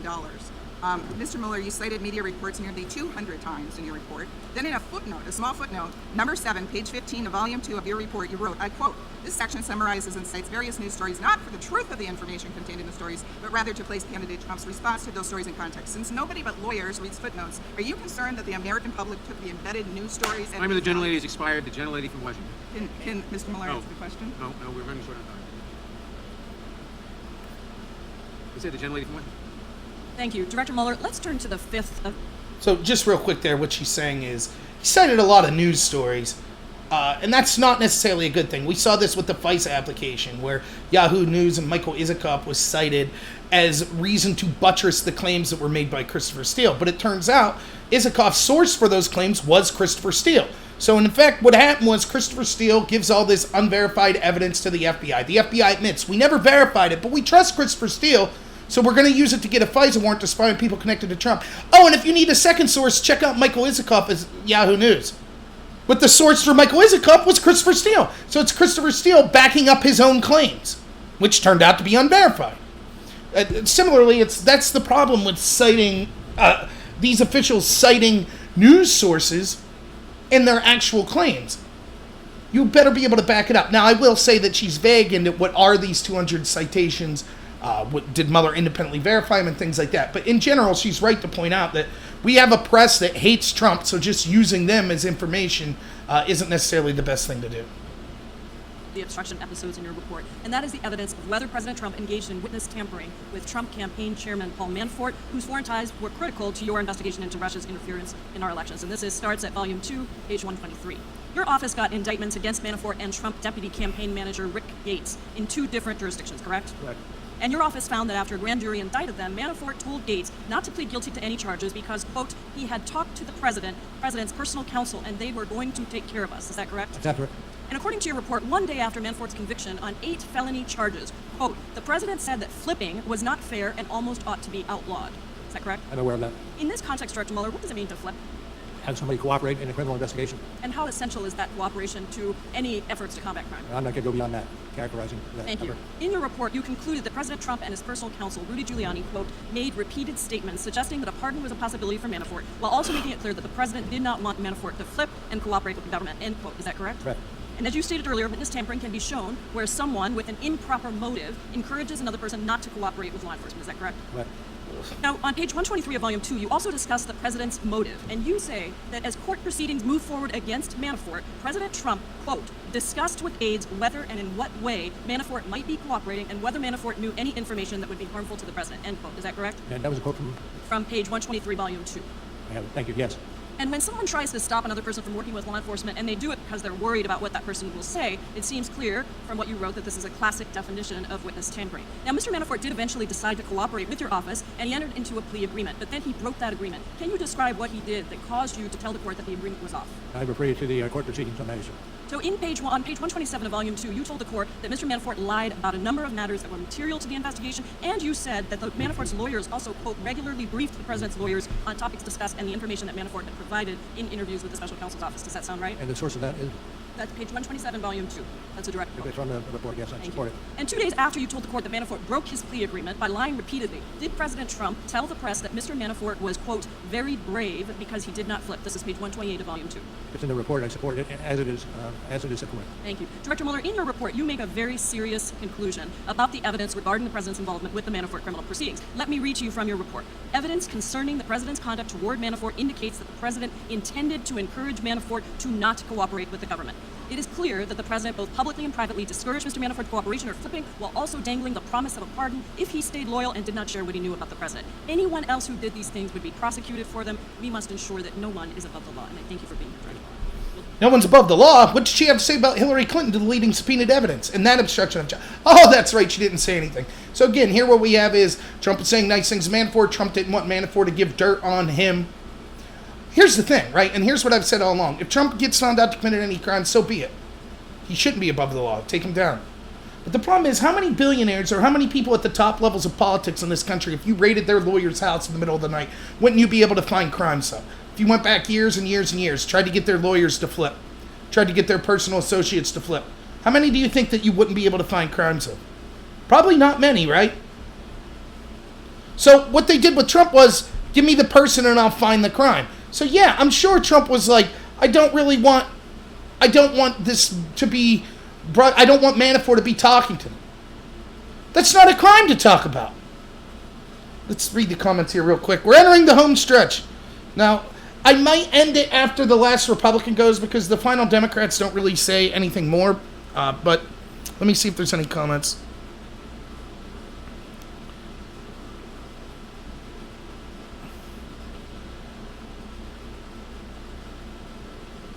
So, yeah, I mean, I think it's going pretty good so far. Thanks all of you who are sticking it out with me. And again, even if you don't want to hear my big mouth go about it, it's easy to search the House Committee on Judiciary here, and you can see what to type here.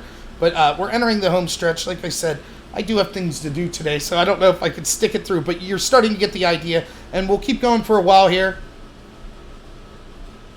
So, let's see if the next person has to say. Gentleman from Pennsylvania. Thank you, Mr. Chairman. Mr. Mueller. Mr. Mueller, I'm over here, I'm sorry. Mr. Mueller, are you familiar with the now expired independent counsel statute? It's a statute under which Ken Starr was appointed. That Ken Starr did what? I'm sorry. Are you familiar with the independent counsel statute? Are you talking about the one we're operating under now or a previous? No, under which Ken Starr was appointed? I am not that familiar with that, but I'm happy to take your question. Well, the Clinton administration allowed the independent counsel statute to expire after Ken Starr's investigation. The final report requirement was a major reason why the statute was allowed to expire. Even President Clinton's AG, Janet Reno, expressed concerns about the final report requirement. And I'll quote AG Reno. She said, "On one hand, the American people have an interest in knowing the outcome of an investigation of their highest officials. On the other hand, the report requirement cuts against many of the most basic traditions and practices of American law enforcement. Under our system, we presume innocence and we value privacy. We believe that information obtained during a criminal investigation should, in most cases, be made public only if there is an indictment and prosecution, not in a lengthy and detailed report filed after a decision has been made not to prosecute. The final report provides a forum for unfairly airing a target's dirty laundry, and it also creates yet another incentive for an independent counsel to over-investigate in order to justify his or her tenure and to avoid criticism that the independent counsel may have left a stone unturned." Again, Mr. Mueller, those are AG Reno's words. Didn't you do exactly what AG Reno feared? Didn't you publish a lengthy report unfairly airing the target's dirty laundry without recommending charges? I disagree with that. Did any of your witnesses have the chance to be cross-examined? Can I just finish my answer? Quickly. I operate under the current statute, not the original statute. So I'm most familiar with the current statute, not the older statute. Did any of the witnesses have a chance to be cross-examined? Did any of the witnesses in our investigation? Yes. I'm not going to answer that. Did you allow the people mentioned in your report to challenge how they were characterized?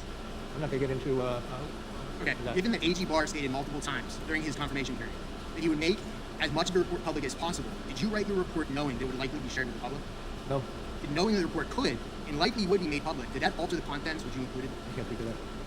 Despite the expectations that your report would be released to the public, you left out significant exculpatory evidence. In other words, evidence favorable to the president, correct?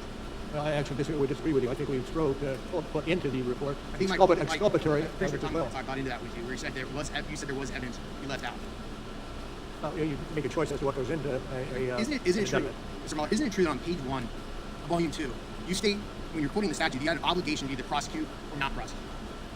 Well, generally that is the case, although most cases are not done in the context of the president. And in this case, you made a decision not to prosecute, correct? We made a decision not to decide whether to prosecute or not. So essentially what your report did was everything that AG Reno warned against.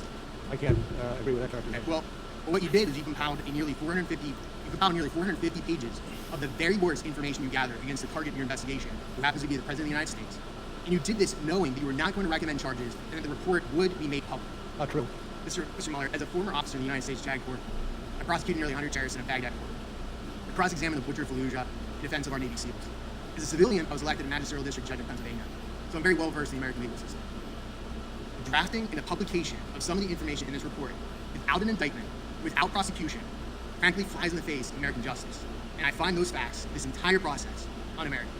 I yield the remainder of my time to my colleague, Jim Jordan. Mr. Director Mueller, the third FISA renewal happens a month after your name's special. Yeah, I mean, that's an excellent point what he's making.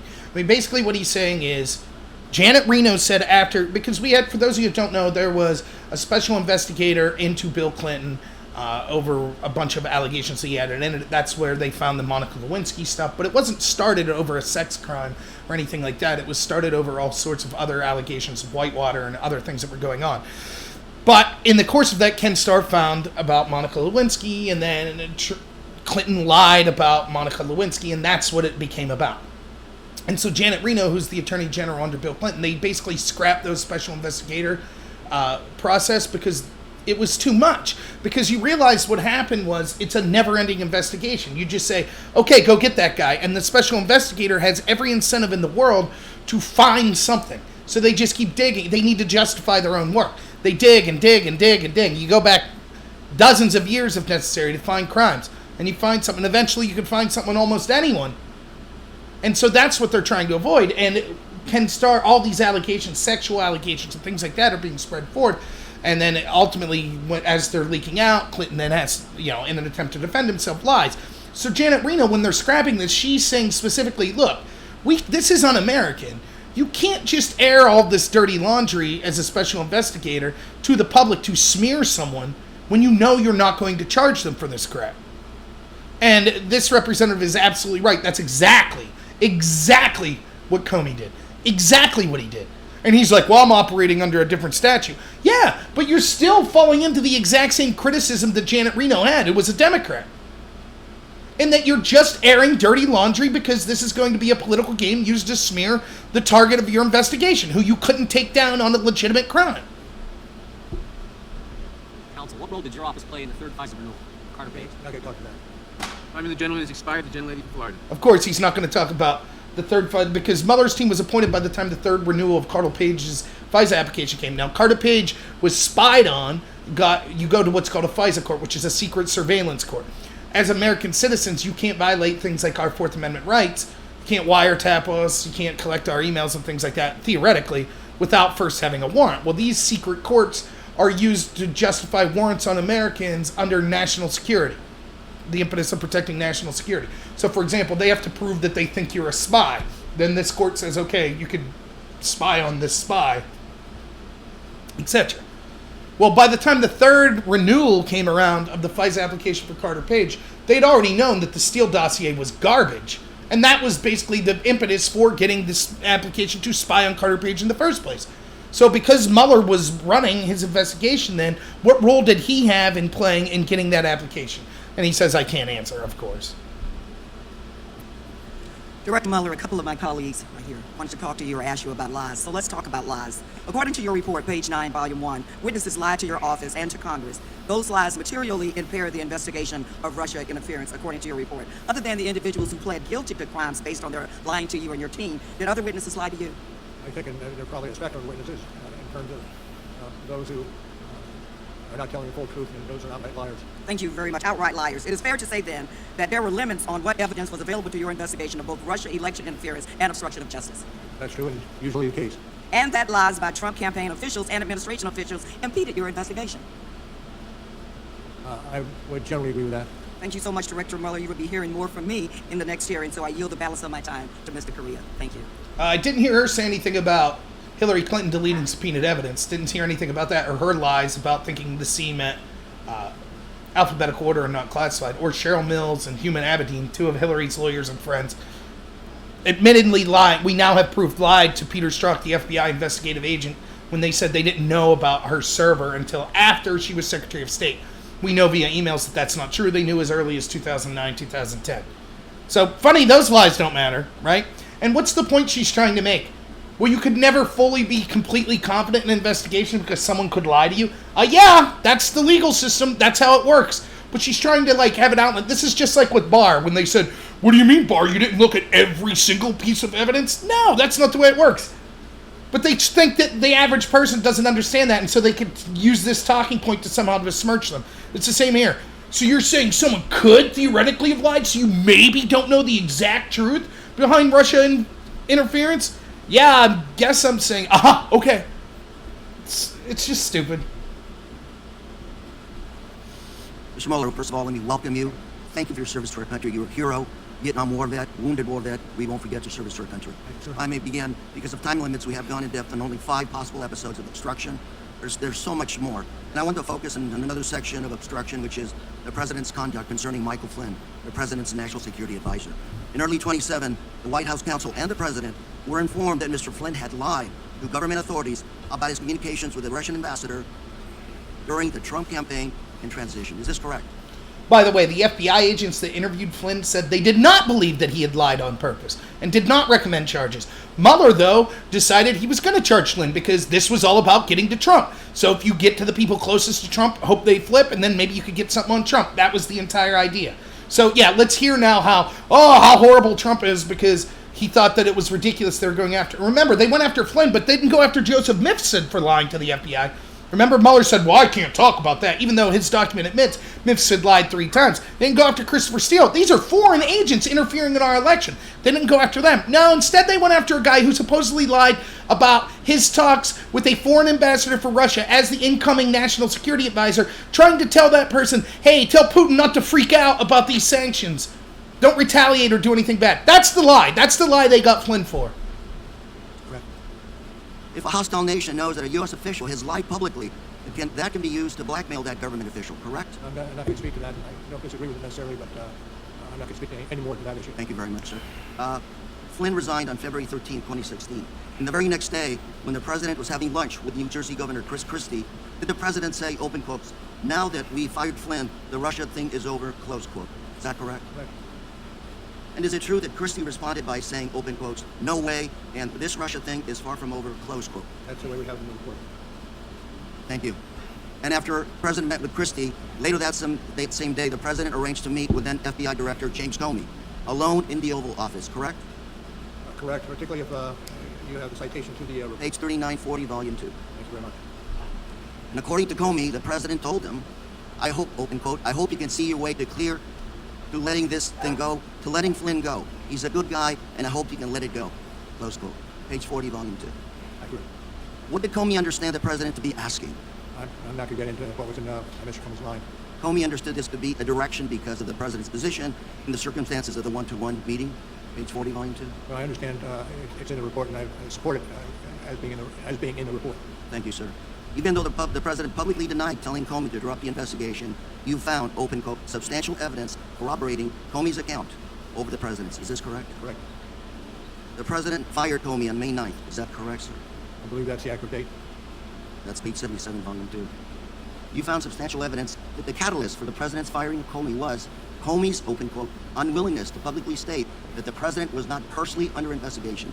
I'm not going to delve more into the details of what happened. If it's in the report, then I support it because it's already been reviewed and appropriately appears in the report. And that's page 75, Volume 2. Thank you. And in fact, the very next day, the president told the Russian foreign minister, open quote, I just fired the head of the FBI. It was crazy, a real nut job. I faced great pressure because of Russia. That's taken off. I'm not under investigation, close quote. Is that correct? That's what was written in the report? Yes. Time of the gentleman has expired. Okay, I don't even understand what they're trying to say here. With the Flynn thing, yeah, he said he's a good guy. He didn't do anything. Can you see your way to being easy on him? Comey basically said, no, the investigation of Flynn went on. There was no obstruction. Remember, we had Barack Obama saying, oh, Hillary Clinton didn't do anything. An investigation will show she didn't have any bad intent. He didn't know. He just said that. He shot his mouth up. I don't remember anyone wanting to try Obama for obstruction of justice. Now, did either of these two people that just talked, these Democrats, did they say anything when Hillary Clinton deleted subpoenaed evidence? No, not a word. Did they say anything when we know that Hillary Clinton lied to the FBI or Mills and Aberdeen? No, not a word. How about Mifsud lying to the FBI? No.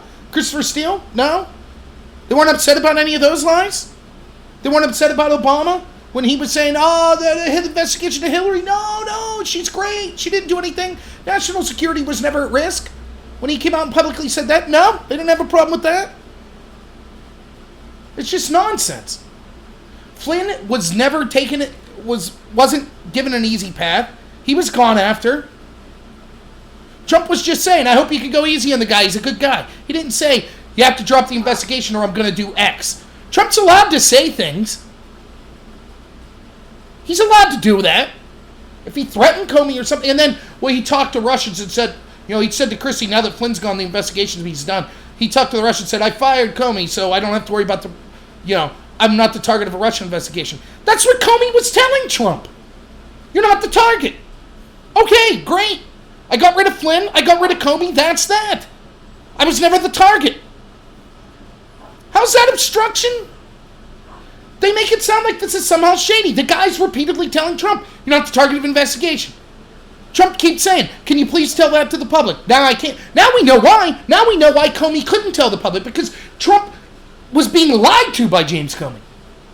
and that there actually was an investigation into Trump that was being led by Comey that was off the books. They were engaged in unethical behavior. So Trump had every reason to fire Comey. But of course, if you believe what Comey was saying, he's saying, why won't you tell the public I'm not under investigation? That's what you're telling me repeatedly. That's every reason to fire. If someone, your advisor, someone under you keeps telling you one thing privately and then something different publicly, you're going to get upset. If you're allowed to fire the person, maybe you fire them. That doesn't mean you were obstructing justice.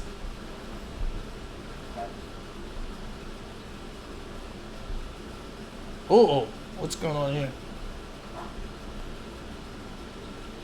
No.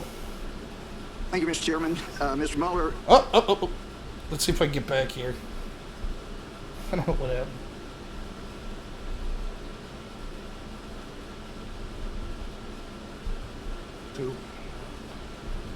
To letting Flynn go. He's a good guy, and I hope you can let it go.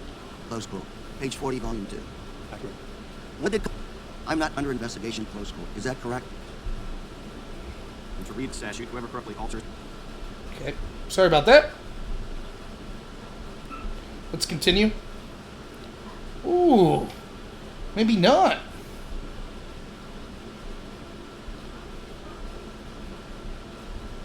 Might have to end it there. I don't know what's going on. Turned because they were based on an incorrect legal theory, correct? I don't know too much you advert. We've all in time in the trenches trying cases and not won every one of those cases. Well, let me ask you about one in particular. One of your top prosecutors, Andrew Weissman, obtained a conviction against hiring from Arthur Anderson in the lower court, which was subsequently overturned in a unanimous Supreme Court decision that rejected the legal theory advanced by Weissman, correct? I'm not going to delve into that. Let me read from that. Maybe May I just finish? Yes. Answer to say that I'm not going to be involved in discussion on that. I will refer you to that citation that you gave me at the outset for the lengthy discussion on just what you're talking about, and to the extent that I have anything to say about it, it is what we've already put into the report on that. And I am reading from your report when discussing this section. Now I'll read from the decision of the Supreme Court, unanimously reversing Mr. Weissman, when he said, indeed, it's striking how little culpability the instructions required. For example, the jury was told that even if the petitioner honestly and sincerely believed his conduct was lawful, the jury could convict. The instructions also diluted the meaning of corruptly such that it covered innocent conduct. Let me just say, let me move on. I've limited time. Your report takes the broadest possible reading of this provision and applying it to the President's official acts, and I'm concerned about the implications of your theory for over-criminalizing conduct by public officials and private citizens alike. So to emphasize how broad your theory of liability is, I want to ask you about a few examples. On October 11, 2015, during the FBI investigation into Hillary Clinton's use of the private email server, President Obama said, I don't think it posed a national security problem. He later said, I can tell you that this is not a situation in which America's national security was in danger. Assuming for a moment that his comments did influence the investigation, couldn't President Obama be charged under your interpretation with obstruction of justice? Again, I refer you to the report, but let me say with Andrew Weissman, who is one of the more talented attorneys that we have on board. Okay, well, I'll take that over a period of time, he has run a number of units. I have very limited time. In August 2015, a very senior DOJ official called FBI Deputy Director Andrew McCabe expressing concern that FBI agents were still openly pursuing the Clinton Foundation probe. The DOJ official was apparently very pissed off, quote unquote. McCabe questioned this official, asking, are you telling me I need to shut down a validly predicated investigation? To which the official replied, of course not. This seems to be a clear example of somebody within the executive branch attempting to influence an FBI investigation. So under your theory, couldn't that person be charged with obstruction as long as the prosecutor could come up with a potentially corrupt motive?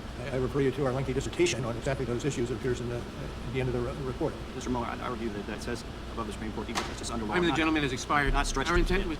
So sorry, we missed a little bit of that guy, but what he's saying there, what Klein's saying there is, look, you have this guy, Shady Weissman, who hates Trump, and he's been excoriated by judges before, overturned 9-0 by the Supreme Court because he was doing things like saying that people had corrupt intent, and he was using it in such a broad definition that they were even saying innocent behavior was corrupt intent. And he says, because you're saying that anything that the president says could theoretically influence an investigation and could theoretically have some kind of corrupt intent behind it, wouldn't these other cases also warrant charges of obstruction of justice? And he's right to point this out. He's absolutely right.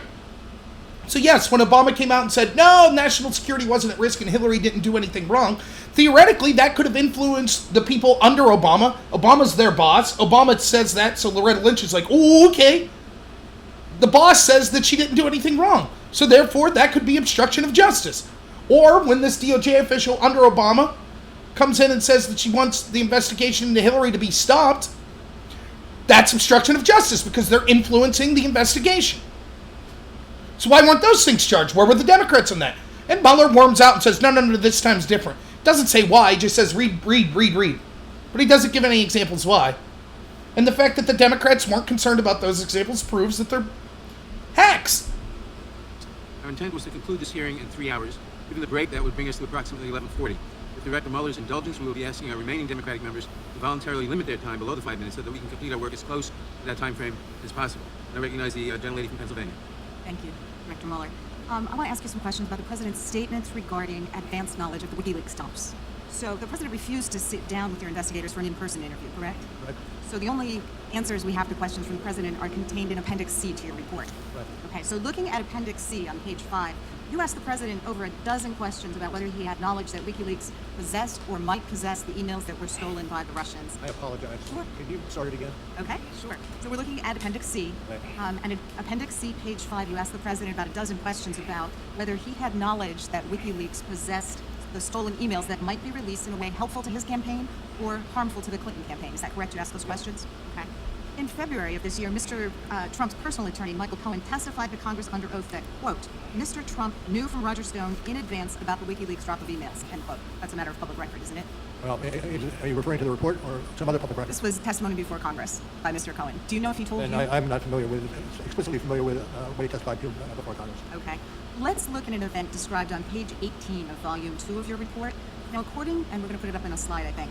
According to Deputy Campaign Manager Rick Gates, in the summer of 2016, he and candidate Trump were on the way to an airport shortly after WikiLeaks released its first set of stolen emails. And Gates told your investigators that candidate Trump was on a phone call, and when the call ended, Trump told Gates that more releases of damaging information would be coming, end quote. Do you recall that from the report? If it's in the report, I support it. Okay, and that's on page 18 of volume 2. Now, on page 77 of volume 2, your report also stated, quote, in addition, some witnesses said that Trump privately sought information about future WikiLeaks releases, end quote. Is that correct? Correct. Now, in Appendix C, where the President did answer some written questions, he said, quote, I do not recall discussing WikiLeaks with him, nor do I recall being aware of Mr. Stone having discussed WikiLeaks with individuals associated with my campaign, end quote. Is that correct? If it's from the report, it is correct. Okay. So is it fair to say the President denied ever discussing WikiLeaks with Mr. Stone and denied being aware that anyone associated with his campaign discussed WikiLeaks with Stone? I'm sorry, can you repeat that one? Is it fair then that the President denied knowledge of himself or anyone else discussing WikiLeaks dumps with Mr. Yes, Stone? yes. Okay. And with that, I would yield back. Thank you, ma'am. So yeah, again, more this wasn't so much about obstruction, but about having foreknowledge of the information being released on WikiLeaks.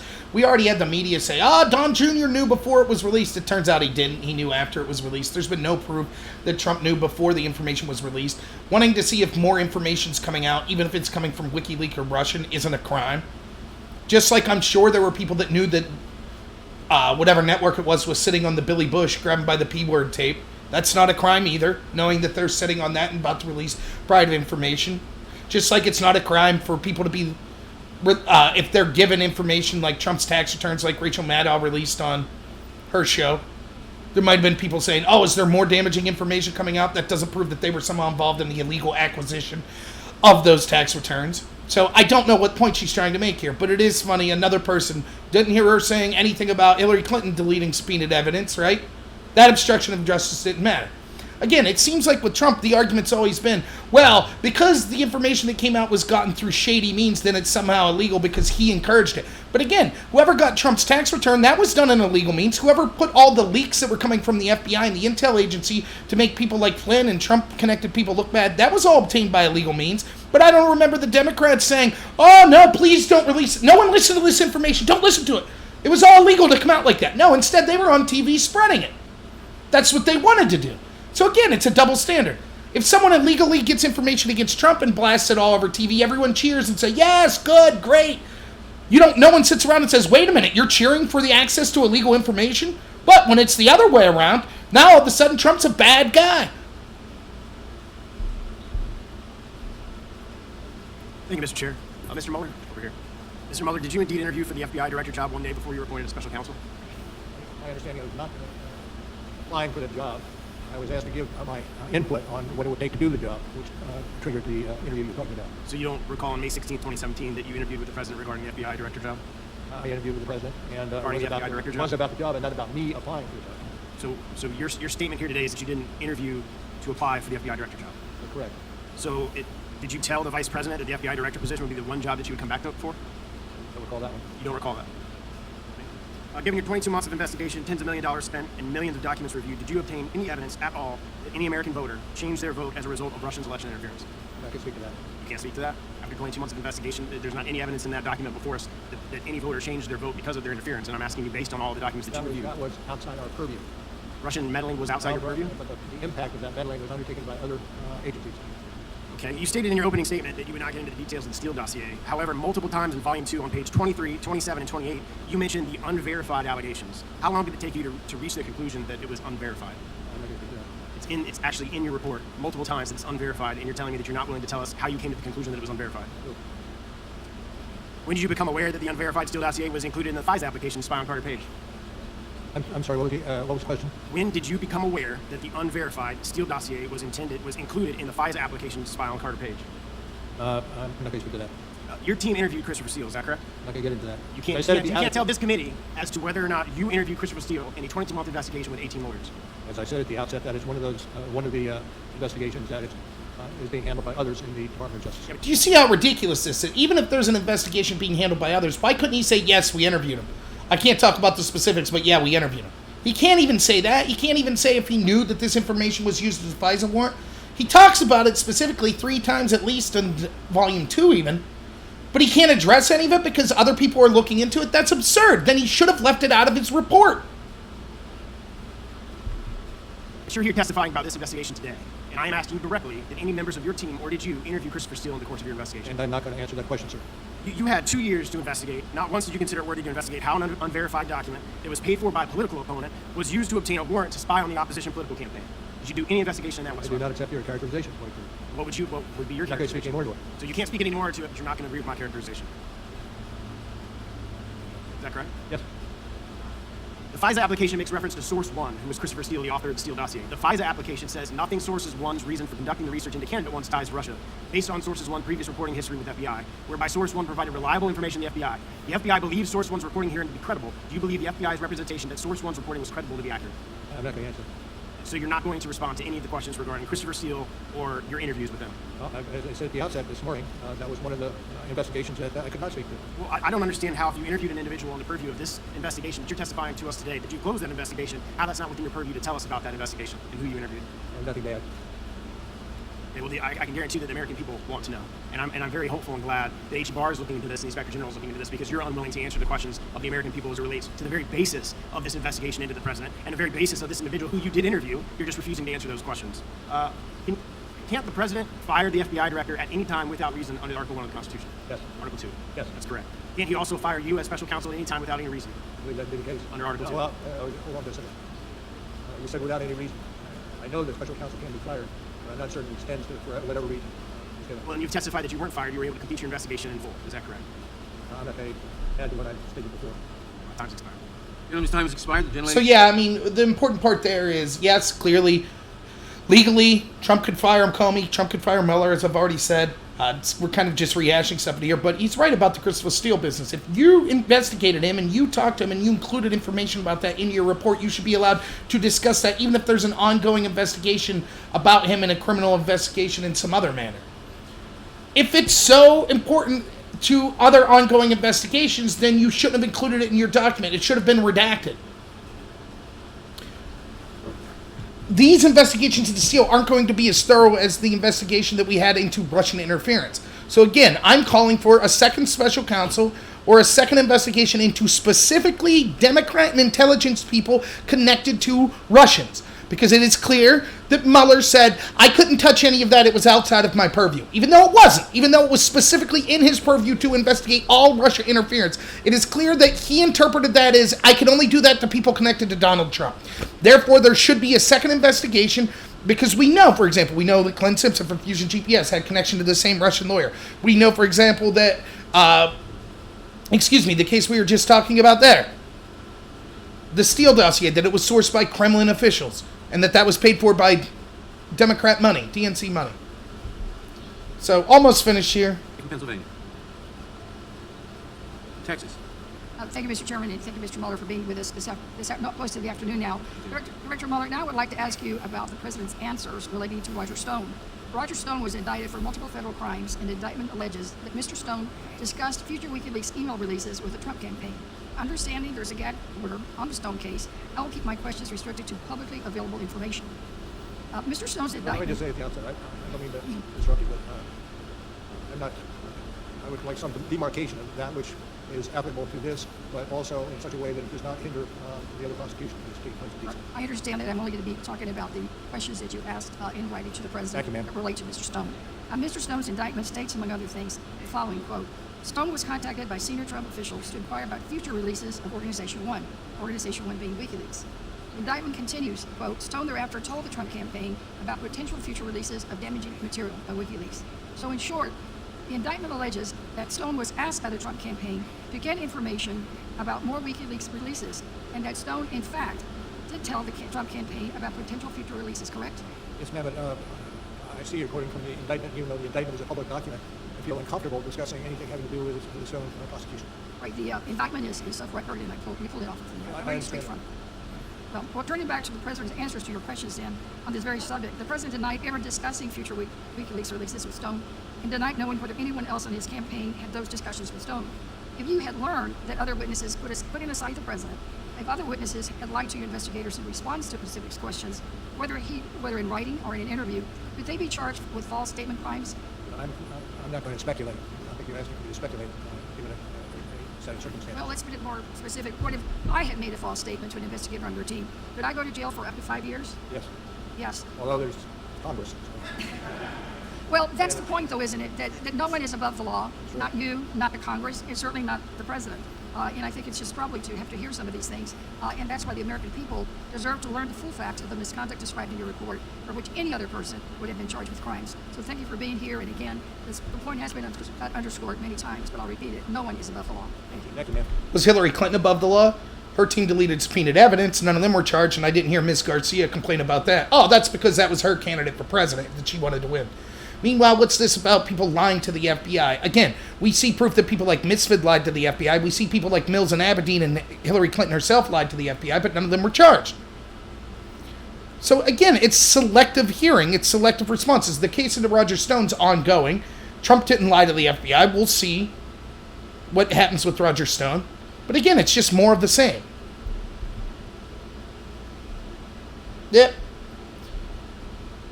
I don't know what's going on with this. We'll just basically end it here. I'll say I did watch the rest of this, and so I can tell you, what happens. I encourage anyone that wants to feed the rest of it, but the feed keeps going out on me. I don't know what the problem is. So, in the rest of it, you have basically the Republicans sum up that talk about why this was a terrible thing, and they basically just show that, look, the underlying facts were not proven, that there was no Russia conspiracy whatsoever, and that we have, excuse me, we'll go through the comments here. And that we have all sorts of other examples of corruption and things being left out by Mueller. And they're basically just making the points I've made. So what's the end of the... And then the Democrats just go on to do more of the same, and they basically, just follow up at the end by saying, Trump connected to a bunch of Russians, and, 5 instances of him obstructing justice. All the instances of him obstructing justice have to prove criminal intent, corrupt intent, and they aren't able to prove it. Again, ask yourself this. If we find out, as is most likely at this point, that there was some sort of corruption going on at the behest of this investigation, and Trump knew that he was innocent, then how can he obstruct injustice if it wasn't justice in the first place? It was corruption.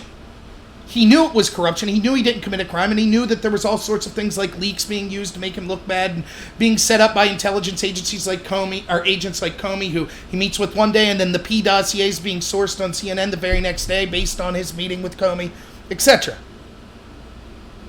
So, that's kind of what was going on there. Now, I know this wasn't the most exciting thing in the world to go through, but it was important to go through because, again, the conspiracy of it, in both angles. If you think that Trump was a Russian agent, it's worth talking about, and it's a big deal. But it's an even bigger deal if you're someone like me that thinks that there was corruption amongst the intel agency, and this was used to try to impede President Trump or try to stop him from winning the election. Either stop him before the election or stop him after the election, which I think is the case. Mueller has a lot to answer for. What this showed to me was Mueller's inept. I think you're starting to see, I just saw a little bit that some Democrats are saying that they thought he did a poor job. I don't think that the Democrats' attacks hit home, even though their media will try to spin them as much as possible. If they wanted to strive for impeachment based on this, so be it, go for it. The Democrats are disingenuous. They didn't care when Hillary Clinton actually obstructed justice. They're grasping at straws now. And I just think that the whole thing is just a charade, and it's worth pointing out. The fact that Mueller refused to answer anything about Russia interference when it came to being connected to Democrats proves that he wasn't interested in having justice. The fact that he left out, he has no answer for why they arbitrarily omitted certain evidence that was exculpatory towards Trump, such as Klemenich being an agent, an asset to U.S. intelligence, such as Dowd saying specifically, no, I'm not looking for anything unethical or illegal. It just goes to show that Mueller was ill-prepared. He doesn't know what he's talking about. He seems confused. He didn't even know who Glenn Simpson was. He had no interest in looking at Russians that were connected to the other side.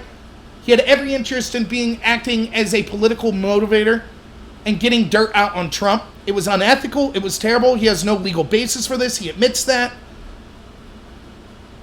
And the fact that he released this memo, or this note to Barr, that said, I'm upset with how the media is covering it, proves that he was acting as a political actor and not as a prosecutor. So, all in all, I think it was a bad day for the Democrats. You can make up your own mind. I don't think they accomplished what they wanted. They tried to do a good job of sticking to the message and just repeating things, knowing that their media allies will, defend them. But ultimately, I didn't think it was a good show for them, and I thought that there were some good questions asked, particularly by Matt Gaetz, Jim Jordan, Gomer asked some good questions, other people on the Republican side, and of course, you had no good answers provided by Bob Mueller whatsoever. He just said anything that was challenging to him, he just said, I refuse. It was clear that he was just there to nod his head to what the Democrats are saying. So, if you like this video, please check out more. I'll be doing more kind of Russia stuff as time goes on. We'll see if I come up with anything more with this Mueller testimony and what's going on. But I have some stuff to do today, so I might not be on the rest of the day. But please, if you like this, please, I encourage you to like and subscribe. If you're one of the 2 people that stuck the 4.5 hours out with me, thank you very much. You must be as nerdy as I am, so I do really appreciate it. But please like and subscribe. Follow me on Twitter at NorRobert.